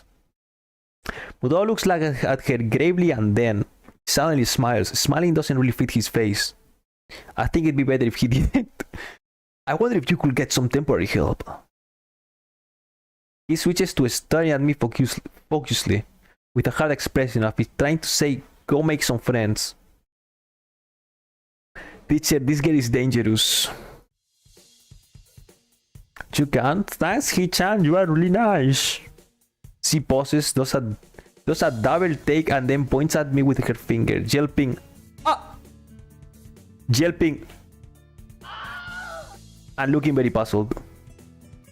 Come to think of it, what's Hichan doing here? Class is over, you should be having fun. We just had a little chat. Oh no, it's not detention, is it? Are you in trouble, Hichan? No. Is Hichan in trouble, teacher? No. But those sides deeply and I feel that I have to help Misha to get her off teacher's back. So what do you need? Here's a list. I can try to find the plywood from somewhere if there's none in that room. She offers me the notes she's holding. I take it, hesitating a bit. I said it helps you, but this has no implication on whether I'm joining the council or not. Oh. Still thanks, Hichan. Try to be quick. We are in a stalled building streak now. We must hurry, hurry, hurry.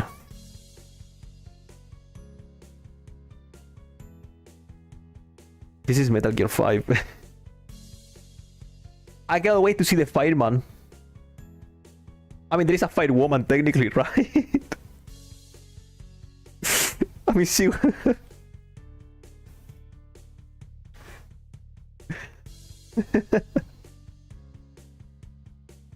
I'll be going then. Waving the long list at the teacher, exit to the hallway. The classroom closest to ours are designed below in the classes 3-1 and 3-2 to the right side. Lily's cats. First.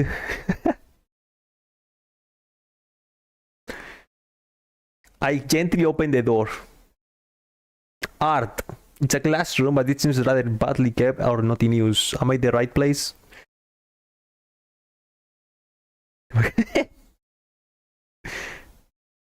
The room is flashing sunlight. This game is before Phantom Pain, by the way. When was Phantom Pain released? Phantom Pain is 2015. This game predates Phantom Pain. I can't believe Kojima was stealing from small video games. How cool he. Jokingly, I call into the empty room. Anybody home? Something catches my eye and I stop mid-sentence. Oh! Oh, dude, we gotta stop with these jump scares. What even is... Oh yeah, no arms. No arms, just leg. What is she eating? Is that curry? She's eating curry. I cannot believe this game is the reason Phantom Pain exists. Sitting on a desk is a short-haired girl, curiously wearing a boy's uniform, with a fork between her toes, a morsel of food stuck firmly on the end. This odd way of dining seems to be caused by her apparent lack of hands, but her presence here is what takes me aback even more. How did I miss her before? She's sitting in a corner very still, but I still somehow took her as part of the furnishing or a statue at first glance. I'm not being too observant today as a whole. The girl seems to be frozen in place, staring at me with her huge eyes like a rabbit in headlights. She's staring at me, her mouth wide open, ready to accept the fork. I'm staring at her, my mouth wide open, suddenly remembering I didn't finish my sentence and trying to think if I should. This weird stalemate keeps us both stunned into silence, punctuated only by the wall clock ticking rhythmically. Hello! A strange girl. The girl stabs the forkful in her mouth and is now staring at me expectantly while chewing. This is a bit awkward. Hello.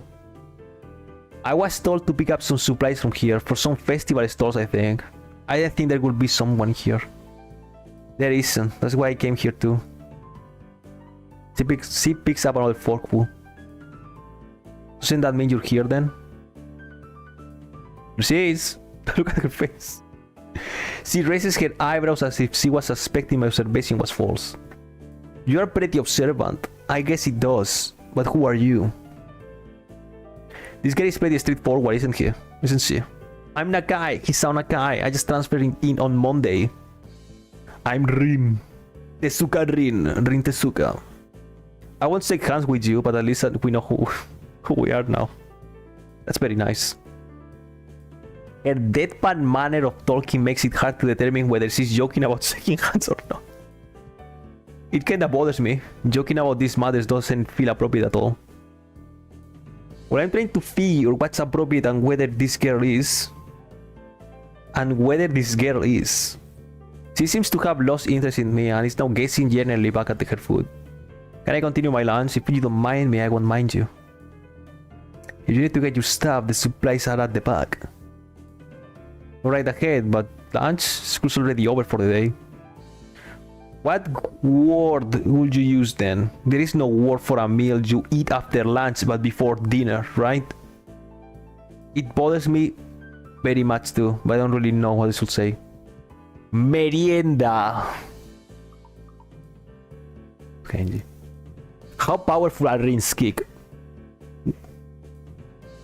What if Rin just Spartan kick my guy in the chest? I don't think you are supposed to eat meal between lunch and dinner to begin with. But I'm hungry now and my delicious box lunch will go to waste otherwise. I have courage, very delicious. With much decisiveness, Rin once again picks up the fork between her toes and with at least as much impoliteness, she points straight at me. Oh, the chill Spanish. Dude, she's having lunch, leave her alone. She's having... This... So Nakai, what's bringing you to this place? Okay, listen, I will play with... Listen, Resident Evil 4 co-stream. Me and Rin, we will learn some Spanish. Like I said, I was told to look for these things.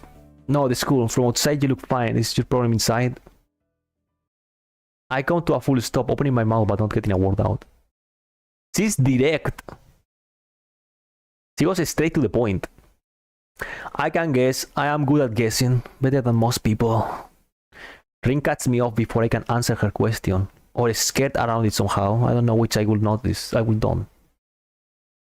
I froze in front of this issue again. I haven't even told anyone here about my condition. Or maybe it's only because it hasn't really come up. Let me save just in case. Save.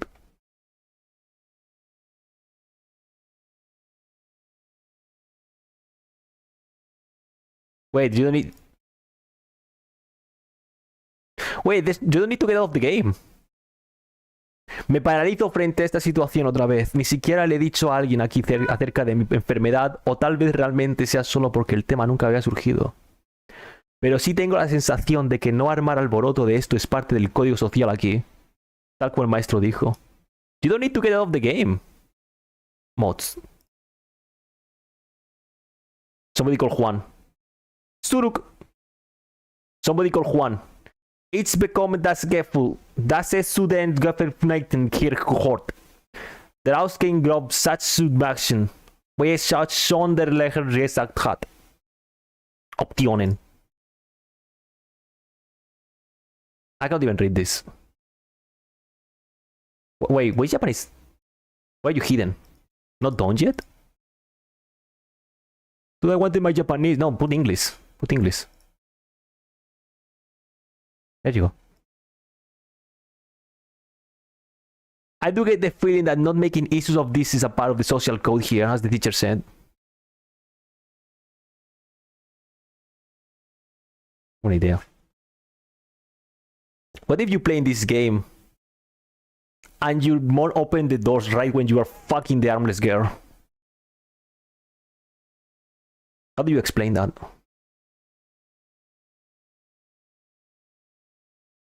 I can't let Susune circumstances or Lily's either. Naturally, while I go through this in my head, Rin keeps considering what my condition could be, with an overly contemplative look on her face. She puts her fork between her lips and leans back, looking at the ceiling as if the answer was written up there. A beam of light illuminates her face, creating a mask of dark shadow on the other side. I don't think it's anything in your head, and something in your guts could be boringly ordinary, like this lunch of mine, and less delicious. The problem must be in your pants. What? This mess up Sherlock Holmes kind of a statement and the sheer lack of tact it was deliberately with catches me completely off guard. I think I might reel back even physically as Rin's eyes widen in revelation and astonishment. So I was right, there's something wrong with your tackle, isn't there? What? Still partially in shock but recognizing the need to reply something, I spit out the first thing that I can think of.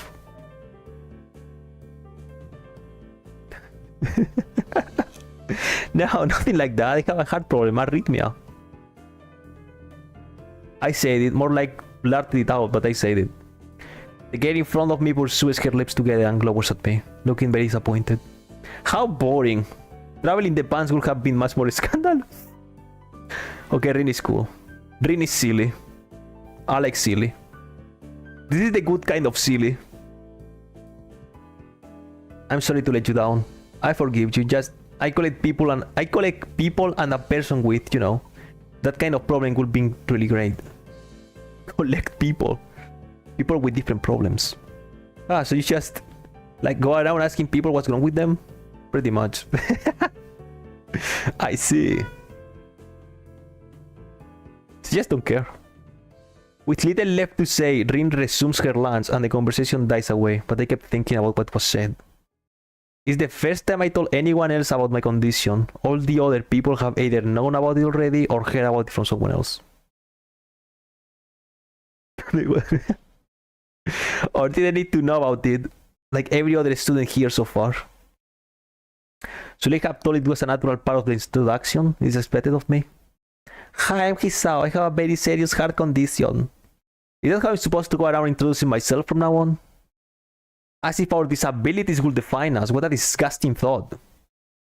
Or maybe this Tezuka girl was just an unnatural interest in such things. As I walk to the back of the room to pick up the items on Mrs. list, a chance opens to study Rin from the corner of my eye. Look at her face. Her hair is burnt auburn, almost orange, and cropped short. Long hair will probably be impossible with no arms. The boy's uniform and the lack of arms make her look very thin, almost scrawny. She is not particularly pretty except for her murky green eyes which flicker restlessly from below her short bangs, even when she eats. The distance and the shadows make it seem like they don't reflect sunlight at all, but instead absorb all of it within them like deep wells. She moves her feet almost as deftly as a normal person would use their arms. However, I can see how this sight could discomfort people, especially while eating. It makes me feel a bit uncomfortable at least. Akiyama. How good is she at kicking? Have you ever seen Akiyama eating with his feet? Think about that. We saw Rin, not Akiyama. Can we mod Rin into Akiyama? Okay, boys, let's mod Katawa Shoujo into Yakuza, come on! I hesitate to think about the word unnatural, but it's too late now, is it? Oh. I keep searching the cabins and shelves for Mrs. things, but after enough time passes, the silence grows too uncomfortable, so I try to force some conversation out of this strange girl. So, do you always sit alone at this late? Or do you get occasional visitor? Yakuza 4 Akiyama. Yakuza 4 Akiyama level. You mean infinites? You mean infinites against a wall? Visitors. Maybe you are my first occasional visitor, but I don't always eat alone either. Sometimes I eat with a certain person of the roof if she's not horsing around. Horsing. She likes to do sports. Oh. And that's all I can think of to say. Both of us fall silent again as Rin forks the last bits of her meal to her mouth. I look down at my haul and double check it with Mrs. list. It seems I have everything except plywood. So I think I have all the things now. That's very nice for you. Don't feel obligated to stay. I was about to take a nap anyway. Take a nap. You need to do whatever you are going to do with that stuff anyway, right? Or perhaps you like to watch girls sleeping? I'm not sure what to make of this, but Rin looks serious. Rin looks serious. Even if I did, I think I have to be going. I'll catch you around, Tezuka. You can call me Rin. You can call me Rin. I feel that our relationship is at this point good enough to warrant this much. I was already turning to make my exit, but she draws me back in. Fine, then I'm Hisao. Then you are. Then you are. Rin looks at me hard in the eyes, but that intimidating feeling you get when someone stares at you isn't there. It's like she's actually not looking at me at all. She blinks a couple of times and I can figure out why a pause like this just popped between us out of nowhere. See you later, Hisao. There is something like a tiny smile there in her face, maybe. Maybe. Cool character. I quietly back out of the room. As I sat to the door in front of my face, I whispered to myself, what an intriguing person! From inside, I hear a muffled sing-song voice. I hear that. Oh no. What is he here? I jump at the sudden appearance of Misa, who I had not heard approaching despite the completely empty hallway. Somehow she had gotten to jumping distance of me without making a sound. Creepy. It briefly reminds me of Kenji's nutty theory about a global feminist conspiracy, but I pushed that thought aside.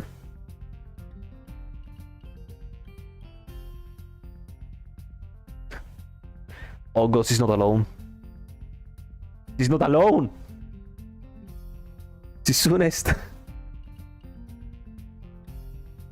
is standing slightly behind Misha, looks all of a sequel. Her disability is that she's a liquid. She's liquid snake. She has all the bad genes, but Hisao has all the good ones. No, wait, more importantly, who is in there? There's no club meetings today. She tries to closely peek past me, even though the door prevents her from seeing out anyway. What are you doing here? You took so long that we had to come check what's wrong. That's not good, Hichan. She wags her fingers at me scoldingly. I found plywood, but everything else is still missing because you are tardy. Oh, sorry. I got the things here. We're just going to bring them.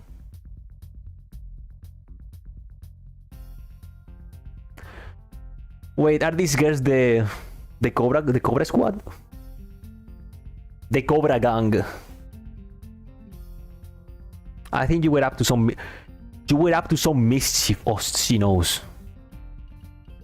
Misa signed something quickly to Shizune, pointing at her own ear a couple of times.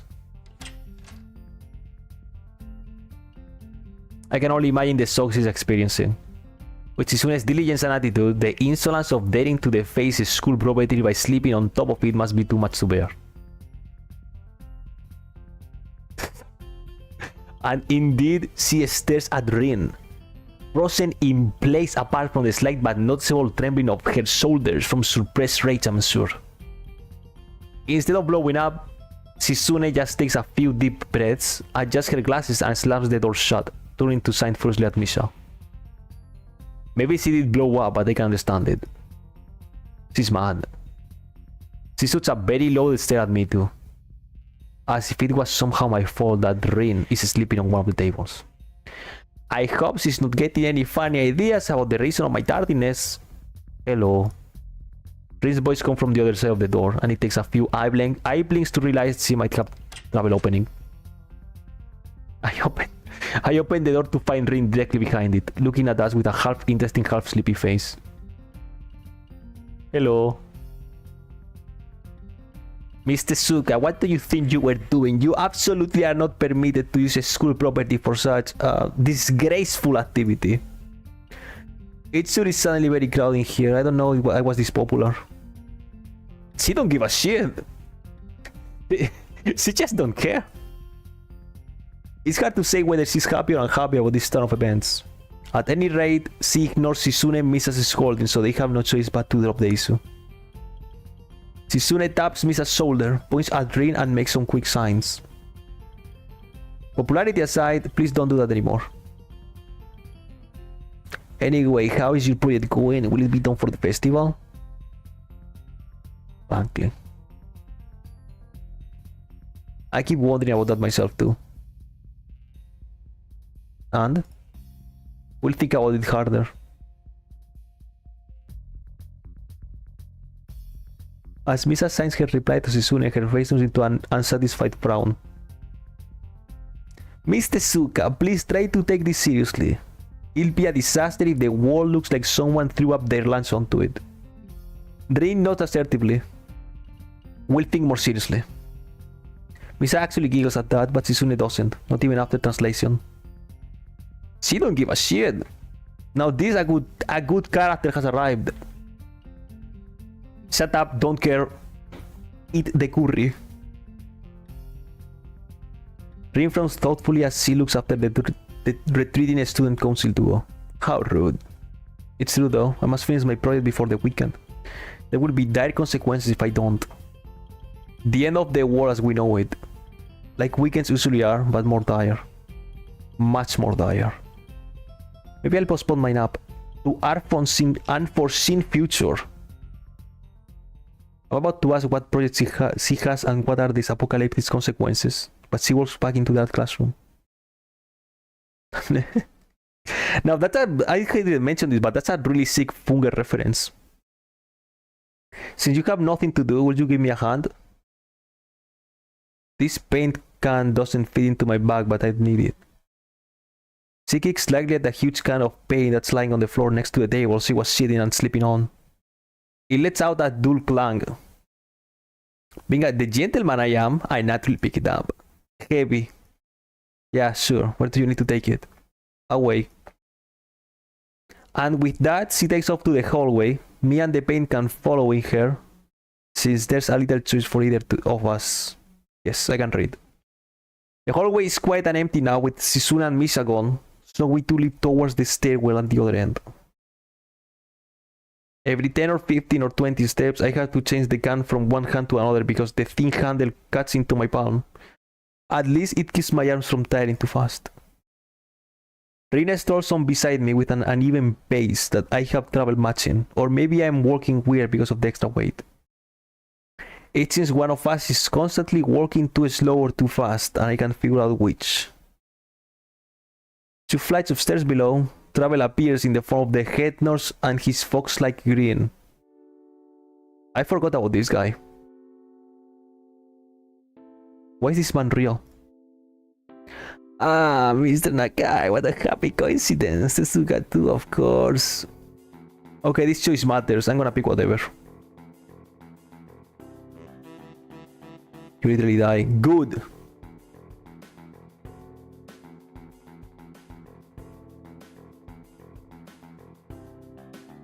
Wait, what? Current scene, Waylay. Current track, A-A-I-O-U. Lali Lulelo. A-A-I-O-U. Lali Lulelo. Everything's connected. He nods courteously to Rin, who does not acknowledge him back, then turns to me because obviously it's me who he had some business with. There is something I forgot to mention on Monday. I nod and wait impassively because I can't even begin to guess what he forgot. The feeling of the handle delving deeper into my skin doesn't make me feel enthusiastic about the interruption either. It's about your medication. Since you haven't been that long on your current medications, there might be some unexpected side effects, which might require adjusting dosage or even changing to another kind of medication. So we will do a few tests regularly. But what I want is for you to keep an eye over things. What if I choose to die? Can I play the game? Alright, so how are you? Everything fine? I give up and drop the can on the floor before answering him. Apparently this takes longer than my biceps can handle. I'm about to say something generic as an answer, but then I realize how often I've done that lately. Other people have asked me that too, teachers and students here. My parents, visitors, nurses, doctors at the hospital. Everyone seems to be concerned about that. It's natural for a hospital, not so much for a school, except this school. Or should. What if I just get Rin into my room and we play Crazy Taxi? I get everyone into my room and we take turns into playing Crazy Taxi. Can she use a Drinkas? Can you play a Drinkas with your feet? I mean, Crazy Taxi is like 3 buttons. She might do it. She might find a way to play Crazy Taxi. Like, change gears, go forward. And that's it, pretty much. And go slow. At least that's the feeling I'm getting. And this is not the kind of school that gets transferred students too often. The thought sends shivers up my spine, but I give a generic answer anyway. That's great. Also, one other thing. My sources tell me that you've been at neither the school track nor even the pool, so I'd like to know if you have taken up exercising as I asked. Of course I haven't, but this way of inquiring gives me the feeling that I should have been running my ass off on the track since the very first day. Have people spying on me? Not as much. I just happen to know a few people. But that's not the issue here, so don't try to slip out of it. Well, I was actually just doing some improvised weightlifting as an exercise. I pick up and lift the can up and down a few times like some sad imitation of a bodybuilder, even though it's weighing down my arms painfully. The stupid grin disappears from his face for a second, then comes back like it was never gone. Tezuka, will you give us a second? The Lord grabs me by the shoulder without waiting for Rin's permission, which he didn't need in the first place, and drags me aside. When I told you to exercise, I wasn't joking. I understand that you are still on your first week and all, but please don't ignore the importance of this. The reason I'm coming down this hard on you is that the habits are not easy to form. The more you sleep and postpone, the harder it be. It's the same with everything like dieting. That's me! Can you promise me to be more serious about this from now on? I guess. Yes, I promise, definitely. He stares me for a moment and then shrugs, smiling again. Okay, that's more like it. If you go to the school track tomorrow morning, you'll meet my spy, who probably has no qualms offering consultation. It's gonna be the guy that almost killed me. See you around. Promise. Shit, not a single one of you has mentioned the Hanako and the legless girl. What if I choose one of them? I pick the unknown. He leaves with a wave of his hand and no answer, and I walk to Rin, who has been waiting, idly leaning against the hallway wall. For a reason, they dog shit. Even when I approach, she doesn't move her eyes off them.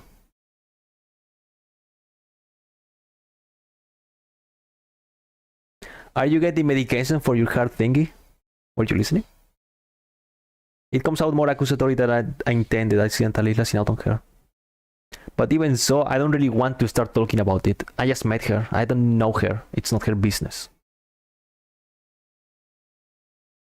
The nurse seems to be happily ignorant about confidentiality too, talking about that kind of thing in public. But it's not Rin's fault, is it? I look up at her, suddenly feeling a bit guilty. But Rin is just staring past my shoulder quizzically. Her head tilted like a bird's. I don't know why this is so hard for me. It feels like there is some inexplicable lock that prevents me from being more upfront about this. Yeah, they're from my heart. Will they make you better? No, not really. They just make me a little less worse. Rin keeps looking at me for a while longer, and she neither says anything further nor displays any kind of emotion I could discern. I'm thankful that she doesn't. I think I'm still not quite used to all this. At the hospital it was easy, but I still haven't sorted my feelings about having to live a normal life with this disability. We leave the main building, and Rin leads us onwards towards the dorm. We stop at the small patch of greenery in front of the dorm building. The dorm is built on a slightly elevated ground, with a wall and a few trees that everyone has to circle around every time they come out or go. It's probably the only inconvenient design in the school. The entire wall, made of the same kind of bricks as the building itself, has been covered with some sort of painting. Most of it is still mere sketches, quick lines drawn with black and white against the grey plastering that covers almost the entire length of the wall, but some places look a bit more finished. There are human faces and legs and hands. I can't quite say what the painting as a whole might portray. Stacks of what seems to be paint cans are arranged in piles on the ground beside the wall. Wait, is that her thing? Is that her thing? See, the left side is hardly off the ground yet. It's because I couldn't get in the mood yesterday, so I gave up and went meditate instead. It was suddenly morning. He paints. I mean, I'm pretty sure she does everything with feet. There's not that many choices. I have to work on it. But the guys from art class are helping with the negative spaces and base surface whenever, which is a problem. By the way, this game is 2012. This game came out at a moment where feet were innocent on the internet. Arte abstracto. Ooh.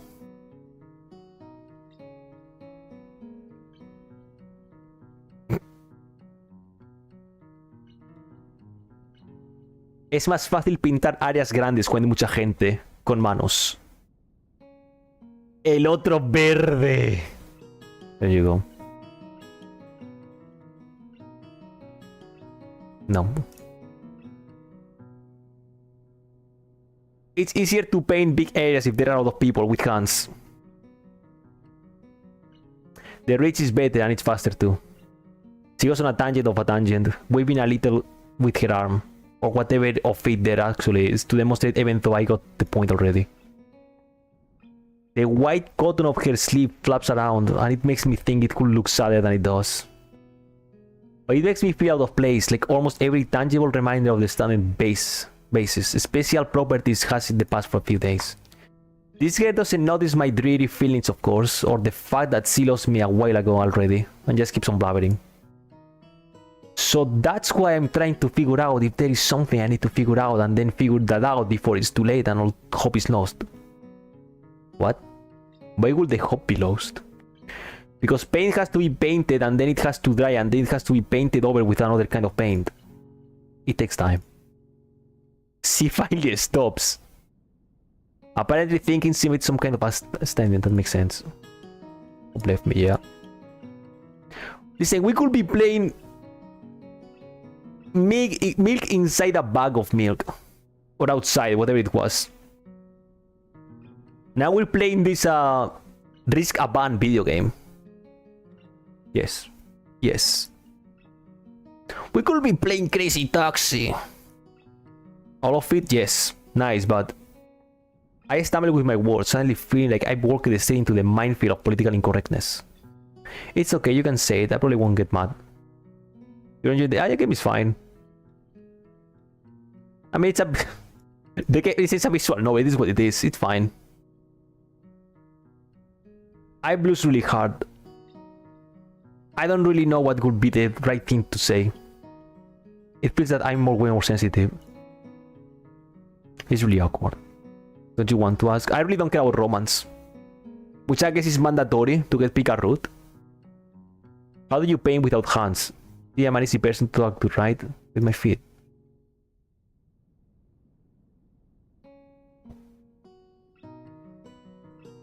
I almost guessed that already, but isn't that hard to do? You're good at guessing anyway, I don't think it is, but maybe I'm used to it by now.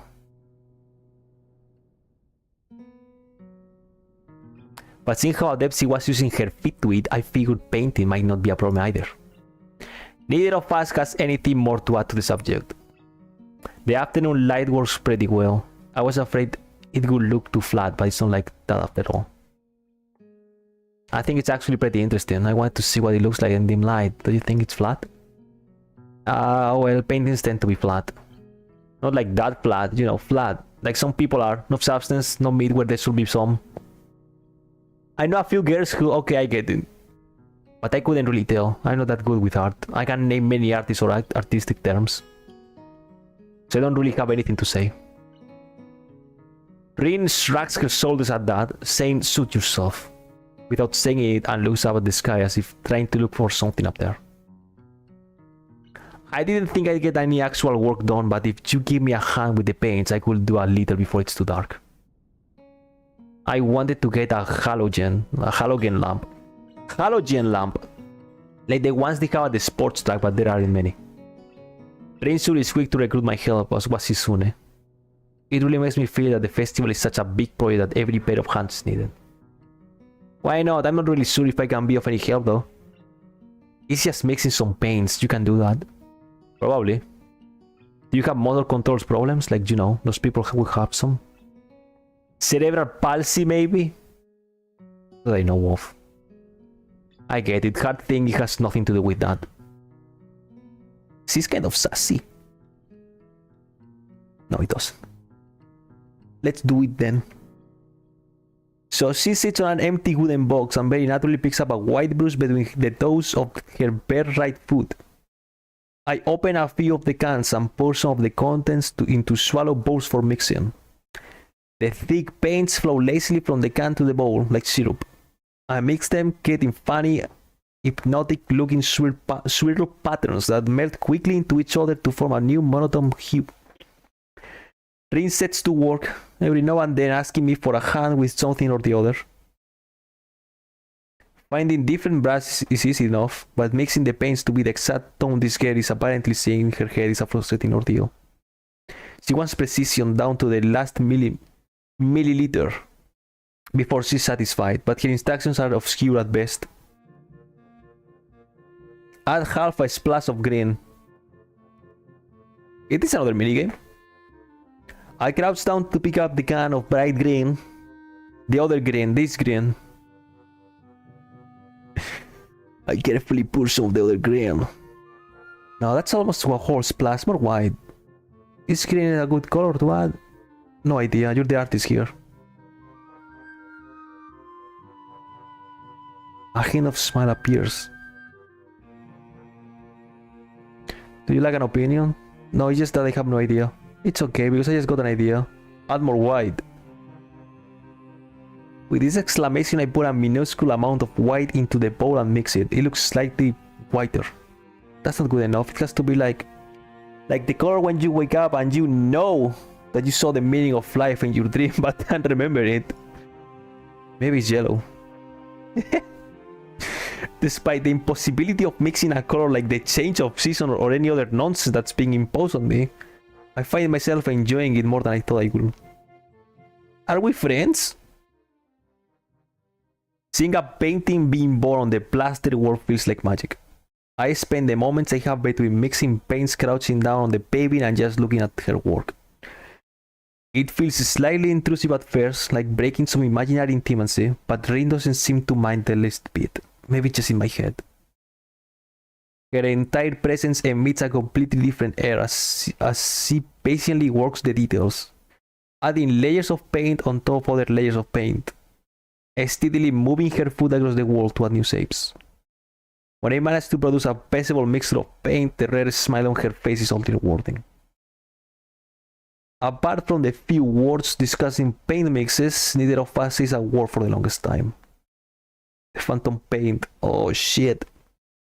Faster than you. As if there was some need to conserve words and breathe and sound.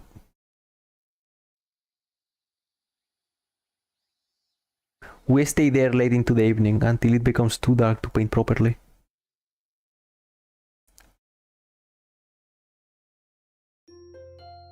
That's it? Wait, no Genji interaction?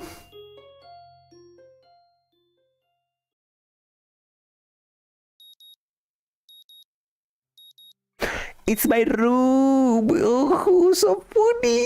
So funny! The sound of an alarm pulls me out of a fitful slumber and into an unpleasant state of wakefulness. I linger under the blanket for a few minutes, gathering energy to rise up while making excuses as for why I have already happened. Honestly, okay. Okay.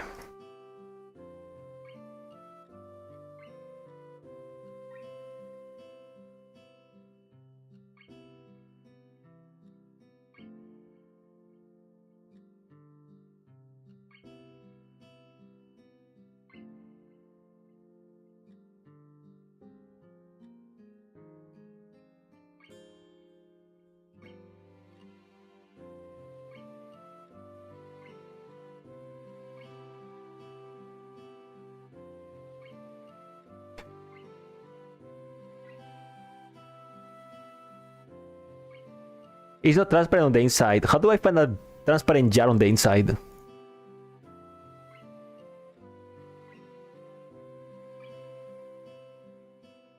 I found it. I mean, you know why we play these games, right?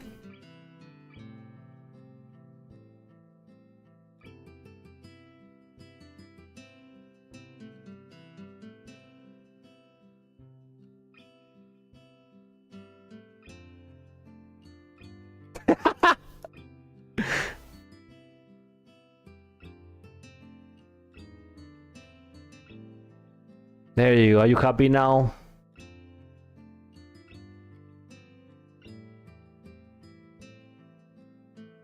Are you happy now?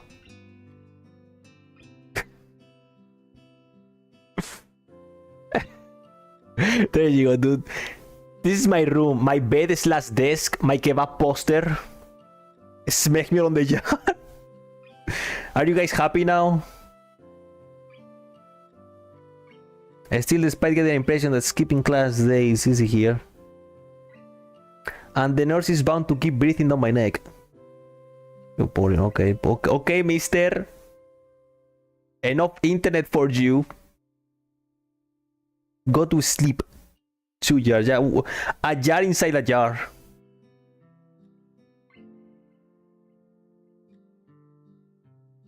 How about that? A jar inside a jar.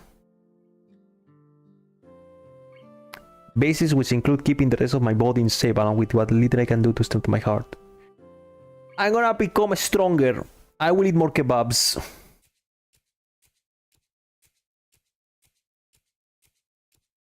Vaporeon. Vaporeon. She's back.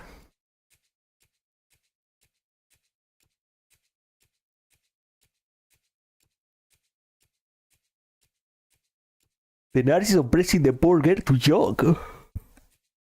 How does the nurse force me to be healthy? And even with things being like they are, it's only because I wanted to get off my way early. The fact that I would be less likely to encounter someone who... Okay, if I don't do this thing, if I answer maybe, where would I be? Reading a book? I leave, but it seems that for my former seal noticed me on her last lap. She waves at me cheerfully and jogs over. Good morning, your name is Hisao, right? You may not remember me. Emmy? I knocked you over the hole yesterday. Oh yeah, you almost killed me.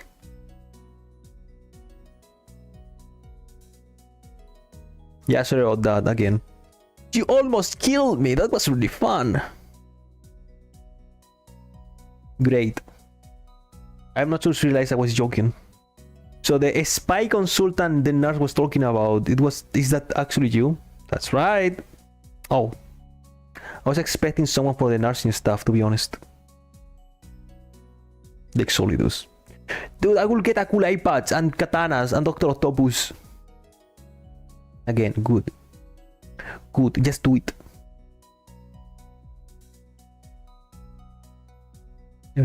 Unless you are here to exactly that. No, I'm here for my own reasons. The nurse just asked me if I had seen a messy hair transfer student who looks like he's kinda lost on the track. Never forget where you fight Solidus in Sons of Liberty. What is the final stage? Training. For what? Track. I see, you're on the track team, huh? Yep, I'm one of the better runners too. And modest about it. Hey, you should join up. It's good exercise, you know. I guess joining here will save my life. Nah, I'm not even sure that I really like running all that much. Organized sports. Soccer. I mean, I ran around with my friends and all, but that was really the only reason I ever played. It wasn't for the glory to be found on the field, that's for sure. Amy seems to understand my meaning. I see. Not that into the whole organization thing. But now that you're here, I guess we're going to run together, huh? What? Sure, I guess. Amy seems pleased. Amy will remember that. What if we have this game made by Telltale Games? Shizune will remember that. Real men don't warm up. Okay, you're gonna die. Bad Hisao. She just called me enthusiastically, but then smiles and leans closer. Stay away. Yes, holders. You're telling me Amy is cheating? I don't even have to stretch my legs. Haha. As if to confirm her statement, she bounces up and down a couple of times, giving a passing impression of standing on a pair of springs. Her leg blade seems to be quite elastic. Let's go. I'm going to die. So we both take off around the track, and I can immediately see that she wasn't lying about being good at running. Emi moves fluidly, throwing herself into the run with a sort of wild abandon. I find myself concentrating more on running properly. Hands spread, right? And something about hitting on the balls of your feet rather than the heels. I try to match my stride to Emi's, but it's pretty difficult. Apparently, I'm not very good at it. Maybe Emi could help me with that sometime. I'm really not feeling up to more than a couple of laps today. I'm slow to a walk pretty quickly. Am I gonna die of exhaustion?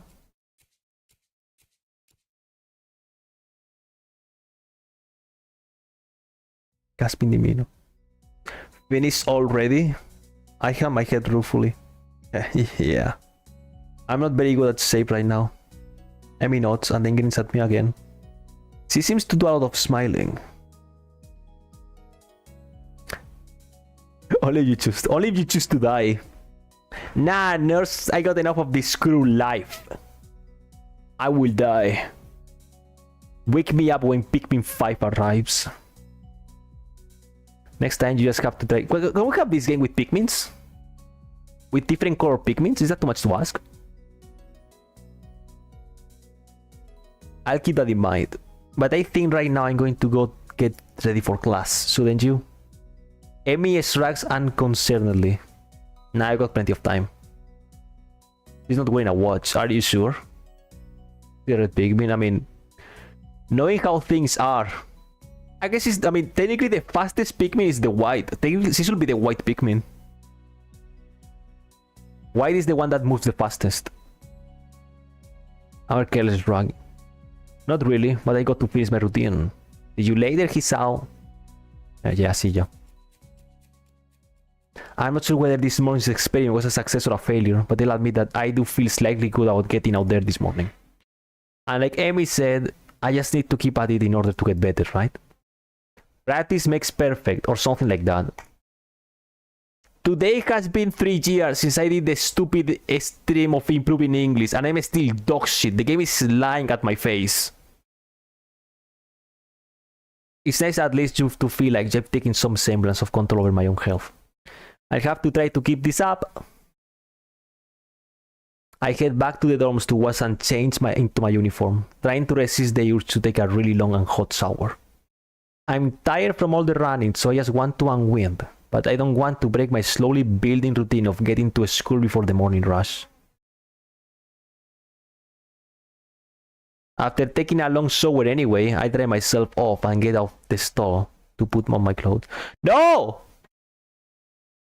Go away!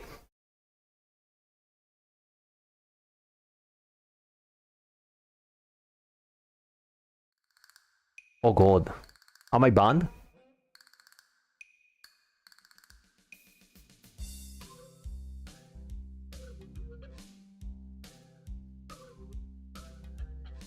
There you go.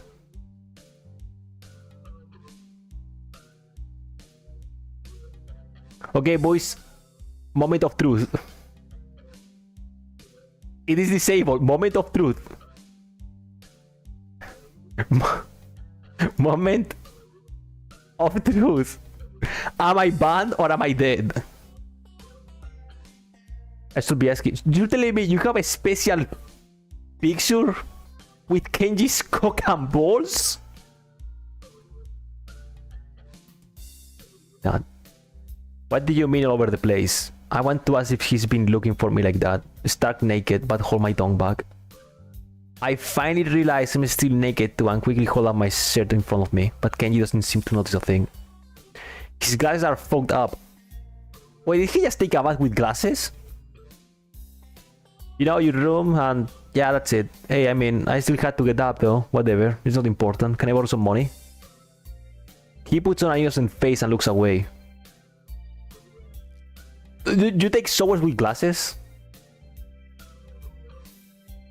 It's like there are people taking showers with the watches on. Let's see, big name. Okay, I'm sorry for being the weird. I'm supposed to see. I mean, now I'm worried. How blind are you? Okay, now I'm worried. How blind are you? Money, sure. Awesome. Wait, why do you need it? Can you just give it to me because I had the goodwill not to run through your pockets while you were in the shower? I could have, but I exercised restraint. And in the end, isn't it the thought that comes? Come on, pal. 575. We're almost the same. This makes no sense. If it's the thought that counts, I should withhold payment since his thoughts were so clearly impure and his intentions are probably even more sinister since he can tell me what they are. I see as much him.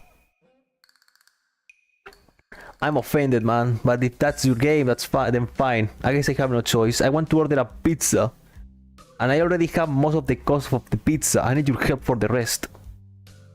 I get some pizza too, alright? No. Are you serious? Yeah, I will give you some, but you have class. You don't have time to eat a pizza. Who the fuck is this guy? What about you? I'm not going to class. I have to wait for the pizza and pay the guy, and then eat it. It's not easy. You have to obtain the pizza stealthily. If you don't, everyone will see you, and the pizza, and they will ask for a slice. It's a hard world out there. Everyone wants a piece, then you're left pizzaless in an unforgiving world. It's happened before. That's how I know. Every day I plan my vengeance so that when the people who wronged me order a pizza, I will be there, ever vigilant. Kenji strikes a dramatic pose completely without irony. But yeah, I only need like 400 yen. Please! You're my only hope. I can go outside and buy my own pizza. It's too far. I try not to go out unless it's absolutely necessary. Let me tell you what happened the last time I went out without carefully planning it out in advance. I was outside. I can't remember what I was doing. Something. Standing? Maybe wondering how I got there. And then out of nowhere it happened. Like a flash of lightning. Splitting the sky. Like how you split a sandwich into 2 equal pieces to make it more manageable. To hold and eat. A bear crap on my head. It was the second most shocking moment of my life. What was the first? He ignores me and keeps going. I want to grab him and shake him. Is he just trying to keep me momentum? I'll go with that, even if it's more likely he just didn't hear me. It was like in the openings to some kind of anime show. You know how there is always a part where the main dude is fighting his rival and they fly at each other and clash swords and there's like... What? Like that but with poo. Okay. I only need like 1000 yen. It was for 400, okay. What? I'll pay you back, I swear. What is this conversation? I don't know when I'll be able to pay you back. You have 1 week. Kenji winces and makes a noise like a dying cow. I'm particularly disturbed in fact given that his baton is conducting freely. You're not supposed to be so tight-ass about money between brothers in arms, man. Men have it bad enough as it is. Did you know that male porn stars only... What?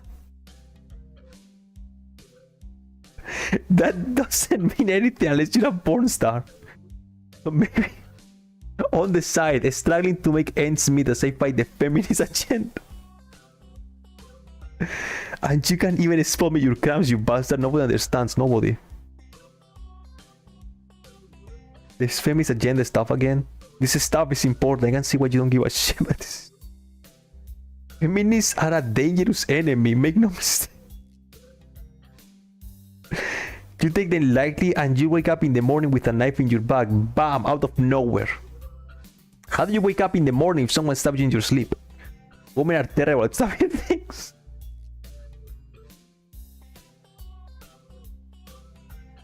What the fuck is this? Listen, this is your average Yasuo main. Well, I mean, don't take them lightly for the big things. Individually, they're not a threat, but if there were some kind of war, like a big war, with men on one side and the feminist forces on the other side, it would be pretty ugly. And that day will come when the feminists come off their central top secret worldwide feminist headquarters and say, it's all now, motherfucker. You're being ridiculous. There's no big worldwide feminist headquarters building. Where could they even hide that? I mean, I had the massive...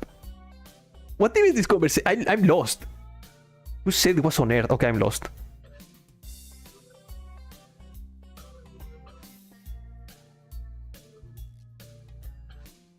Yeah, there is a war going on. A war not many know about, but it's a great one that will one day boil over and encompass all of the known world. Then we will have to pick sides. We will have to make a stand. In fact, it's happening right now. Imagine it, the bloody battlefield. I thought this course was silly. When I grew tired of the bleakness of our fight, when I mistook the time the power went down for a feminist raid, I thought the end was near. But then I realized that if I gave up, it could be all over. I was like, whoa, and...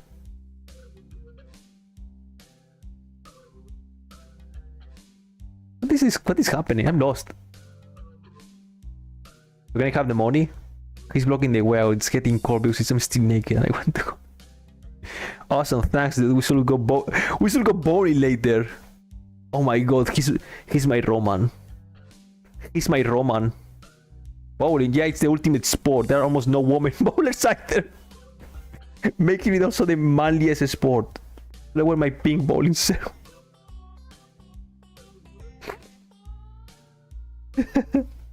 Maybe. Pay me back. I can pay you back in stuff, right?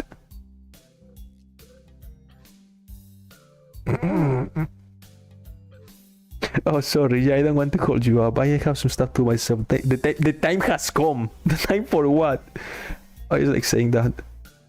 Okay, now the time has really come. For what? That's bad. Get out of here.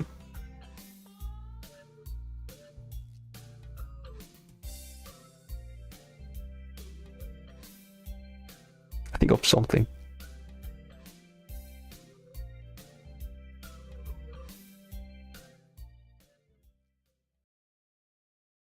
What the fuck just happened? What the fuck just happened right now?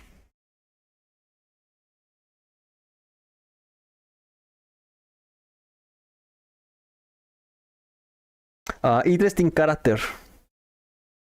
Interesting fella. You see, even Windows is surprised. Two dudes talking about feminists, sword wakes, bowling, and pizzas, but us naked. Absolutely. There's no other visual novel with this. There's no other visual novel that has content like this. Sorry, what you just woke up? That is time I will never get back. I'll get him for this somehow, but right now I have to get to class. I'm the first person in class today, although I think I'm either too early. Then again, sitting alone here for 20 minutes sure beats having to suffer that time with Kenji. What even is Kenji's route? Like what, do you fight feminists in the moon or something? The combination of fatigue, frustration and boredom starts making me feel very tired. I black out for a second, waking up when my head hits the surface of my desk. Rubbing my forehead, I realize this is a good reason. Her tapping noise and Lily's tall figure appears in the doorway. She's not in this class. She was... something like that. You become addicted to League of Legends. That's the Kenji way. The first... I mean, this game is 2012, so it might be the first one. Hello. Excuse me. She calls into the quiet classroom with a broken, delicate voice. I realize the silence might unnerve her because of her blindness, so I break it. Good morning, Lily. So, good morning, I didn't hear you come in. I wonder if she thinks it's suspicious I didn't say anything to her before. It's likely. If I were to be a lie now, it would sink me. Well, I was already here, just asleep until now. Oh, have you seen Hanako today by any chance? No. No, it's fine, it's strange. I think we're only 2 people in the school right now. I didn't hear anyone else in my way here. What if it's Sunday? You're chastising yourself for doing something that other people should? Punctuality is a good thing, I think so anyway. It's a very busy morning today. The festival is coming up soon and today's the deadline for event. I guess in the festival is the end game? I'm guessing. It could be that everyone is trying to complete the necessary forms at the last minute. Maybe that's why it's so quiet today. Hi! Oh no. Oh no. Hi, Hichan. Hello. Look, it's the class representative. Hello. Good morning. Of course, you're not the representative of this class, right? Right? I'm not. Lily seems a little more guarded in her answers to Shizune than she was with me the other day. I guess they really don't get along at all. Then I realized that Lily might actually not know Shizune is present and she's trying to detect whether or not she is. To know who she's talking to. And you was cooking. What if Misa is the final boss? For all she knows, she's talking to Misa, but knowing that she and Shizune are practically inseparable, she might expect Shizune being the one that actually talks. Damn, how complicated. I decided to help Lily out for my own peace of mind more than anything else. You're here early, Shizune. Ruined. You were here even earlier than us. Misa pops out her cheeks angrily. Why is she getting angry? Does she feel emotions of Shizune's behalf too? It's not that weird though, that Shizune didn't like my little comment. It's true, I was here earlier than them, so me saying something like that could definitely be misinterpreted anyway. Heart attack. Heart attack meter. It's like Darkest Dungeon. Class rep, it's a good thing you're here. We have to talk. The festival is coming up in 3 days, right? Every other class has already handed in their project budget reports for their events. Even the first years. Except you. Wario laugh. There's still time to hand it in, isn't there? Today, the deadline is today.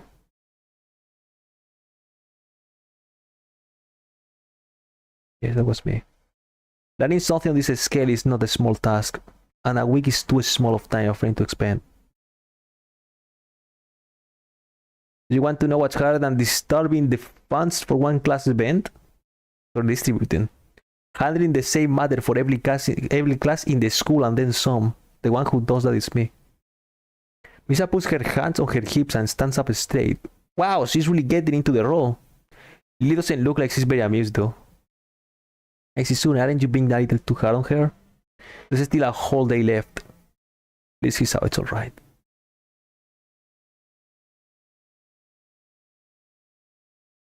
If this is about the budget, then I'm disappointed you think I have forgotten about it. I understand how important it is. Then can I have it, please? Students from my class.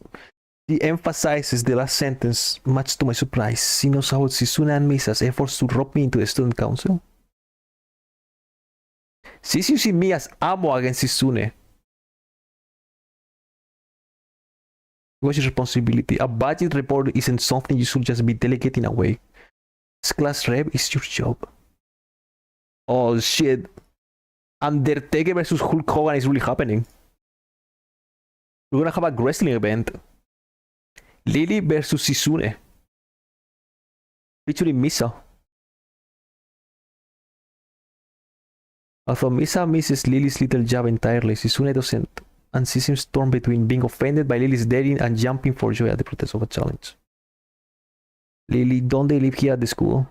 It's a 5-minute walk, you know.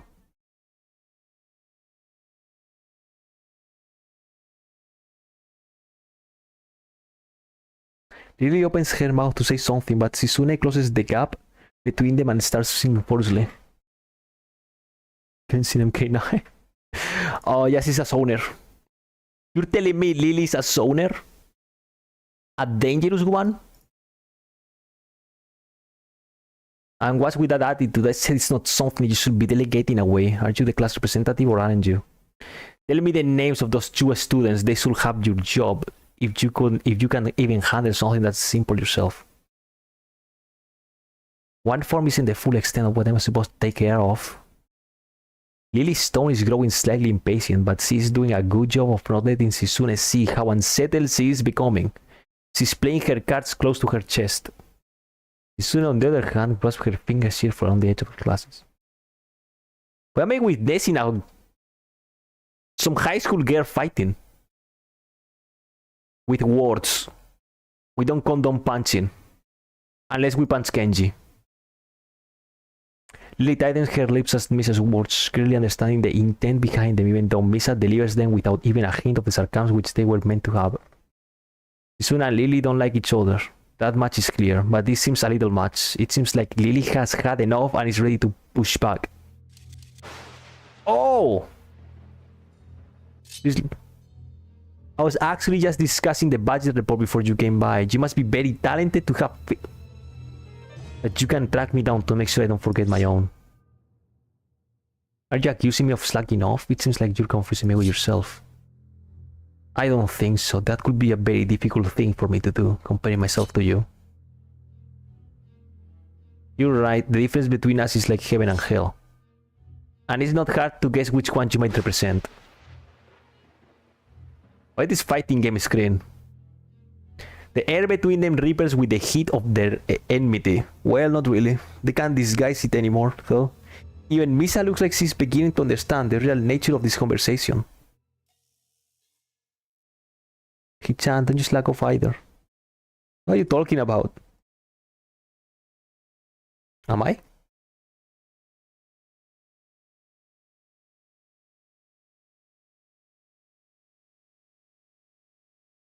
Cut me and Lily some slack. That's right, you shouldn't be expecting us to jump right into the yeah, shit. Really taking my side feels oddly comforting, so I decide to back her up too. Yeah, you're being unreasonable with us both.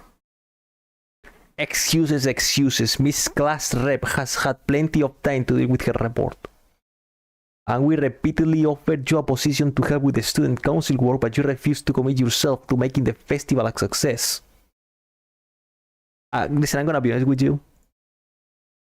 If my school do something like this, and it's optional, while everybody is outside having fun, I will be inside of my room, lights off, door closed. I don't exist. I don't give a shit. I don't give a shit about going outside and having fun with people. Do you think I want to be outside with this flashing light and people talking to me? Go inside your room, lock it, lights off. Everyone will believe that you're outside, no? Kenji, yeah. What if I'm Kanji? What if Kenji is my choice? Because he's the closest thing to me. I'll get bullied you. Well, that's life. I'd rather get bullied for being myself than put on a mask and I'm pretending to be someone else. Unlike you fakers.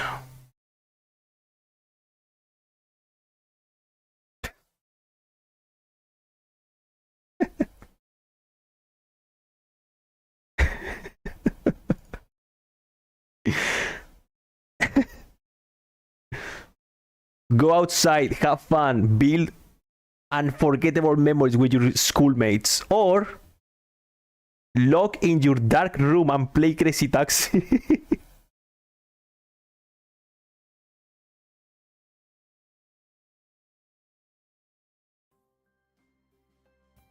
Right.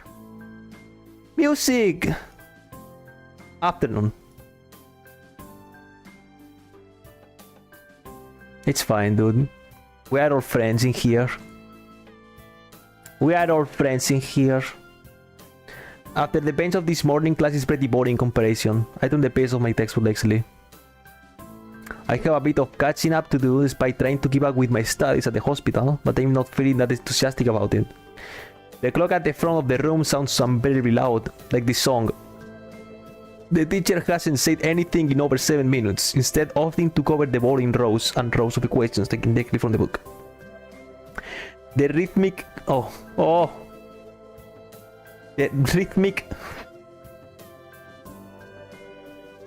The rhythmic clashing of chalk and blackboard seems to synchronize perfectly with the ticking of the clock. I start to copy down the equations just to pass the time, even though they are right there in the textbook. And there it is.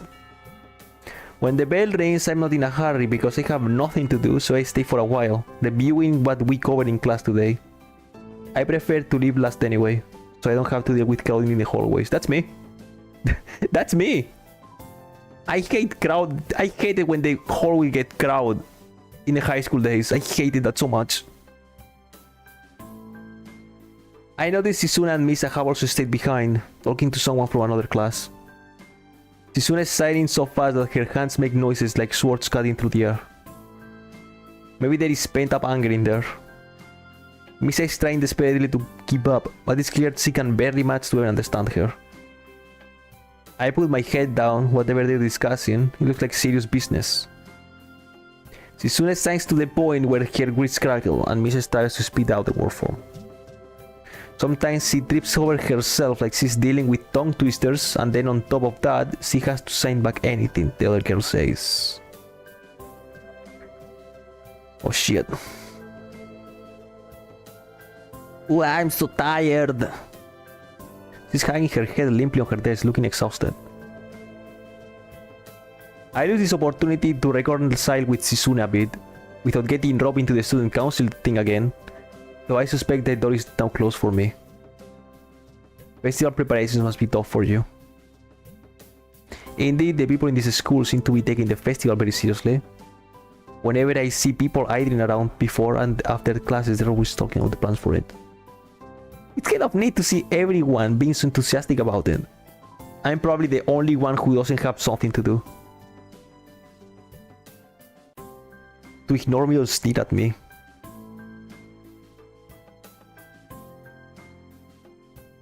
She signs with harsh, heavy, dramatic strokes. Misa translates her sign into speech for me. She does it so well, it's almost like Sisuna is actually speaking, transmitting her thoughts directly through Misa.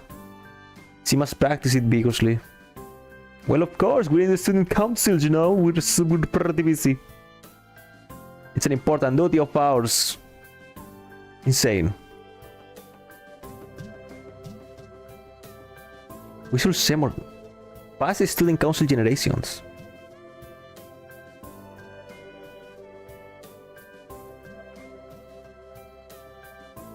She just wants to do something great. Why do you guys hate her so much? She just wants to do really good things for everyone. Are you sure we are the bad guys? Are you sure she is the bad guy?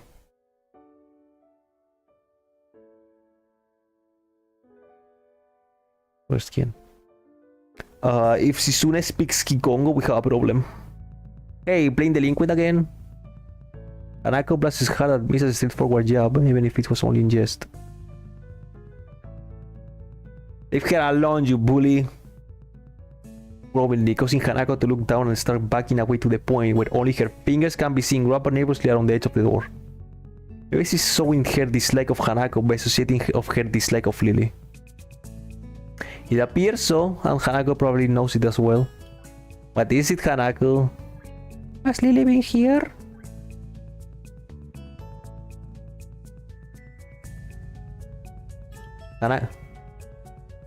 Hanako keeps looking uneasily at Sisune,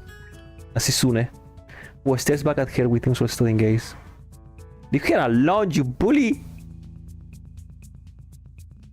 Of course, Sisune isn't going to look away, and she's intimidating enough as it is, so I can only imagine how terrific Hanako will be.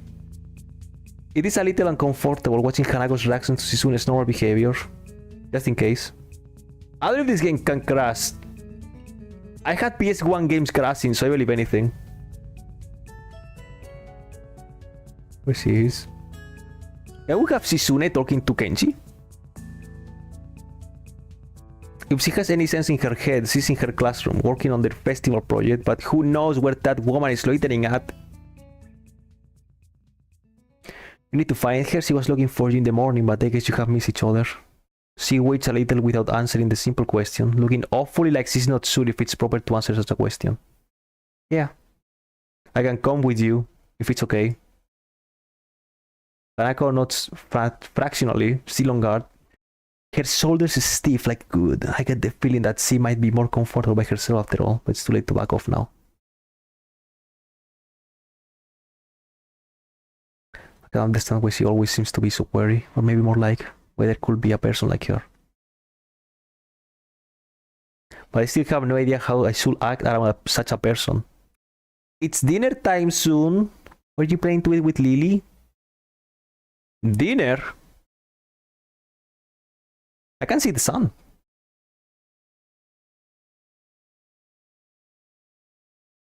Well, there's something of a dinner crowd, just like the cafeteria is crowded during lunch.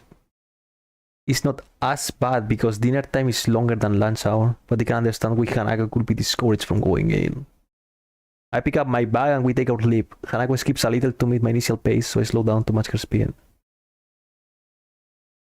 Incredible.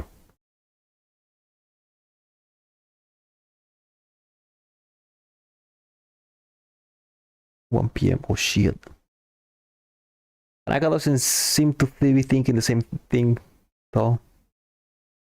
Even though we're working the same piece, he never comes with arm's reach of mine. I guess he's still a little uncomfortable around me, given how size he is. There doesn't seem to be much helping, at least for now. Where's Lily? Things even lower than... Oh god, that's the mouse. Everything works. I think if this mouse keeps on falling down, I will need a new one. Because the clicking still works. Clicking still works, but it feels weird. You know what I mean? There's some weird feeling when you click.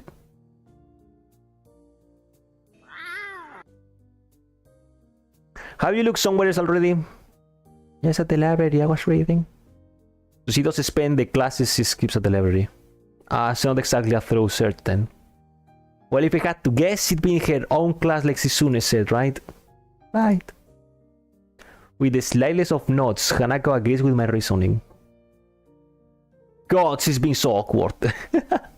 It's like I need double layered silk gloves with paddling to even begin interacting with her. Some small talk might help her become a bit more used to me. It isn't hard to tell that silence between us is hovering on the edge of both of our minds. So you and Lily usually hang out together after class, right? How senior is your mouse? The wheel is not working properly anymore. Like I need to, yeah, let's see. I cannot show you right now, but yeah. If you mean how old, 2 years maybe, or 3. I think 3 years. I don't know.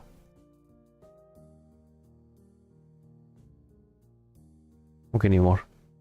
You don't need M1.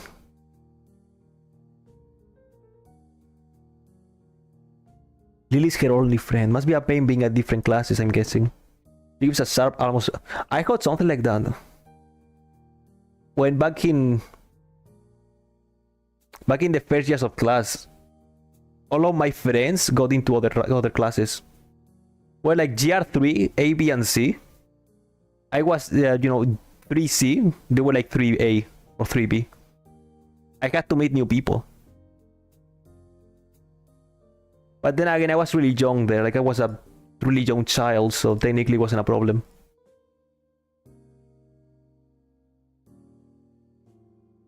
She gives a small smile as she says it, evidently appreciating the fact that Lily goes out for her way to help her. It's pretty cute, really. There isn't any need to say more. Both of us content that the discussions reach an end. As we ascend the stairs back to the lobby, we are met by a group of students heading downstairs like a school of fish moving from one feeding area to another. They seem to be keeping mostly to themselves, but before I can notice her doing so, Hanako has moved around behind me. Hey, are you alright? Let's keep going. The student passes without as much as a second glance, and Hanako takes up a position to my side again as we enter the building, her momentary reprieve from her anxiety all but snatched away. Even as we climb towards the 3rd floor, she doesn't seem to relax. If it isn't as if I've never known a shy person before, or even shy girls, but Hanako seems to be pretty far beyond what I call normal in her fear of other people. If it weren't for Lily acting as a mediator, I doubt Hanako would have even been able to walk beside me like this. She seems to completely shut down in the presence of others. The rest of the walk up to Lily's classroom continues in a strange silence, while I through her inability to socialize at all. This one from Lily's classroom is audible from halfway down the hallway. Well, I guess we found her. It wasn't hard. Did Kanako come here first, then come to me for backup, I wonder? Well, if that's true, then at least he's starting to trust me a little. That can only be a good thing. Eventually, the two of us reached the door of class 3-2, with Kanako less than subtly positioned herself behind me. I opened the door. They have a fun! Europa! Africa!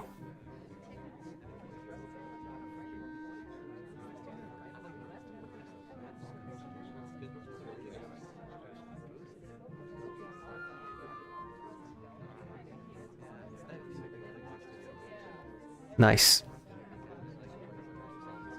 Instead of have activities, seemingly every student in the class talking at once as they working hardly on their separate tasks. Going by the paint cans, decorations, and banners being made, it must be for the upcoming school festival. I guess my first priority should be finding Lily. There. Finding her among the dean is surprisingly easy, not the least because of her looks.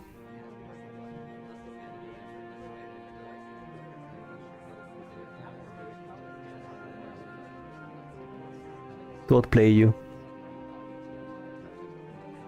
How many routes are there even? One per girl?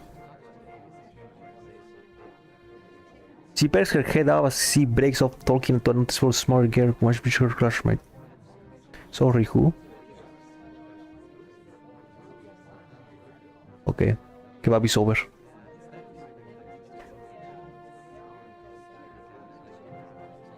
My poster.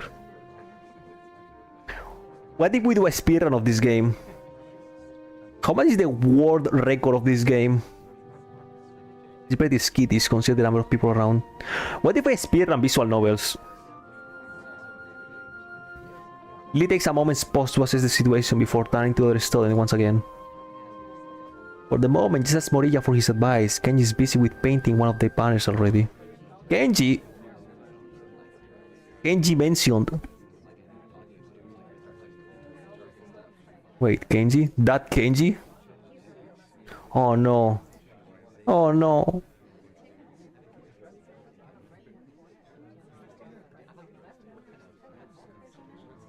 Sorry about that. Our class doesn't have many students with even partial eyesight, so they didn't high demand. Class 3-2 was especially for students with poor vision. Preparing for the festival must be pretty arduous for them. Need a hand?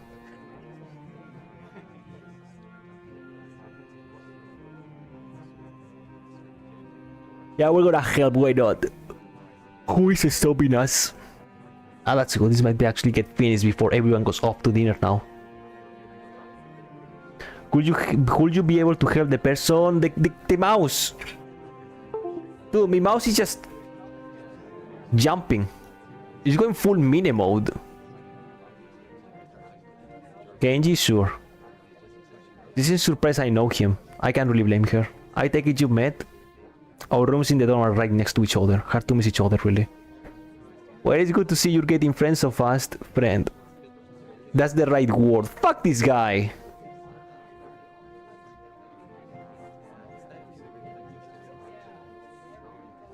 Just ask if you have any problems. Cholo is innocent. Hanako and I began another trek across the classroom. Kenji sits crouched on the floor, his gaze fixed on the white calico in front of him. Hey Kenji. No answer.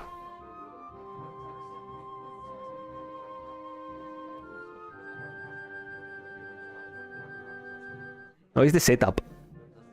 It's the disgusting setup I have. Like this guy. Who is it? Like Harry Potter over here. If this is the way he treats class members, it's no small wonder he's working on this alone. It's me, he's... Right, I know that man. What are you doing here though? His dismissive attitude annoys me. He must be the type to really get focused on his work, hating to be disturbed by anyone until he's done, I suppose. While we talk, the sound of Hanako's footsteps as she walks out from behind me reminds me that she's here. Hello. His demeanor takes a complete about face. His sudden fox hospitality is slightly unsettling. Alright, woman, on second thoughts. This may not have been a great idea after all.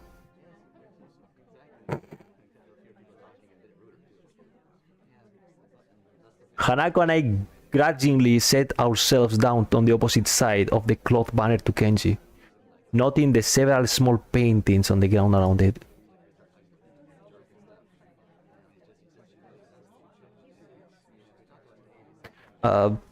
Puedo comprar un monitor y usarlo. La alternativa secreta, comprar monitor.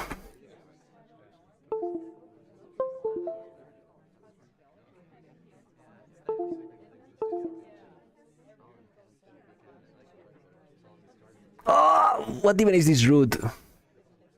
I'm on the pacifist run, okay? I'll do a genocide later. You guys selling noodles at the festival on Sunday? Yeah, some stores outside or something. Or something? His non-committal nature sparks a fair amount of suspicion on my behalf. That's at hand comes first though. How do you want to split this? We do borders while you do the text, or do you want to switch and do both borders? Text is mine, you do borders. Madera. You guys are presently strong feelings on the topic. Solía usar un tablón de madera para apoyar ratón y teclado. Me rendí. What is happening here?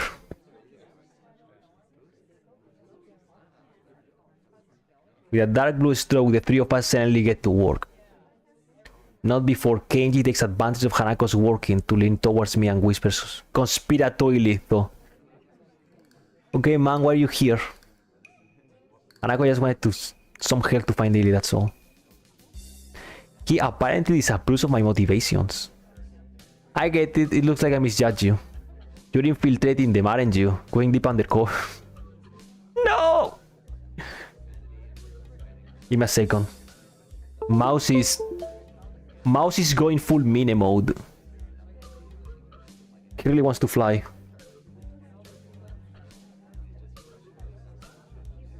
I should have guessed. Letting the draft slip by him will probably be better than outright lying or annoying him in any case.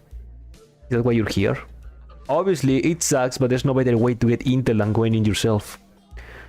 We gotta stick together, man. This is a harsh school, a harsh world. Yes, very harsh. This kid is crazy. Satisfied I'm sympathetic to his cause, I'd better get down to work. Finished. Looks like I am too. Good job.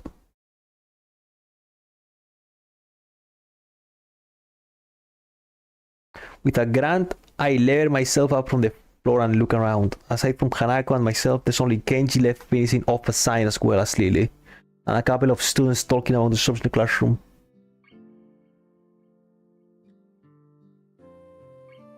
Need a hand? I offer a hand to Hanako, which she used to get herself up. As she does, I can't help but glance at her wrist. If her scars extend even to there, just how much of her body was burned. I feel a pang of guilt about it, however, as she quickly covers her wrist with her other hand. Looks good, doesn't it? I mean the banner. It does, I guess. Her smile shows that she feels a slight sense of pride in the result, just as I do. Pride. Spare.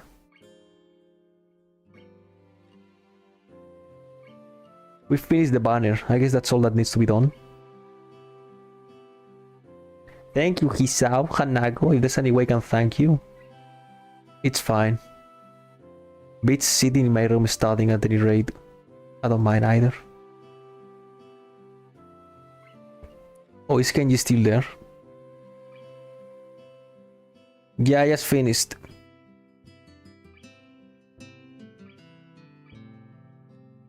I want to see the drawing. See ya, man. Bye.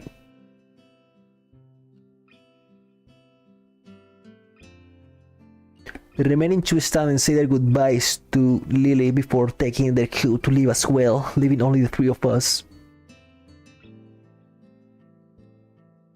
Working past school time? Indeed. Maybe too ambitious. She's right, it shows that a lot of work's gone into them.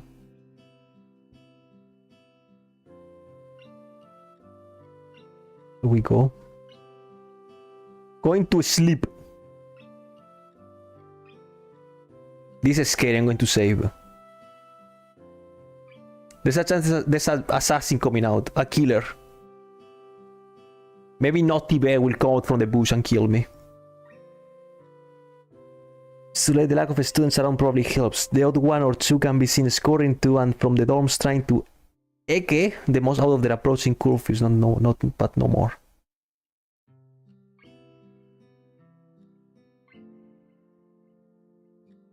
If it wasn't by the laws of this country, I would stop clenching the chest.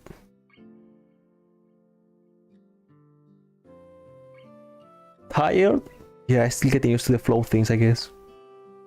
Yeah, I think with Sisune it took me kind of guard though. How about that? I'm sorry about it being so public. Sisune and I go back some ways.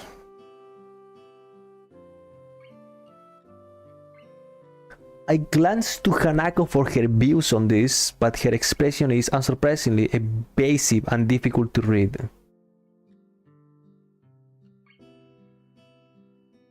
In any case. My old school's festival were a lot more low-key than this. Yamaku stresses the idea of a school community, so that the staff likes to make out festivals on such special occasions. And yet the students are the ones who do the work. What an unfair world.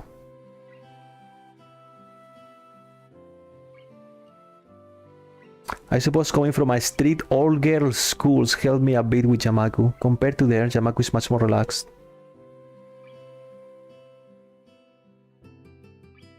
Nice. As we come up to the dormitories, it eventually comes time to leave for respective rooms. See you, Lily, Hanako. There you go.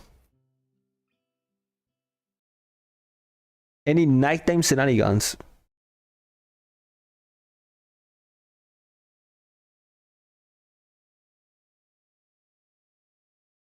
Listen, I guess if things continue like this, my time at Yamaku might turn up. Okay.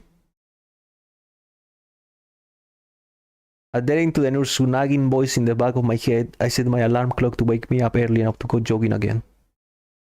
I made a promise and I'm going to keep it. Besides, Emmy is bound to rat on me if I don't show up. The rat is ratting me out. I'm gonna get some water. You enjoy whatever is happening.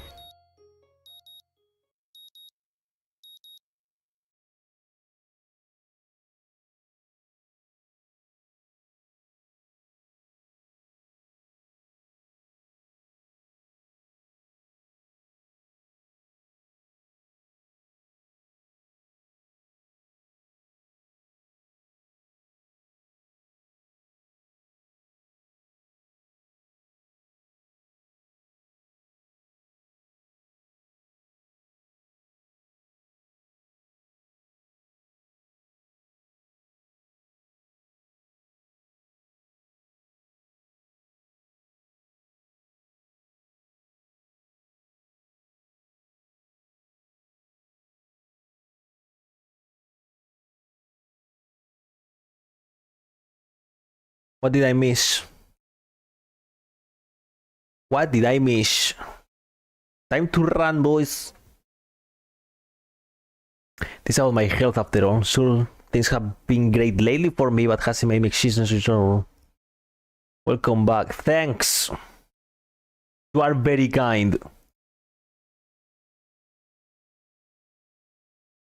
You are so kind, I'm gonna jog.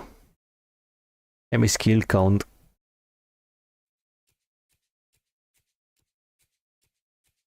$4 billion. Listen, at this point, I only seen like 7 characters on a high school. Where are the others? Deadliest entity. Girl that can run. I'm surprised to see you again. Why is that? Well, not many people actually managed to come back for a second try. Be wary. He will kill you. He is the rat.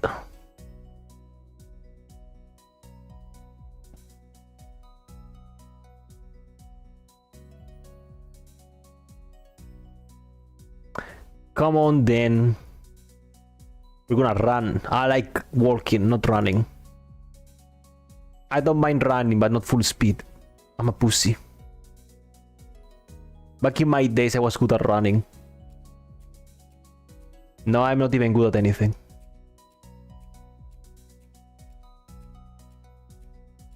It's incredibly bothersome to be so easily worn out. I know I should be patient, work toward things gradually, but... We round the track and start on our second lap. Amy seems to have grown impatient, keeping pace with me, and begins to pull away. This is what I gave out yesterday. A little more? Sure. Thank you, Windows. Sure, why not? What am I doing here? I'm really just going to fall and let Amy pull ahead. I speed up.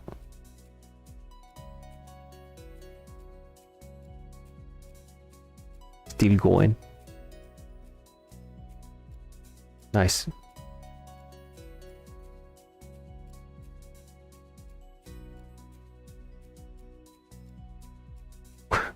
My legs are starting to question just what the hell I think I'm doing.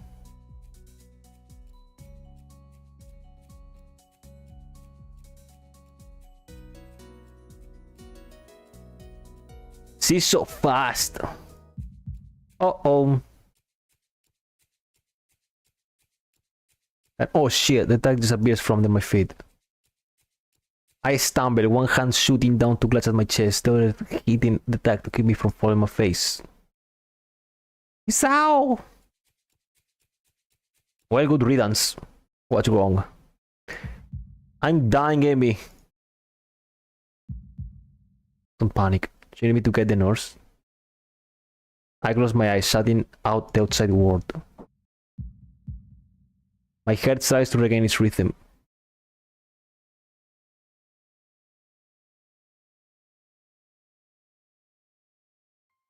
Something happened there. What with that mouth? I think I'm fine. I don't think you are. I'm fine.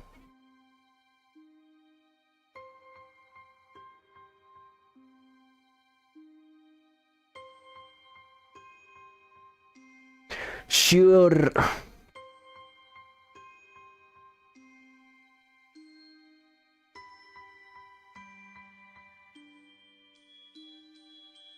Earlier death, earlier I quit. Hey dog, I almost die. Good morning, sunshine, what's up?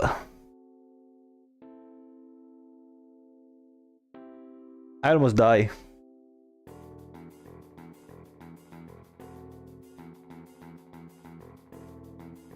I almost die, no big deal. I don't know, we were running and then my chest started hurting like that time before.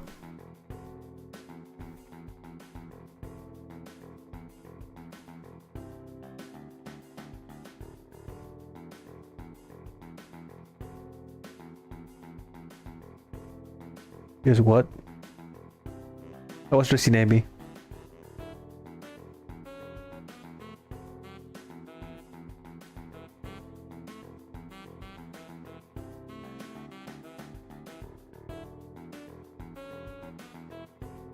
His dog has a bad heart, and getting him to race you was incredibly responsible. You what?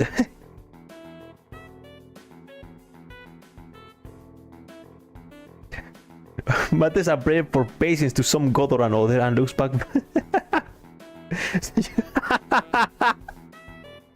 It's a comfort, I guess.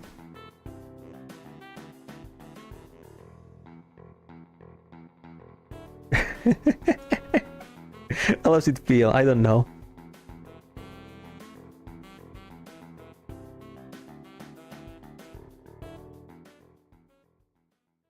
Nice.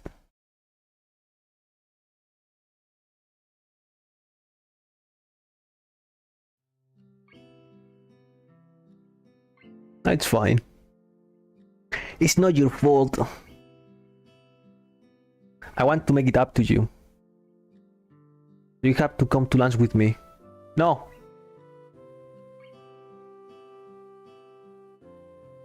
No. We meet on the roof. Is he friends with Rin?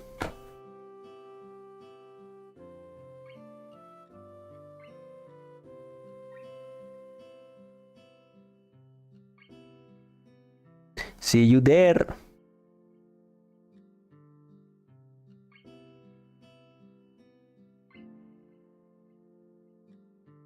I swallow with difficulty and then try to lie as still as I can, which is...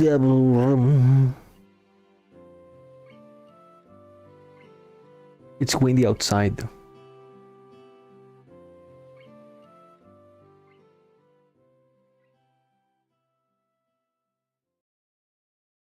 I listen to the sounds of my heartbeat for a moment, trying to shut out the sound of the nurse tapping away on his computer and my own heavy breathing.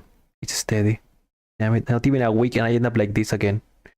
I really screwed up this time, so no better than to play the half-baked sports star in front of a real one. And why did I try to act brave? Like that heart flutter was no big deal, even when it was obvious that it was. It was just a reflex to push it away, to keep it inside. I didn't want it to happen. It's fine.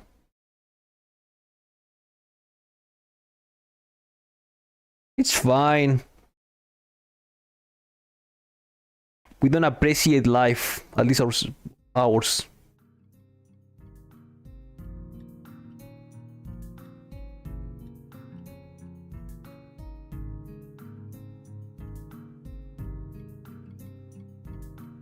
How are you feeling?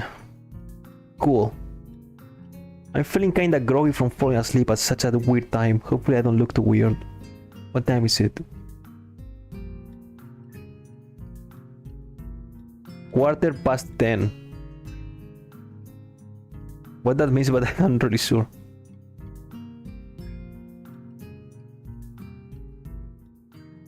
Oh.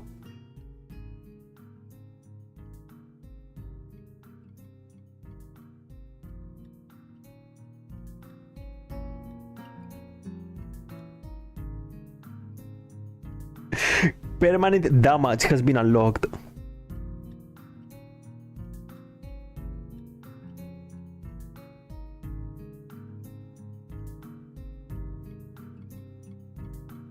What he's saying is not pleasant to hear, doesn't make him any less right. No, sure.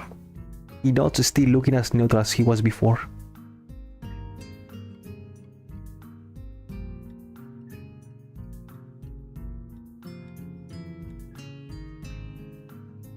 To avoid an interrogation.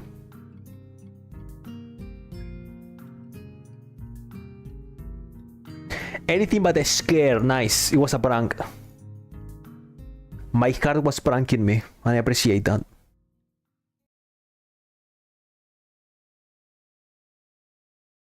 I stood at the stairs of the auxiliary building, deliberating for a moment between going to the dorms to get my books and stuff and going straight away to the class. The sun stings in my eyes, so I head towards the dorms. Back in my room, the first thing I see is the familiar row of medication bottles. It makes me depressed as usual. It's annoying. I thought it was okay. I thought I had made my peace with this thing, gotten over it. But I really did. I allowed myself to forget that I have a problem. Being here really reminds me of the reality, and trying to fight against it just hurts. Reflecting on it, it's only going to do so much. I've done this before for months. It seems like it's time to get over it. If I allow myself to forget that in my life is definitely not going to be as long as those of others. But it's a life in progress.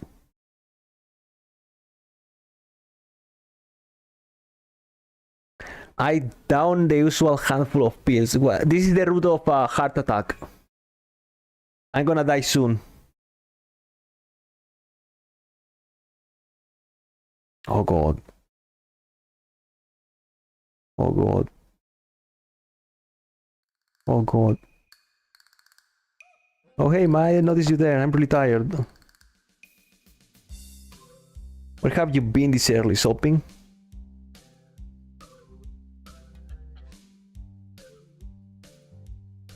I'm talking to this guy every single day. I thought I'd go shopping while I was outside. I need supplies to continue the fight against the vast feminist conspiracy. You didn't go outside. I wear a hat now.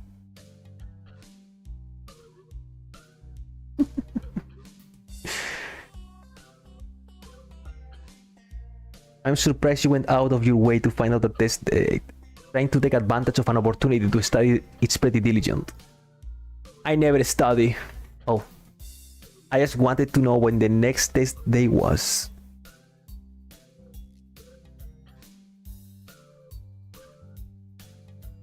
I need to know so I know what day I can afford to skip class. He usually sends out updates on that crappy iPhone, so I had to step out and check up on it. I don't carry a phone. What do you mean you don't carry a phone? You mean you just leave it at home? Nah, I don't use phone. I don't have a phone. Phones, I have no phone.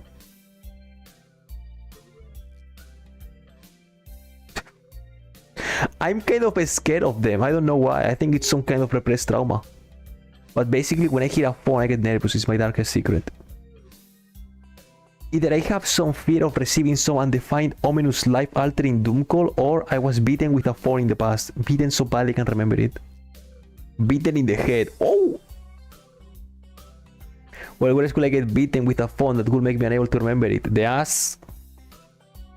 Unexpectedly logical, I feel very depressed now. Sensing this conversation is more or less over, Kenji opens his door again and prepares to head inside. Yeah, I'm going to sleep, dude. Have a good one. That's me. Holy, that's me! I was him all along. Class is going to start in like 20 minutes. I already did something today, too tired to go to school. Hey, you need some lip balm? I accidentally bought two because I thought the store had started selling individual AA batteries. Thanks, but no thanks. No thanks, bro. The class goes on lazily. I think I'm starting to get into the rhythm of the school. I have even stopped worrying about taking notes or being overly attentive. The first days I was pretty high-strung in class. Well, as you know, the festival is on the day after tomorrow. Have a good time, but also come Sunday. Please keep the meaning of this festival in your minds. Games and fried food. And so do I. Yes, thank you, Mikado.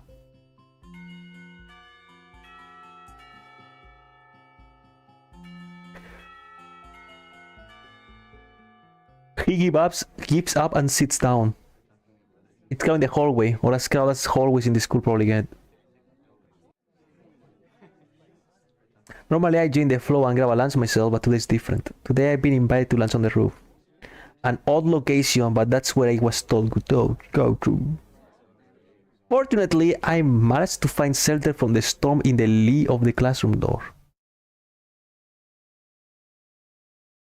Eventually the torrent subsides and I step tentatively out of the... Please don't. Oh. I was expecting another headbutt in the chest. I have super extra lunch today as promised. Let's go upstairs. The stairway to the roof is a little dilapidated, but it's clearly been used recently. Is he friends with Rin? Amy shoves the door open and stares beaming into the sunlight. There she is. Suddenly, a tall, dark stranger appears out of nowhere, standing imposingly in front of us. Amy flinches back, almost falling back down the stairs. Eek! Hello. Have you scared me? There she is. The team. No legs, no arms. Totally the team. That's the team. Hello. This is that Rin is speaking to me. Amy looks curiously at me. You know each other?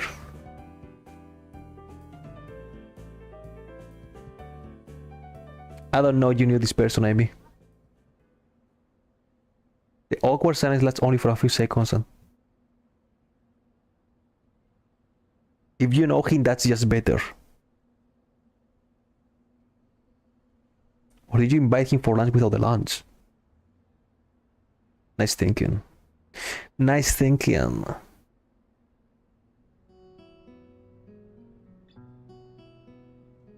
Roof is not popular. The small pebbles covering the roof rattle beneath our feet. I peek through the chain link fence to take a look at the school grounds and beyond. Students are strolling in pair and groups around the quadrangle room. Yeah, cool view. That's it. That's all he's talking about. Cool view. Somewhere a watchdog barks at a passerby. Whoa. The hectic lifestyle of big metropolises seems so far away and foreign here. Nobody has to run to catch a bus like their life depends on it. Well, I feel surprisingly optimistic about this new life of mine, looking at my new hometown even if it's going to be mine for only one short year.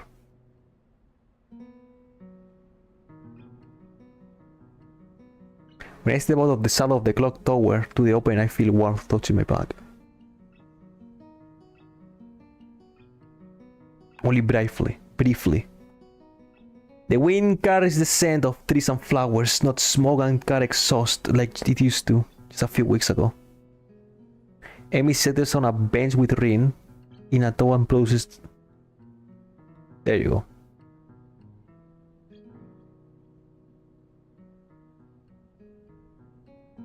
Away, please. Impressive view. Here you go, lunch as promised. Homemade, no less. I'm impressed. Wow, this looks really good. She always has a weird mouth. Is that a normal thing? They always draw her mouth weird. Taking a few bites, I glance up and notice Rin deftly opening the lunchbox and popping a forkful of food into her mouth using only her feet. Impressed at her dexterity.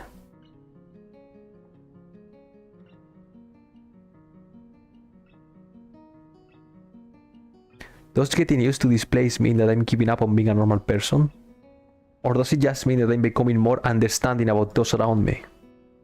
I am distracted from my thoughts by the sight of Emmy tearing into her lunch as if it had insulted her ancestors. She seems pretty hungry. Hungry.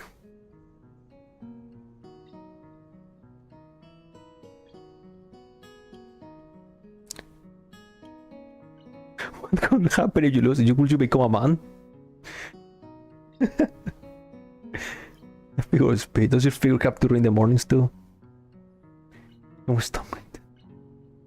Look like what?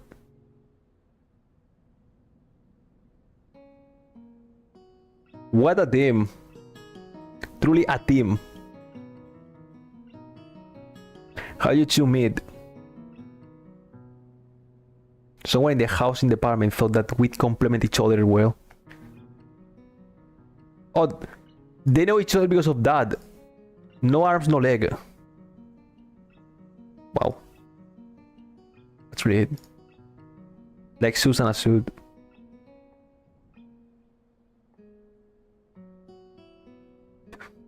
That's really it.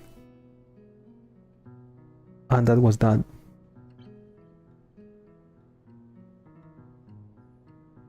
Rin chooses this moment to interject. I have trouble with shirts. That seems fairly obvious. Really?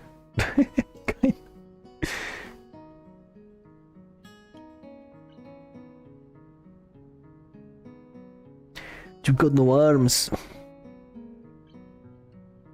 You know what? I'm going to stop talking now.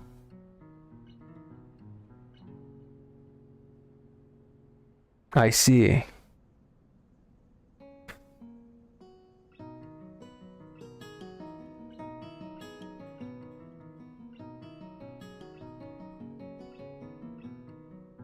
I'm thirsty.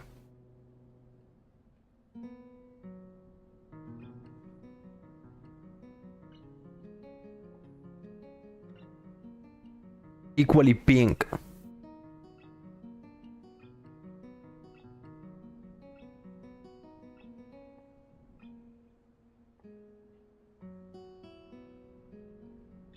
Insane. We're meeting everyone.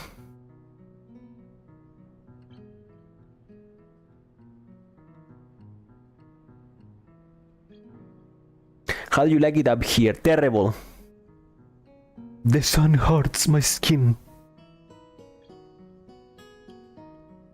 So what if you don't do the run thingy? You skip this? Oh, you will be hanging out with what, other people? That's the whole choice. I guess I'll be at class, I guess, right? With Shizune and everyone else.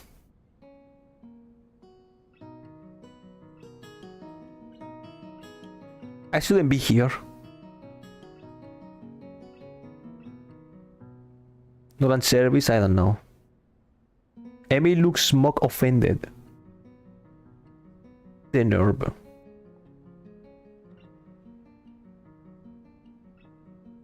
I'm suddenly assaulted by the most heart-rending puppy dog eyes ever seen as Emmy pouts. Frank's dead. Company's okay. Friendship. There you go. I'm going to befriend everyone except the bully. Because I am the bully in Bully 2. I wasn't that hungry. Rin shrugs as if this is an acceptable risk.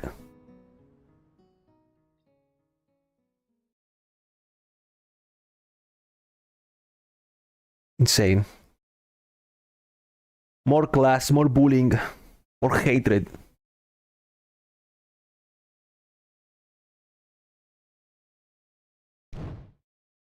Oh no.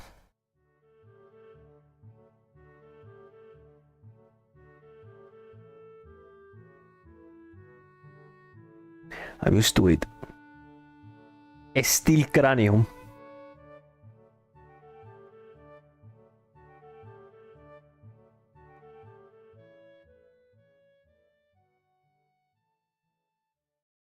Hanaku.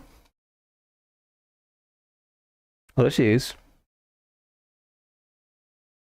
Fairly thick book. She's real.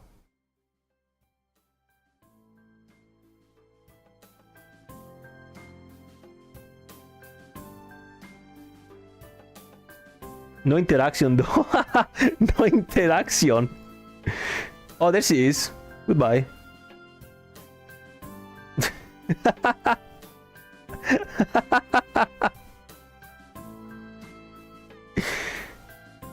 Alice Adventures in Wonderland. It's just as trippy as I remember the story to be. Wacky characters and nonsense plot. Cripple Wonderland, damn. Okay, that's a rather strong expression. Still, the isolated location and the overt way the school accommodates to absolutely everything is unsettling. It is like another world.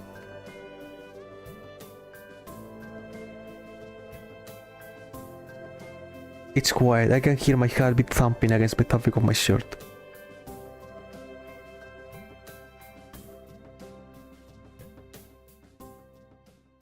Nighttime.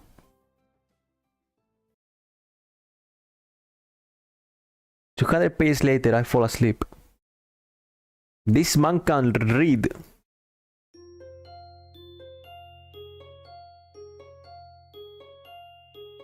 So how much until the festival? It's supposed to be Saturday, right? So one day. For what? Saturday, there you go, Saturday morning.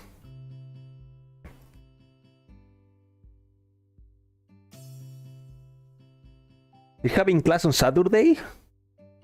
Ooh. Ooh. Ah.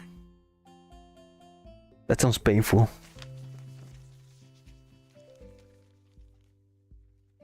But it has made the class antisocial. Not a baby's head among the ruffling papers. That can apparently be attributed to the two empty seats beside me. So, Misa and Shizune aren't present. Oh no. They're plotting something. It's very quiet without Misa present. I wonder if she was born as rowdy as she is, or if she's making up for Shizune's lack of voice. Okay, I can skip for you for a moment. What's this about?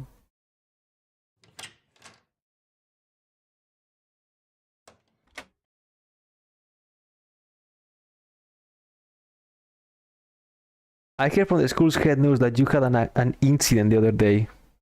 I'm fine.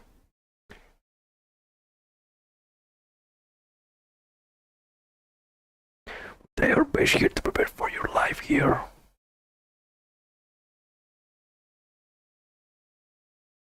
I'm sorry.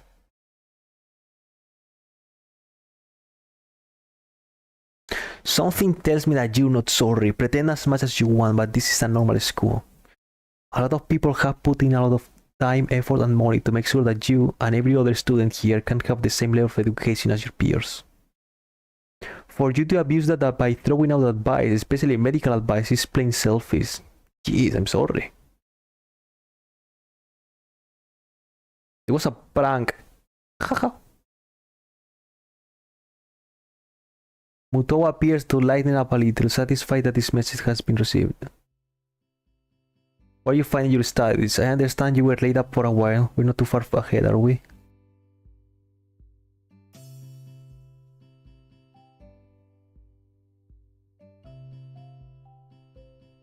The importance of learning. My little life support prison.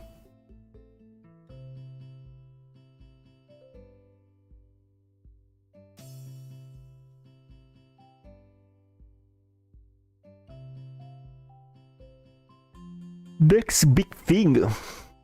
Not gonna be the next big thing. The next big dead body.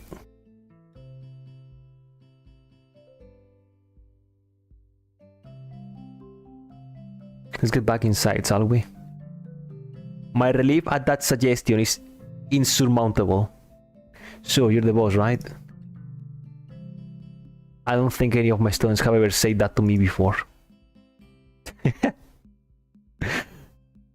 I should shut my mouth and get back into the classroom. A few of the students jump and the sound of the door, rapidly trying to pretend that they are working off the questions on the board. Some don't even bother, their heads slump on the desk as they nap. Thankfully, it will appear that Muto does not even notice them. Man, don't give a shit.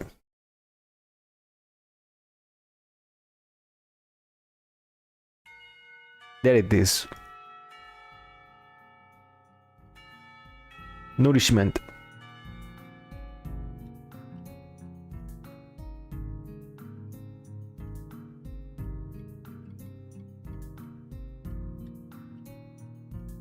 Finish preparation. Oh, spotted.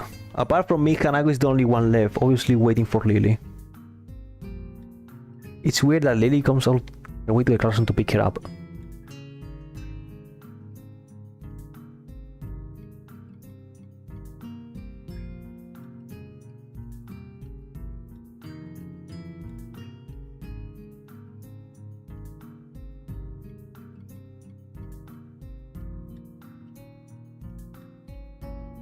Some of my erudite sigh. Do my character hates everyone now because I got a heart attack?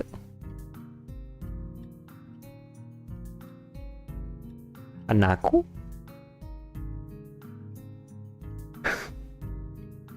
Does everyone hate me now because I got a heart attack?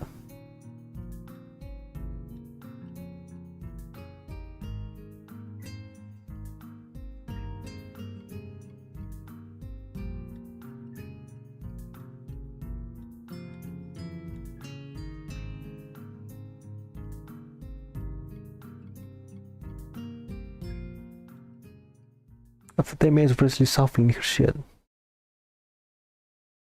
As should I, since the assignment is all full but finished and there's nothing else to do in this classroom.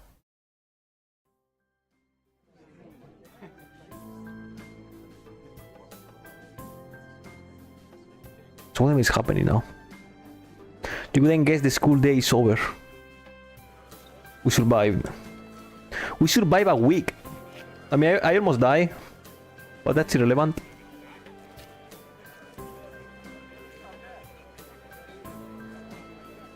I am lazily thinking about what I do. Maybe Kenji's in his room. No! No!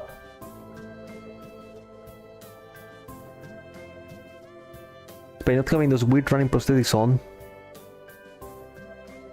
Yo, Hisao! Hello! Huh. What you doing? Literally nothing. You can help me and rain. Okay.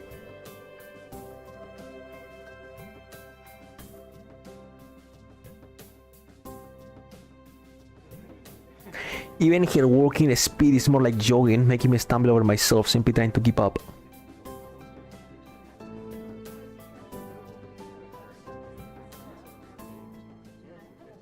We all the way back to the third floor and to the senior's hallway.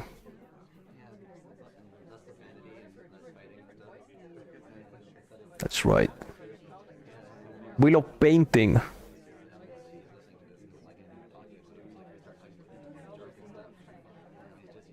I don't even know what is happening. I guess the game ends on Sunday. Like, you know, the festival happens and it's over.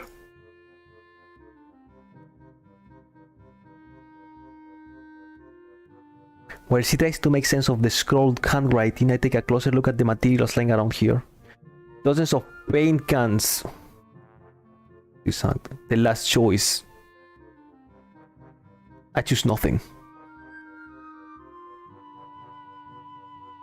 The smells of paint, turpentine and fresh paper.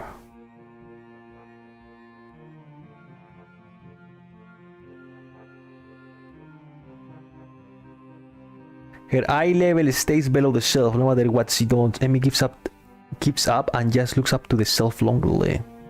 Like a child at a toy store having the annoyance. After a moment of building anger, she starts jumping up and down, apparently trying to speed read the labels during the fraction of a second she can see them.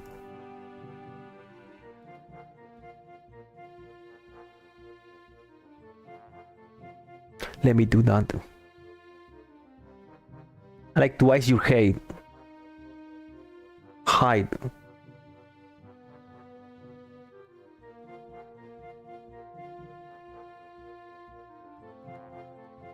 Turns her back to me. She's pissed.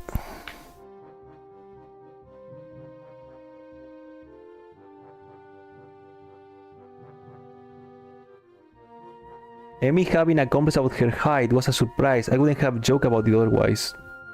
She feels tiny, just like me. I'm a gnome.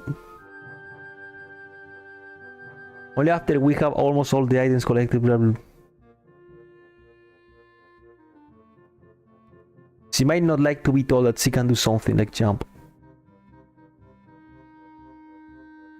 Quick to anger, quick to forgive. Is she that type of person?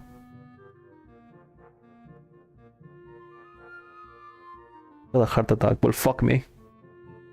Well, so... Hey, you got a heart attack.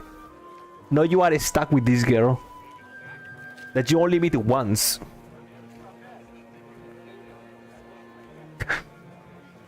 You got a heart attack here. This is your reward now. Well, this is what it is. I found her this morning lying in front of the door in fetal position. She hadn't slept all night. I can't believe that the night nurses hadn't found her. And now she's painting again like crazy. Unhinged. I don't mind, she's just a little weird sometimes.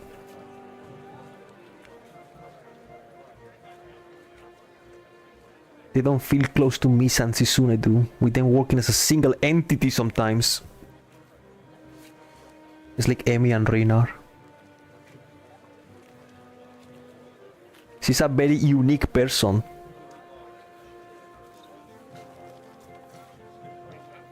Amy giggles as I grasp about a properly descriptive word. She's just weird.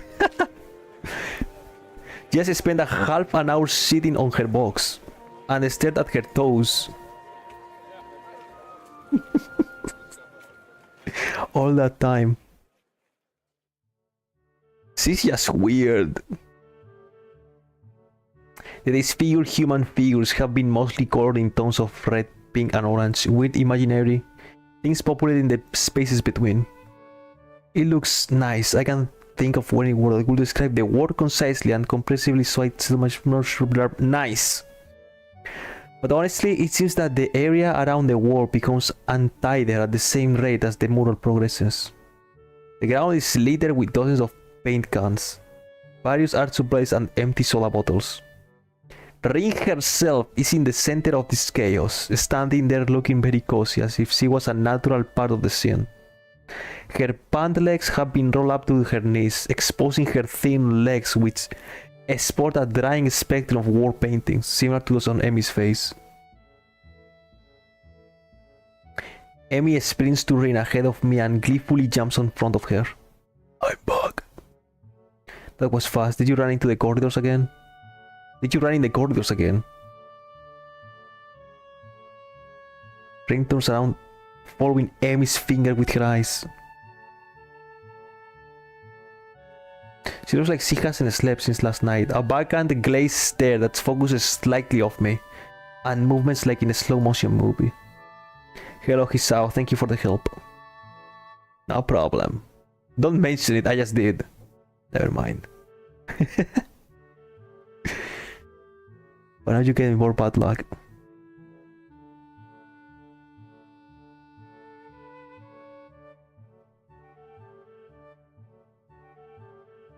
Artists can't find romance, their favorite TV shows are cancelled, or they die young because of unspecified disease.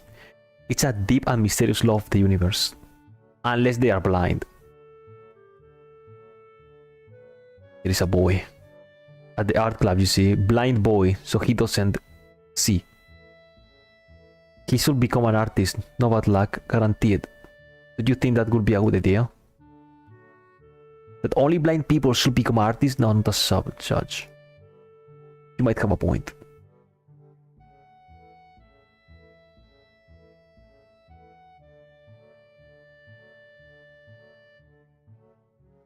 I need the Prussian blue paint. Which one's Prussian blue?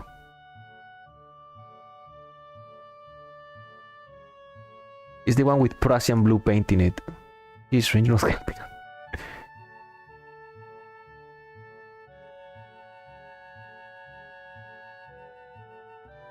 Prussian blue, of course. While none of the blues looks more Prussian than the others, the small print on the labels is legible enough to determine that none say anything about the content being Prussian. There is no Prussian blue here. We do get more then.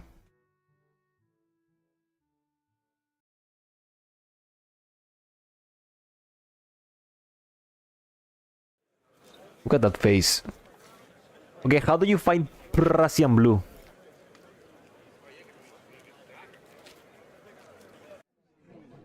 Maybe.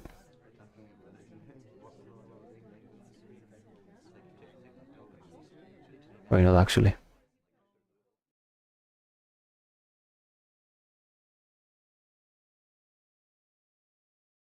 What's the rush?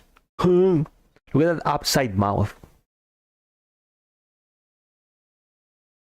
He says that you seem to be in a hurry. You're not out of breath, are you? Yes, I am.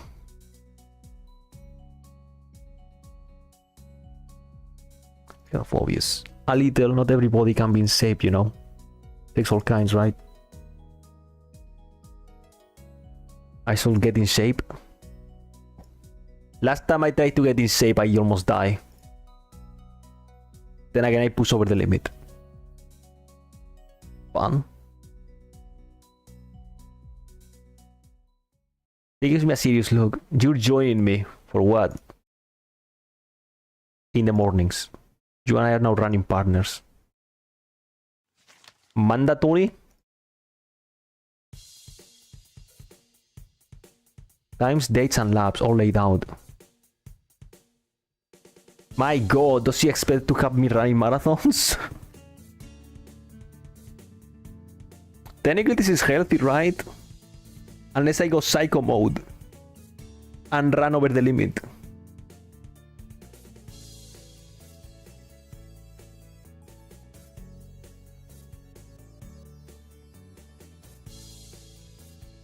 Well, to be honest, I've been trying to find a running partner in the mornings for a while now.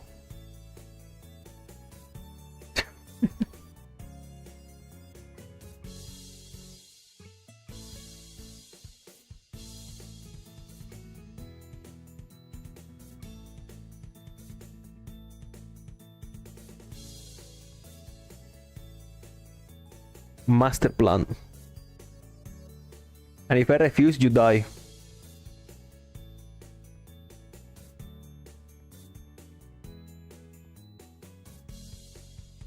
And you have to live with the guy, with being the guy who made Emi Ibarasaki proud.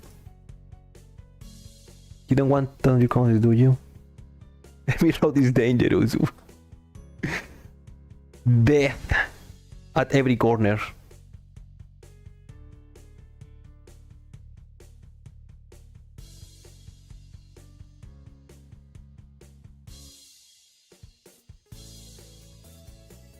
Need to check. Just say nothing. Just say nothing, and whatever happens, it happens.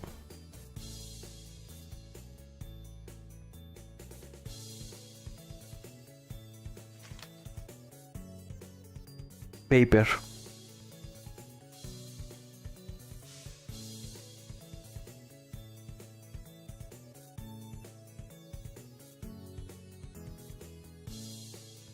I'm not in a normal school.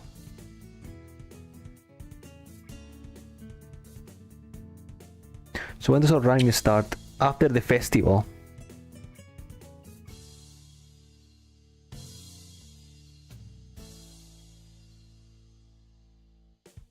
Russian blue. Insane.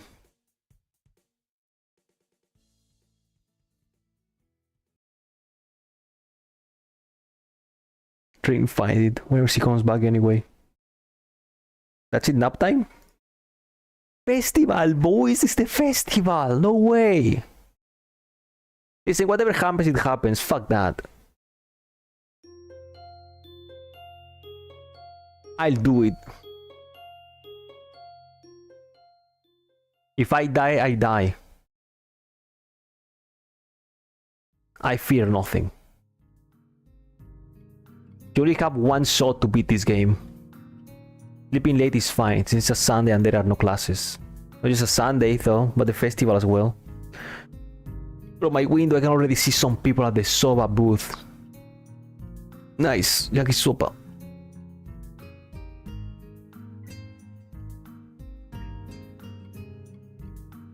With no urgent obligations regarding education, I should be free to spend the day at the festival as I like. Facing my more— oh no. Oh no. What Kenji's up to out of impulse? No. No. I can picture him having built a soundproof shelter in his room.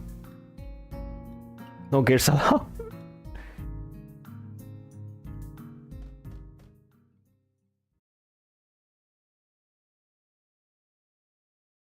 Who is it? You're supposed to ask that before you open the door. Oh, it's you. Damn, it's early. What is it, man?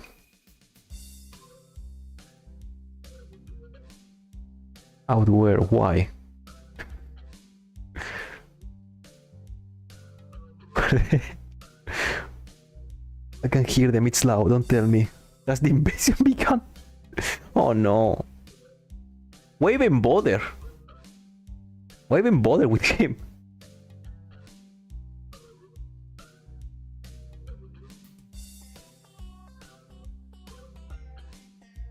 What are the snipers? Oh shit, that's today? Oh damn. Oh damn.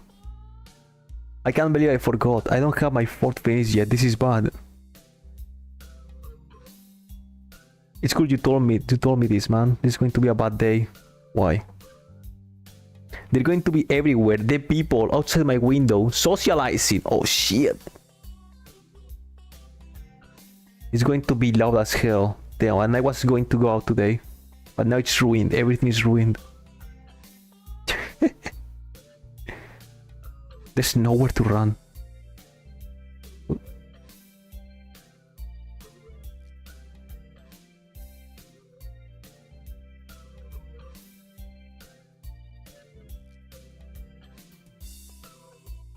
Imagine what I could have accomplished. The weather is even good. Weather is good. Leave me alive. We should hang out in here. You can help me build my fort. We might still make it if we work together. No.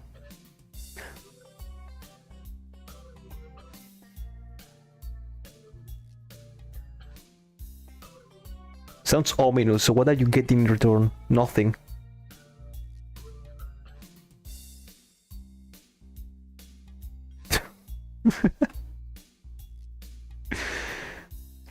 It's as if I told a Catholic priest that I sold my soul to the devil. You sold your soul to the devil and didn't get anything in return. What the hell is wrong with you? You know who you're dealing with? Do you know how many people she sends to the hospital monthly with her carefully placed flying tackles? She's one of them. A key player in the vast conspiracy that aims for the complete submission of everything that is manly. I can't believe what I'm hearing. I trusted in your judgment, man. I thought that we were brothers.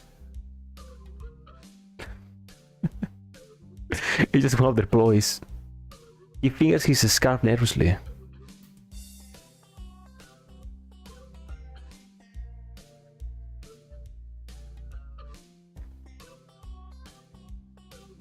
I have the perfect thing for that. What an insane creature. Don't go to the festival. Okay, later, dude.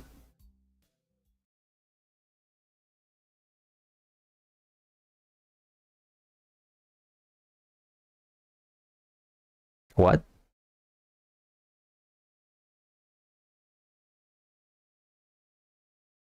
Go outside, you dumbass.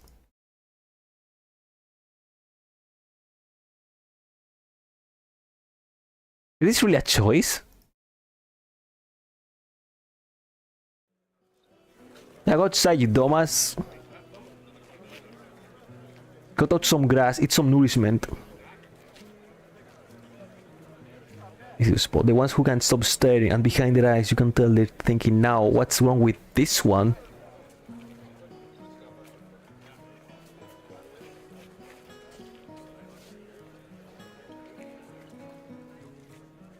Nourishment. The pangs of hunger. I'm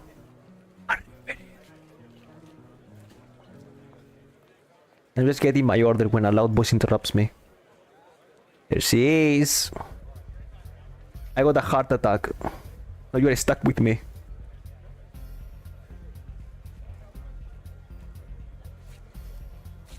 Lunch, honest. She's not buying it. Brunch. That's not a healthy breakfast. Oh no.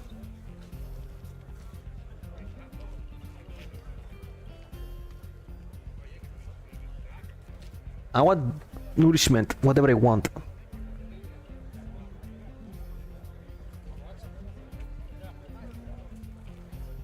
What about your heart? Fuck my heart. I doubt that.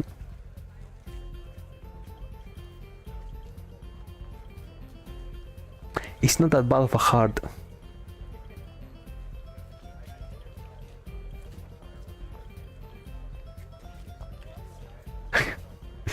Maybe, but if not, you're sleeping the day away all the time. Oh damn.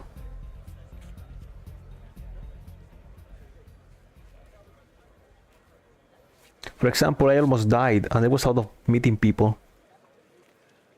I almost died, cool week. A little near-death experience is no excuse for skipping basic exercise.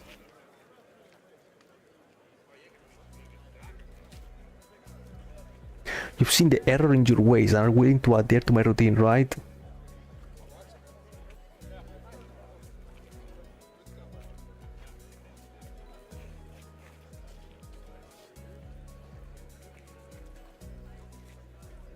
Delicious. Staying alive, yeah. Staying alive is nice. Why the hell have you taken such an interest in my well-being? You're the new guy. I figure, yeah. I guess you travel away, right? I mean, I thought I was friends with Lily and Hanako, but I guess I was wrong. I guess they hate me now. I got a heart attack. Now Lily and Hanako hate me. Absolutely.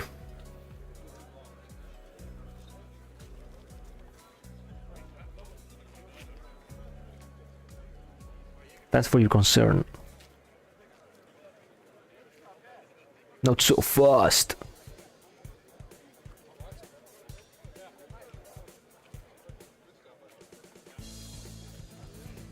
Company, what?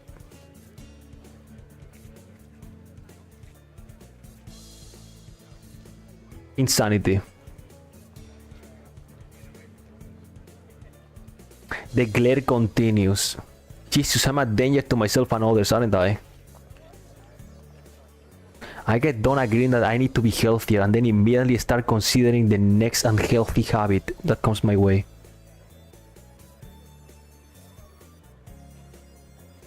This whole situation feels silly. That's my life. My life is silly.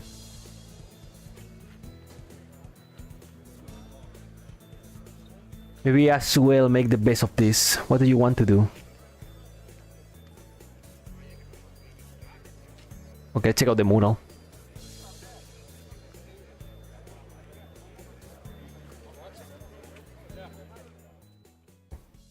Oh, it looks cool now. What? What's up? The road is dangerous. What are they supposed to do? They have other choice? What does even dangerous mean? Bare naked booba.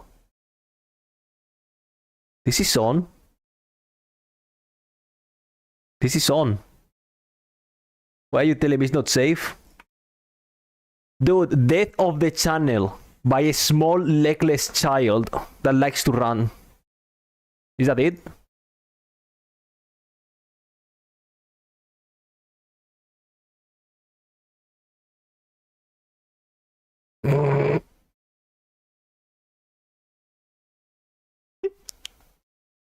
Why, you're telling me I'm dead?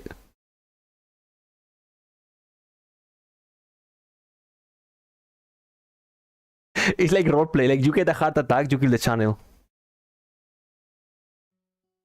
I guess when that shows up, I guess it will be obvious when it's happening. Like, oh dude, I loved you. So I just do something like or what? Maybe.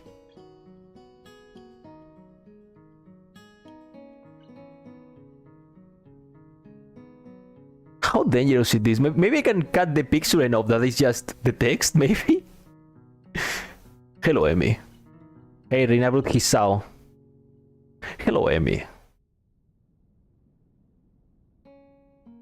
You're telling me I picked by accident the only route that will destroy the channel even with safe mode on? Well, it's right there. You can see it pretty clearly.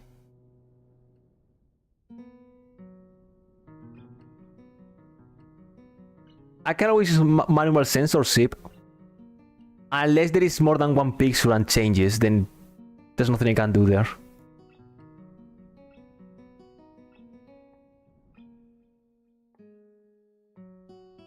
I feel compelled to say something. It looks pretty good. I'm still not happy with how it turned out. But I guess it'll do. It seems almost resigned to it. Finally. Death of the channel. Sweet freedom. Death's embrace.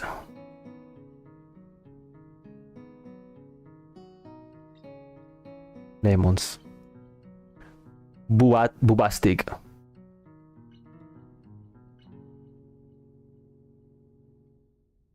I can't see any Prussian blue. Isn't this Prussian blue? Oh well.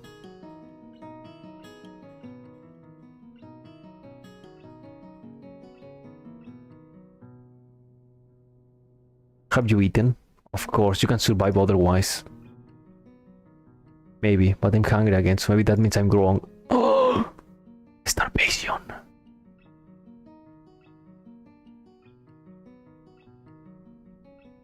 So how long until the game ends with the dangerous booba?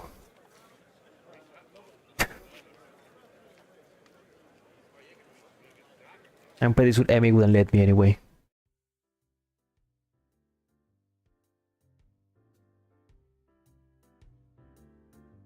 My unfried food is pretty good. It's carnival.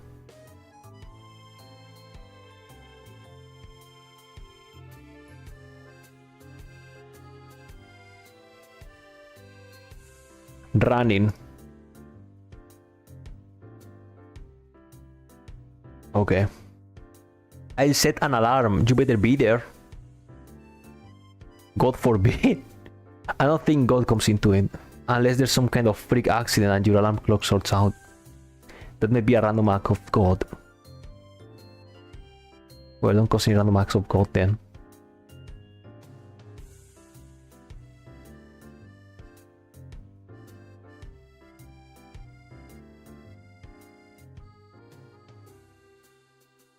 Running. Cool ending. You run.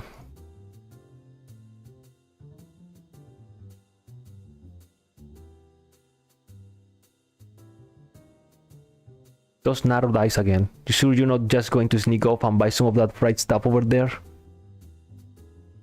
Nourishment. I pat my stomach for emphasis. Yeah, surprisingly pleasant sound. Another pang of guilt. I feel kind of like a monster. Wait, that's it? Festival is over?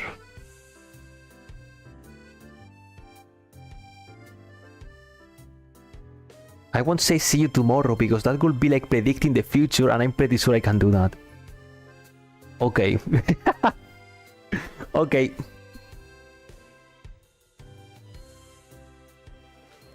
So what? That's the entire festival?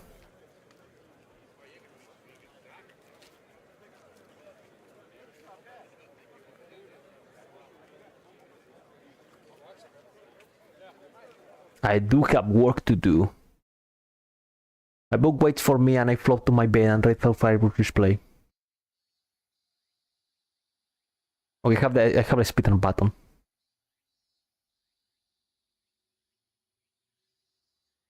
It is the danger part or what?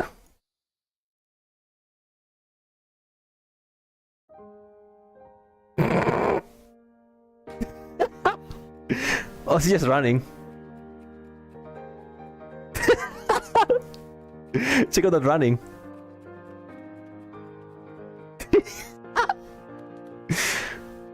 Horrifying. Wait, you get a special animation depending the ending? There you go. Friendship. Health. Paranoid. Blame this man, he's telling me to pick this and that. He didn't tell me that this is the only... Wait, when he says dangerous route, I thought, okay, you might die. Like an actual death. I wasn't expecting, oh no, you're gonna see a death and die. Not that kind of death.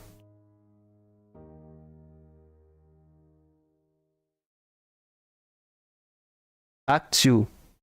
Form. Pick anything. That's the part of the magic. Wait, Act 2. How long is Act 2? I mean, no one told you to pick anything. This man wants me to pick one girl specifically.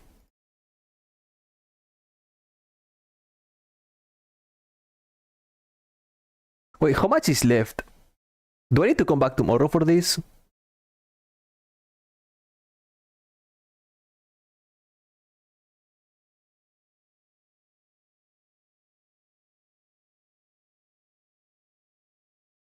Or this is like an epilogue or something like that.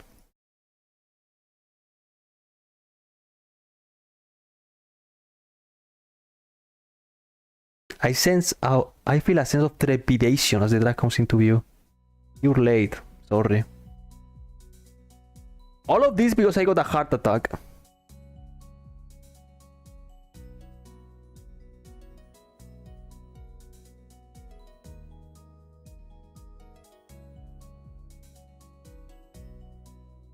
In almost 500 yen now. Yeah.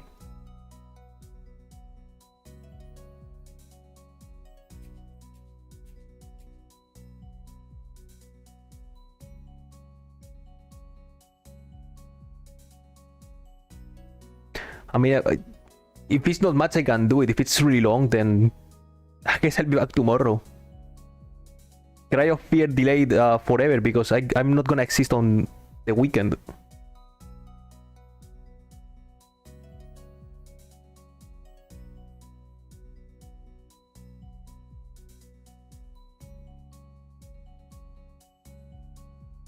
God bless you, Emmy.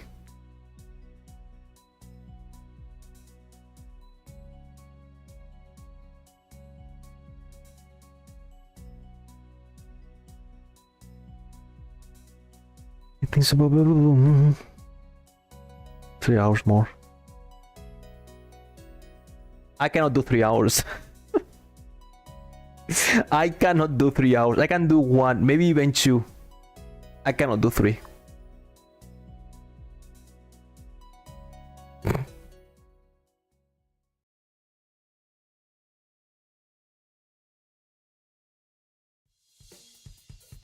Sorry to disappoint every single entity in the universe, but I just can't do 3 hours.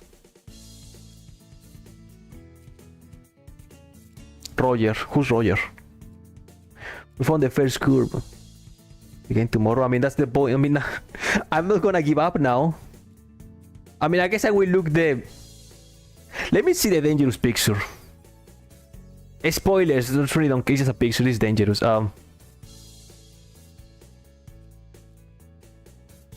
How dangerous is this?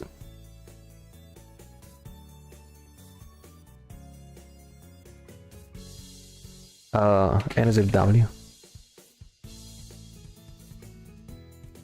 I'm finding nothing.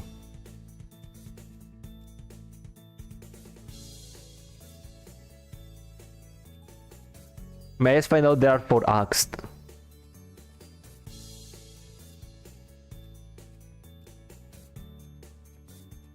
Trivia: Emmy's route is tied with Lily's route for most age scenes at 3 each. Oh.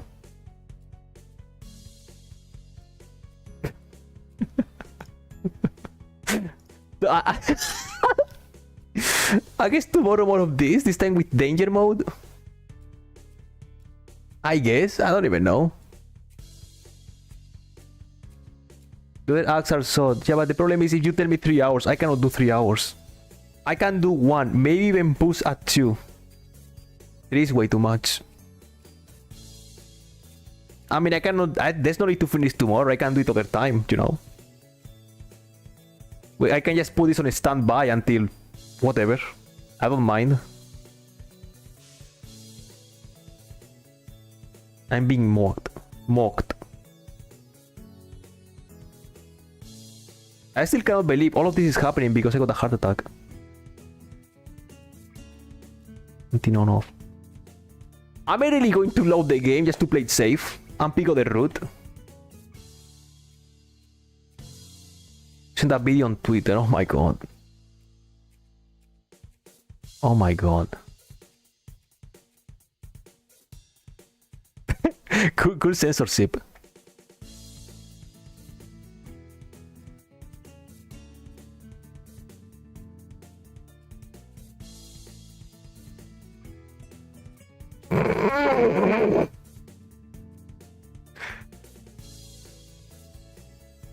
Other route. I mean, all I need to know is that I mean, I really don't care. I'm on this. As I told you, I will go with whatever. Even though I like the Scar girl, she seemed cool. The only thing is, I don't need to see a tit. At least live on YouTube. Okay. I guess I can play safe. I just have something in the screen.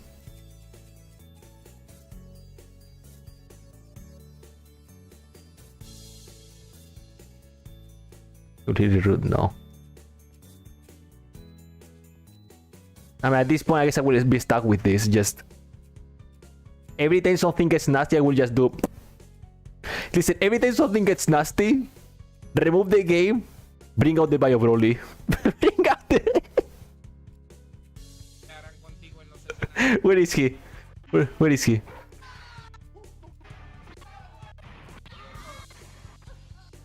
There he. You see him? Oh shit! There you go. I don't know. More dangerous right now. I mean, the thing is, I'm willing to keep on going if I know when the nasty things are about to happen. That's all I can say. So I can do okay, censored. I'm censored, yes. As I said, I said this before, like the first or second choice. I'm not going back in time. At least I think at least the magic of the first run is something like you pick whatever you want and you get whatever you get. Then if you want to do a second run, then yeah, look for a guide or something. If you want to see something. Like now I'm here, I'll go with it.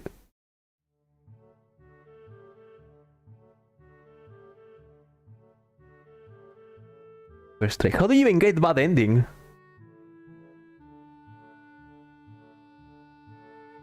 How do you even bad ending?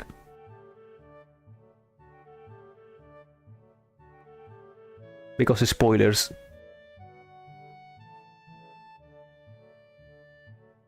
Bad ending is that you pretend you have Tourette syndrome and you just swear at everyone.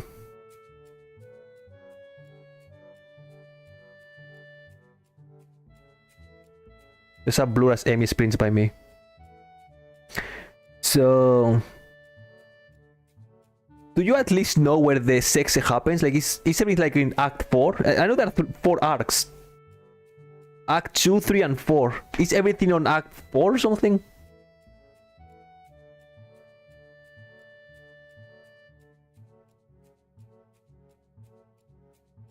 Kenji ending, the worst one. On her route. Yeah, but in which act, if we know? I mean, you're free to not tell me nothing. I will just faster finger as soon as something gets nasty. Oh, we're getting lovey-dovey. Bio Broly scene. Bring in the Bio Broly. And as I'm telling you, I can't finish it. If you are seriously telling me this is 3 hours, I'm really sorry, I cannot do it. I really cannot do it. As I'm telling you, I can go back tomorrow or another day. I really don't mind. I'm so deep in this that might as well finish it. In her room. Okay, that's it. Yeah, that's the point. Maybe my room, her room, some dark place, something like that. Okay, Mag. I mean, the thing is, it would be perfect to finish this tomorrow. But at the same time, I want to do Cry of Fear because I cannot be here on Saturday. Roman, okay, every time... Okay, bring out Bio Broly on Roman Warehouse. I have different sessions, like I have this, for example. I have this censorship. I have this censorship. How about this censorship? This is Kenji, look at this is Kenji! Oh shit! He's fighting the feminist.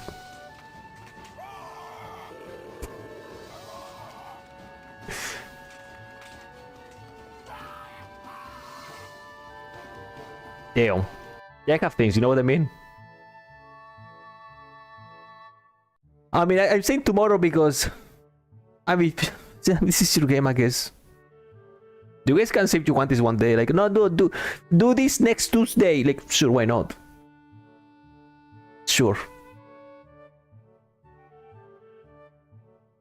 Surprisingly good. Sure, a part of me wants to lay down and die, but I feel like I've accomplished something. It's almost like a glow through my body that persists despite the soreness. Yeah, that's the runner's high. Runner's high. Adrenaline.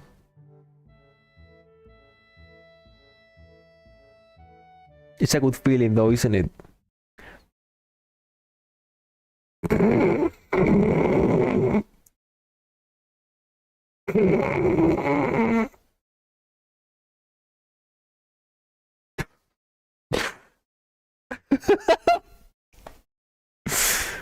I mean, this is exactly what I'm trying to dodge.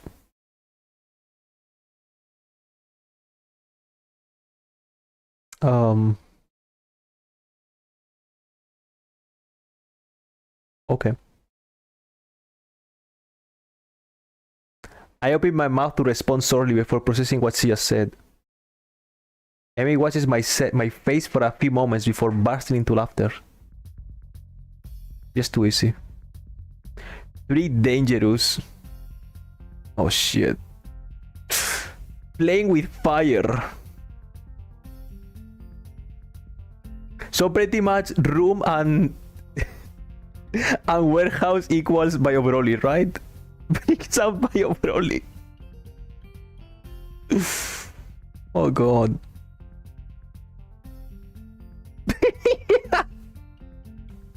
Most dangerous stream on planet Earth.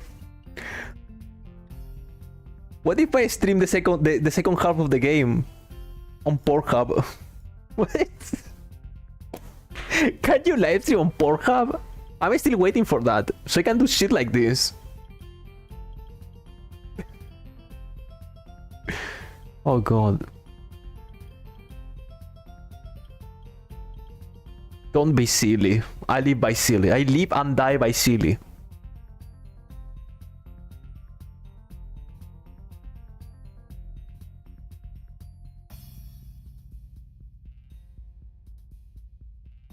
But only Sisune and Emi.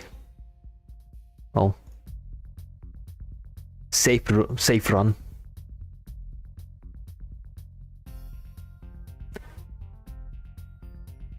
Less safe run. No fear.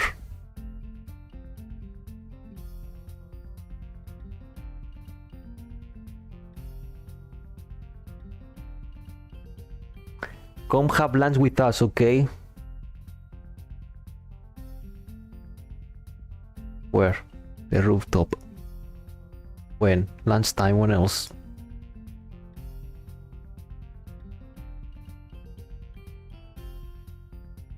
Why are you so happy? Oh, his first soup. Dude! Is this what it is? It is, I mean, technically it's not the worst outcome. It's the worst outcome on a streaming point of view.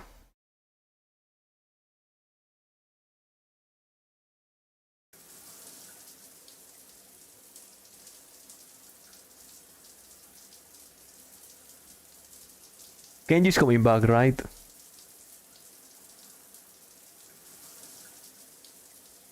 It's Kenji, right? It's not...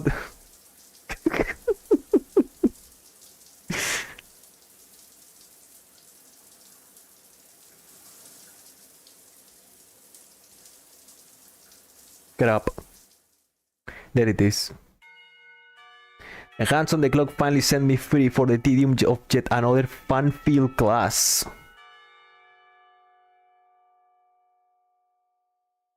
Insane.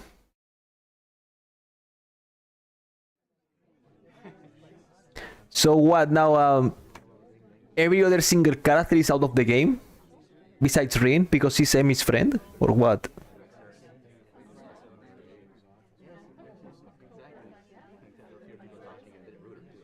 So we have the best characters then.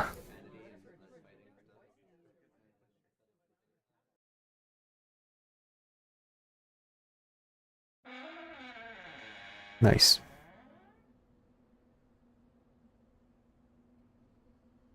Maybe if I'm upside down. Things in the clouds.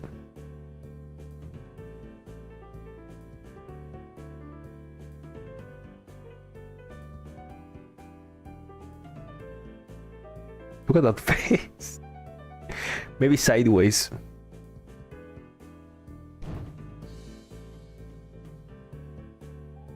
Nice. Check out the friendship.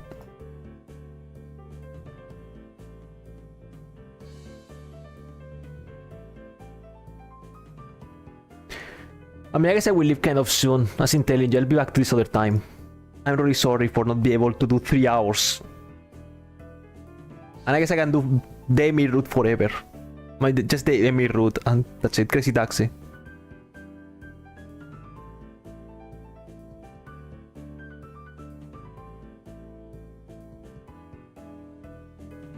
Do you think being upside down is a new perspective on things?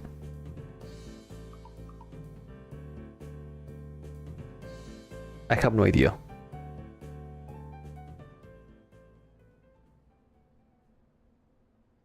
The track meet. Root. Oh, root. I'm pronouncing like R-O-O-T. Root. Well, that's a different thing. Route. Yeah, I'm saying root. Like R-O-O-T. Ah, sorry, it is what it is. Route. Ah, it's fine. I mean, never forget the main objective. I exist on YouTube. Never forget about that.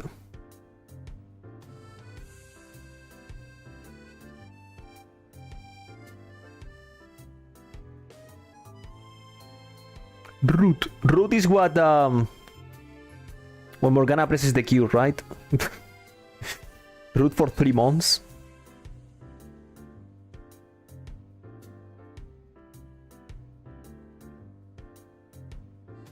I guess coolest thing of this route is that you have the interaction with these two characters. Silliest character alive right here.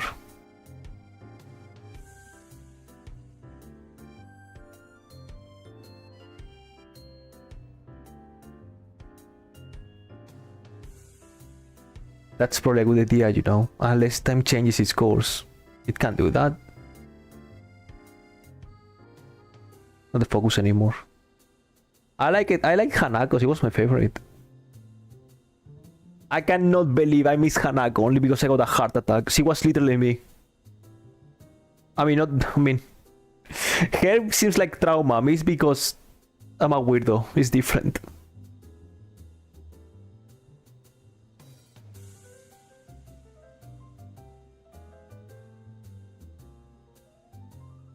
Ah, well, it's fine. It's fine. Listen, choices are choices. I mean, I can be an asshole and do... Oh. Oh. Nah. Nah, it's fine. It's fine. As expected.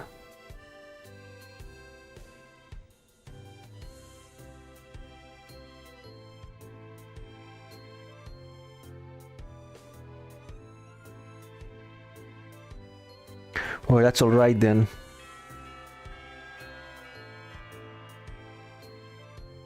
There you go, lunchtime is over.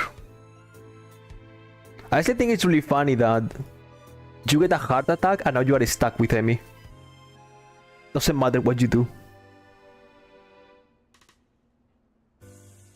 It is Lemao. Dude, you've been saying many things. You just wanted that one girl. You were hinting many things.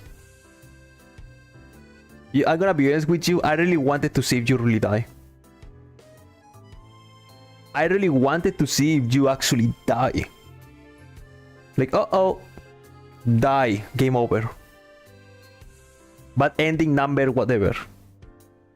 Your heart blew up. I guess I just got stuck with the running girl, I guess.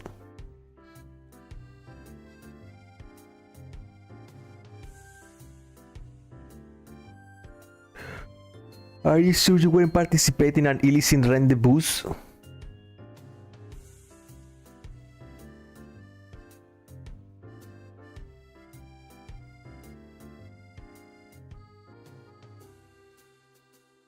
Nice.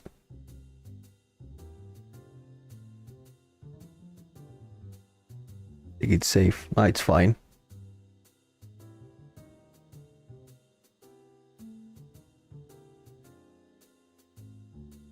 It's fine.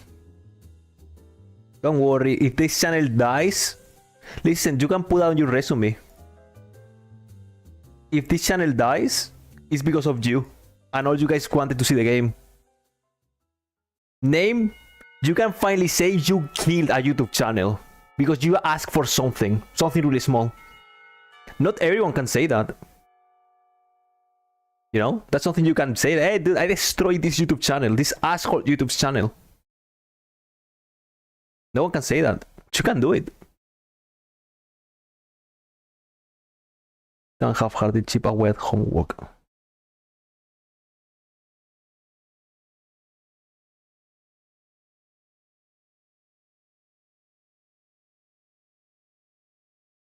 I fight it anyway. That's how I sleep. Yeah, I was waiting to say something like this. I'll discontinue other time. Either tomorrow or in the future, I don't know. I really enjoy the Cry of Fear, but at this point I really want to see how this ends.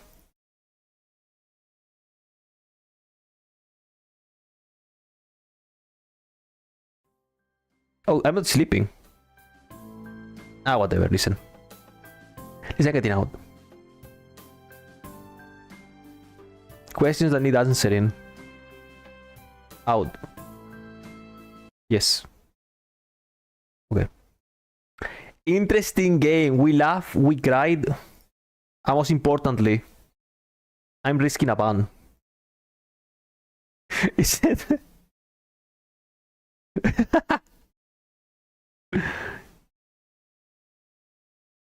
Interesting.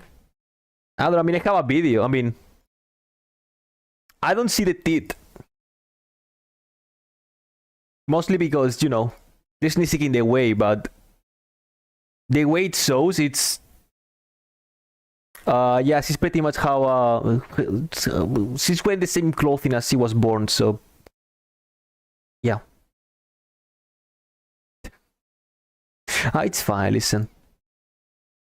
As I said, if this channel dies, you can celebrate. You killed a YouTube channel. Not that many people can say that. At least not in a get your hands dirty way. You just, hey, dude, do this thing, and that's it. Say no evil link, no whatever, you know.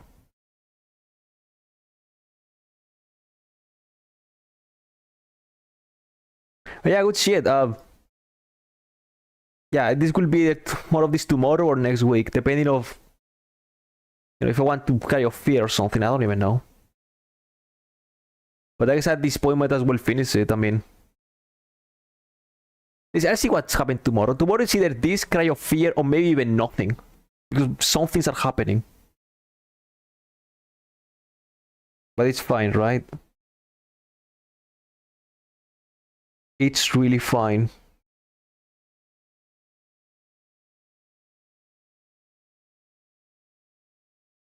Listen, whatever happens tomorrow, you do whatever you want. Whatever happens tomorrow, you make sure you have a good weekend, okay? And a good week, and a good everything, okay?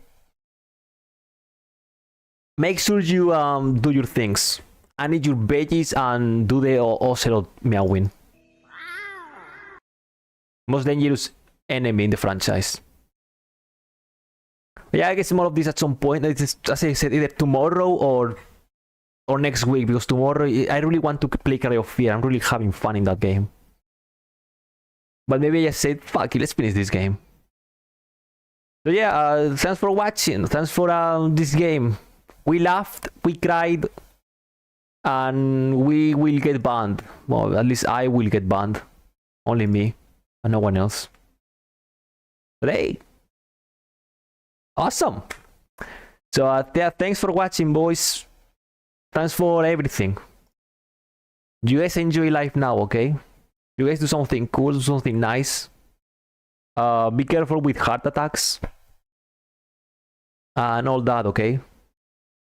Make sure to be epic and make sure to be super cool and everything. I'm gonna vanquish myself into the night. So yeah, that's pretty much it. Thank you. Take care now. Enjoy the weekend. Whatever happens tomorrow, if I'm here with this or Cry of Fear Nightmare or whatever, have fun, okay? Enjoy the weekend and enjoy the Friday, whatever happens. I'm out. Thanks for watching, and I'm not gonna repeat myself because there's no need to repeat myself, so yeah, take care, okay? Goodbye. Goodbye. Bye bye. Take care. Have fun. Yes.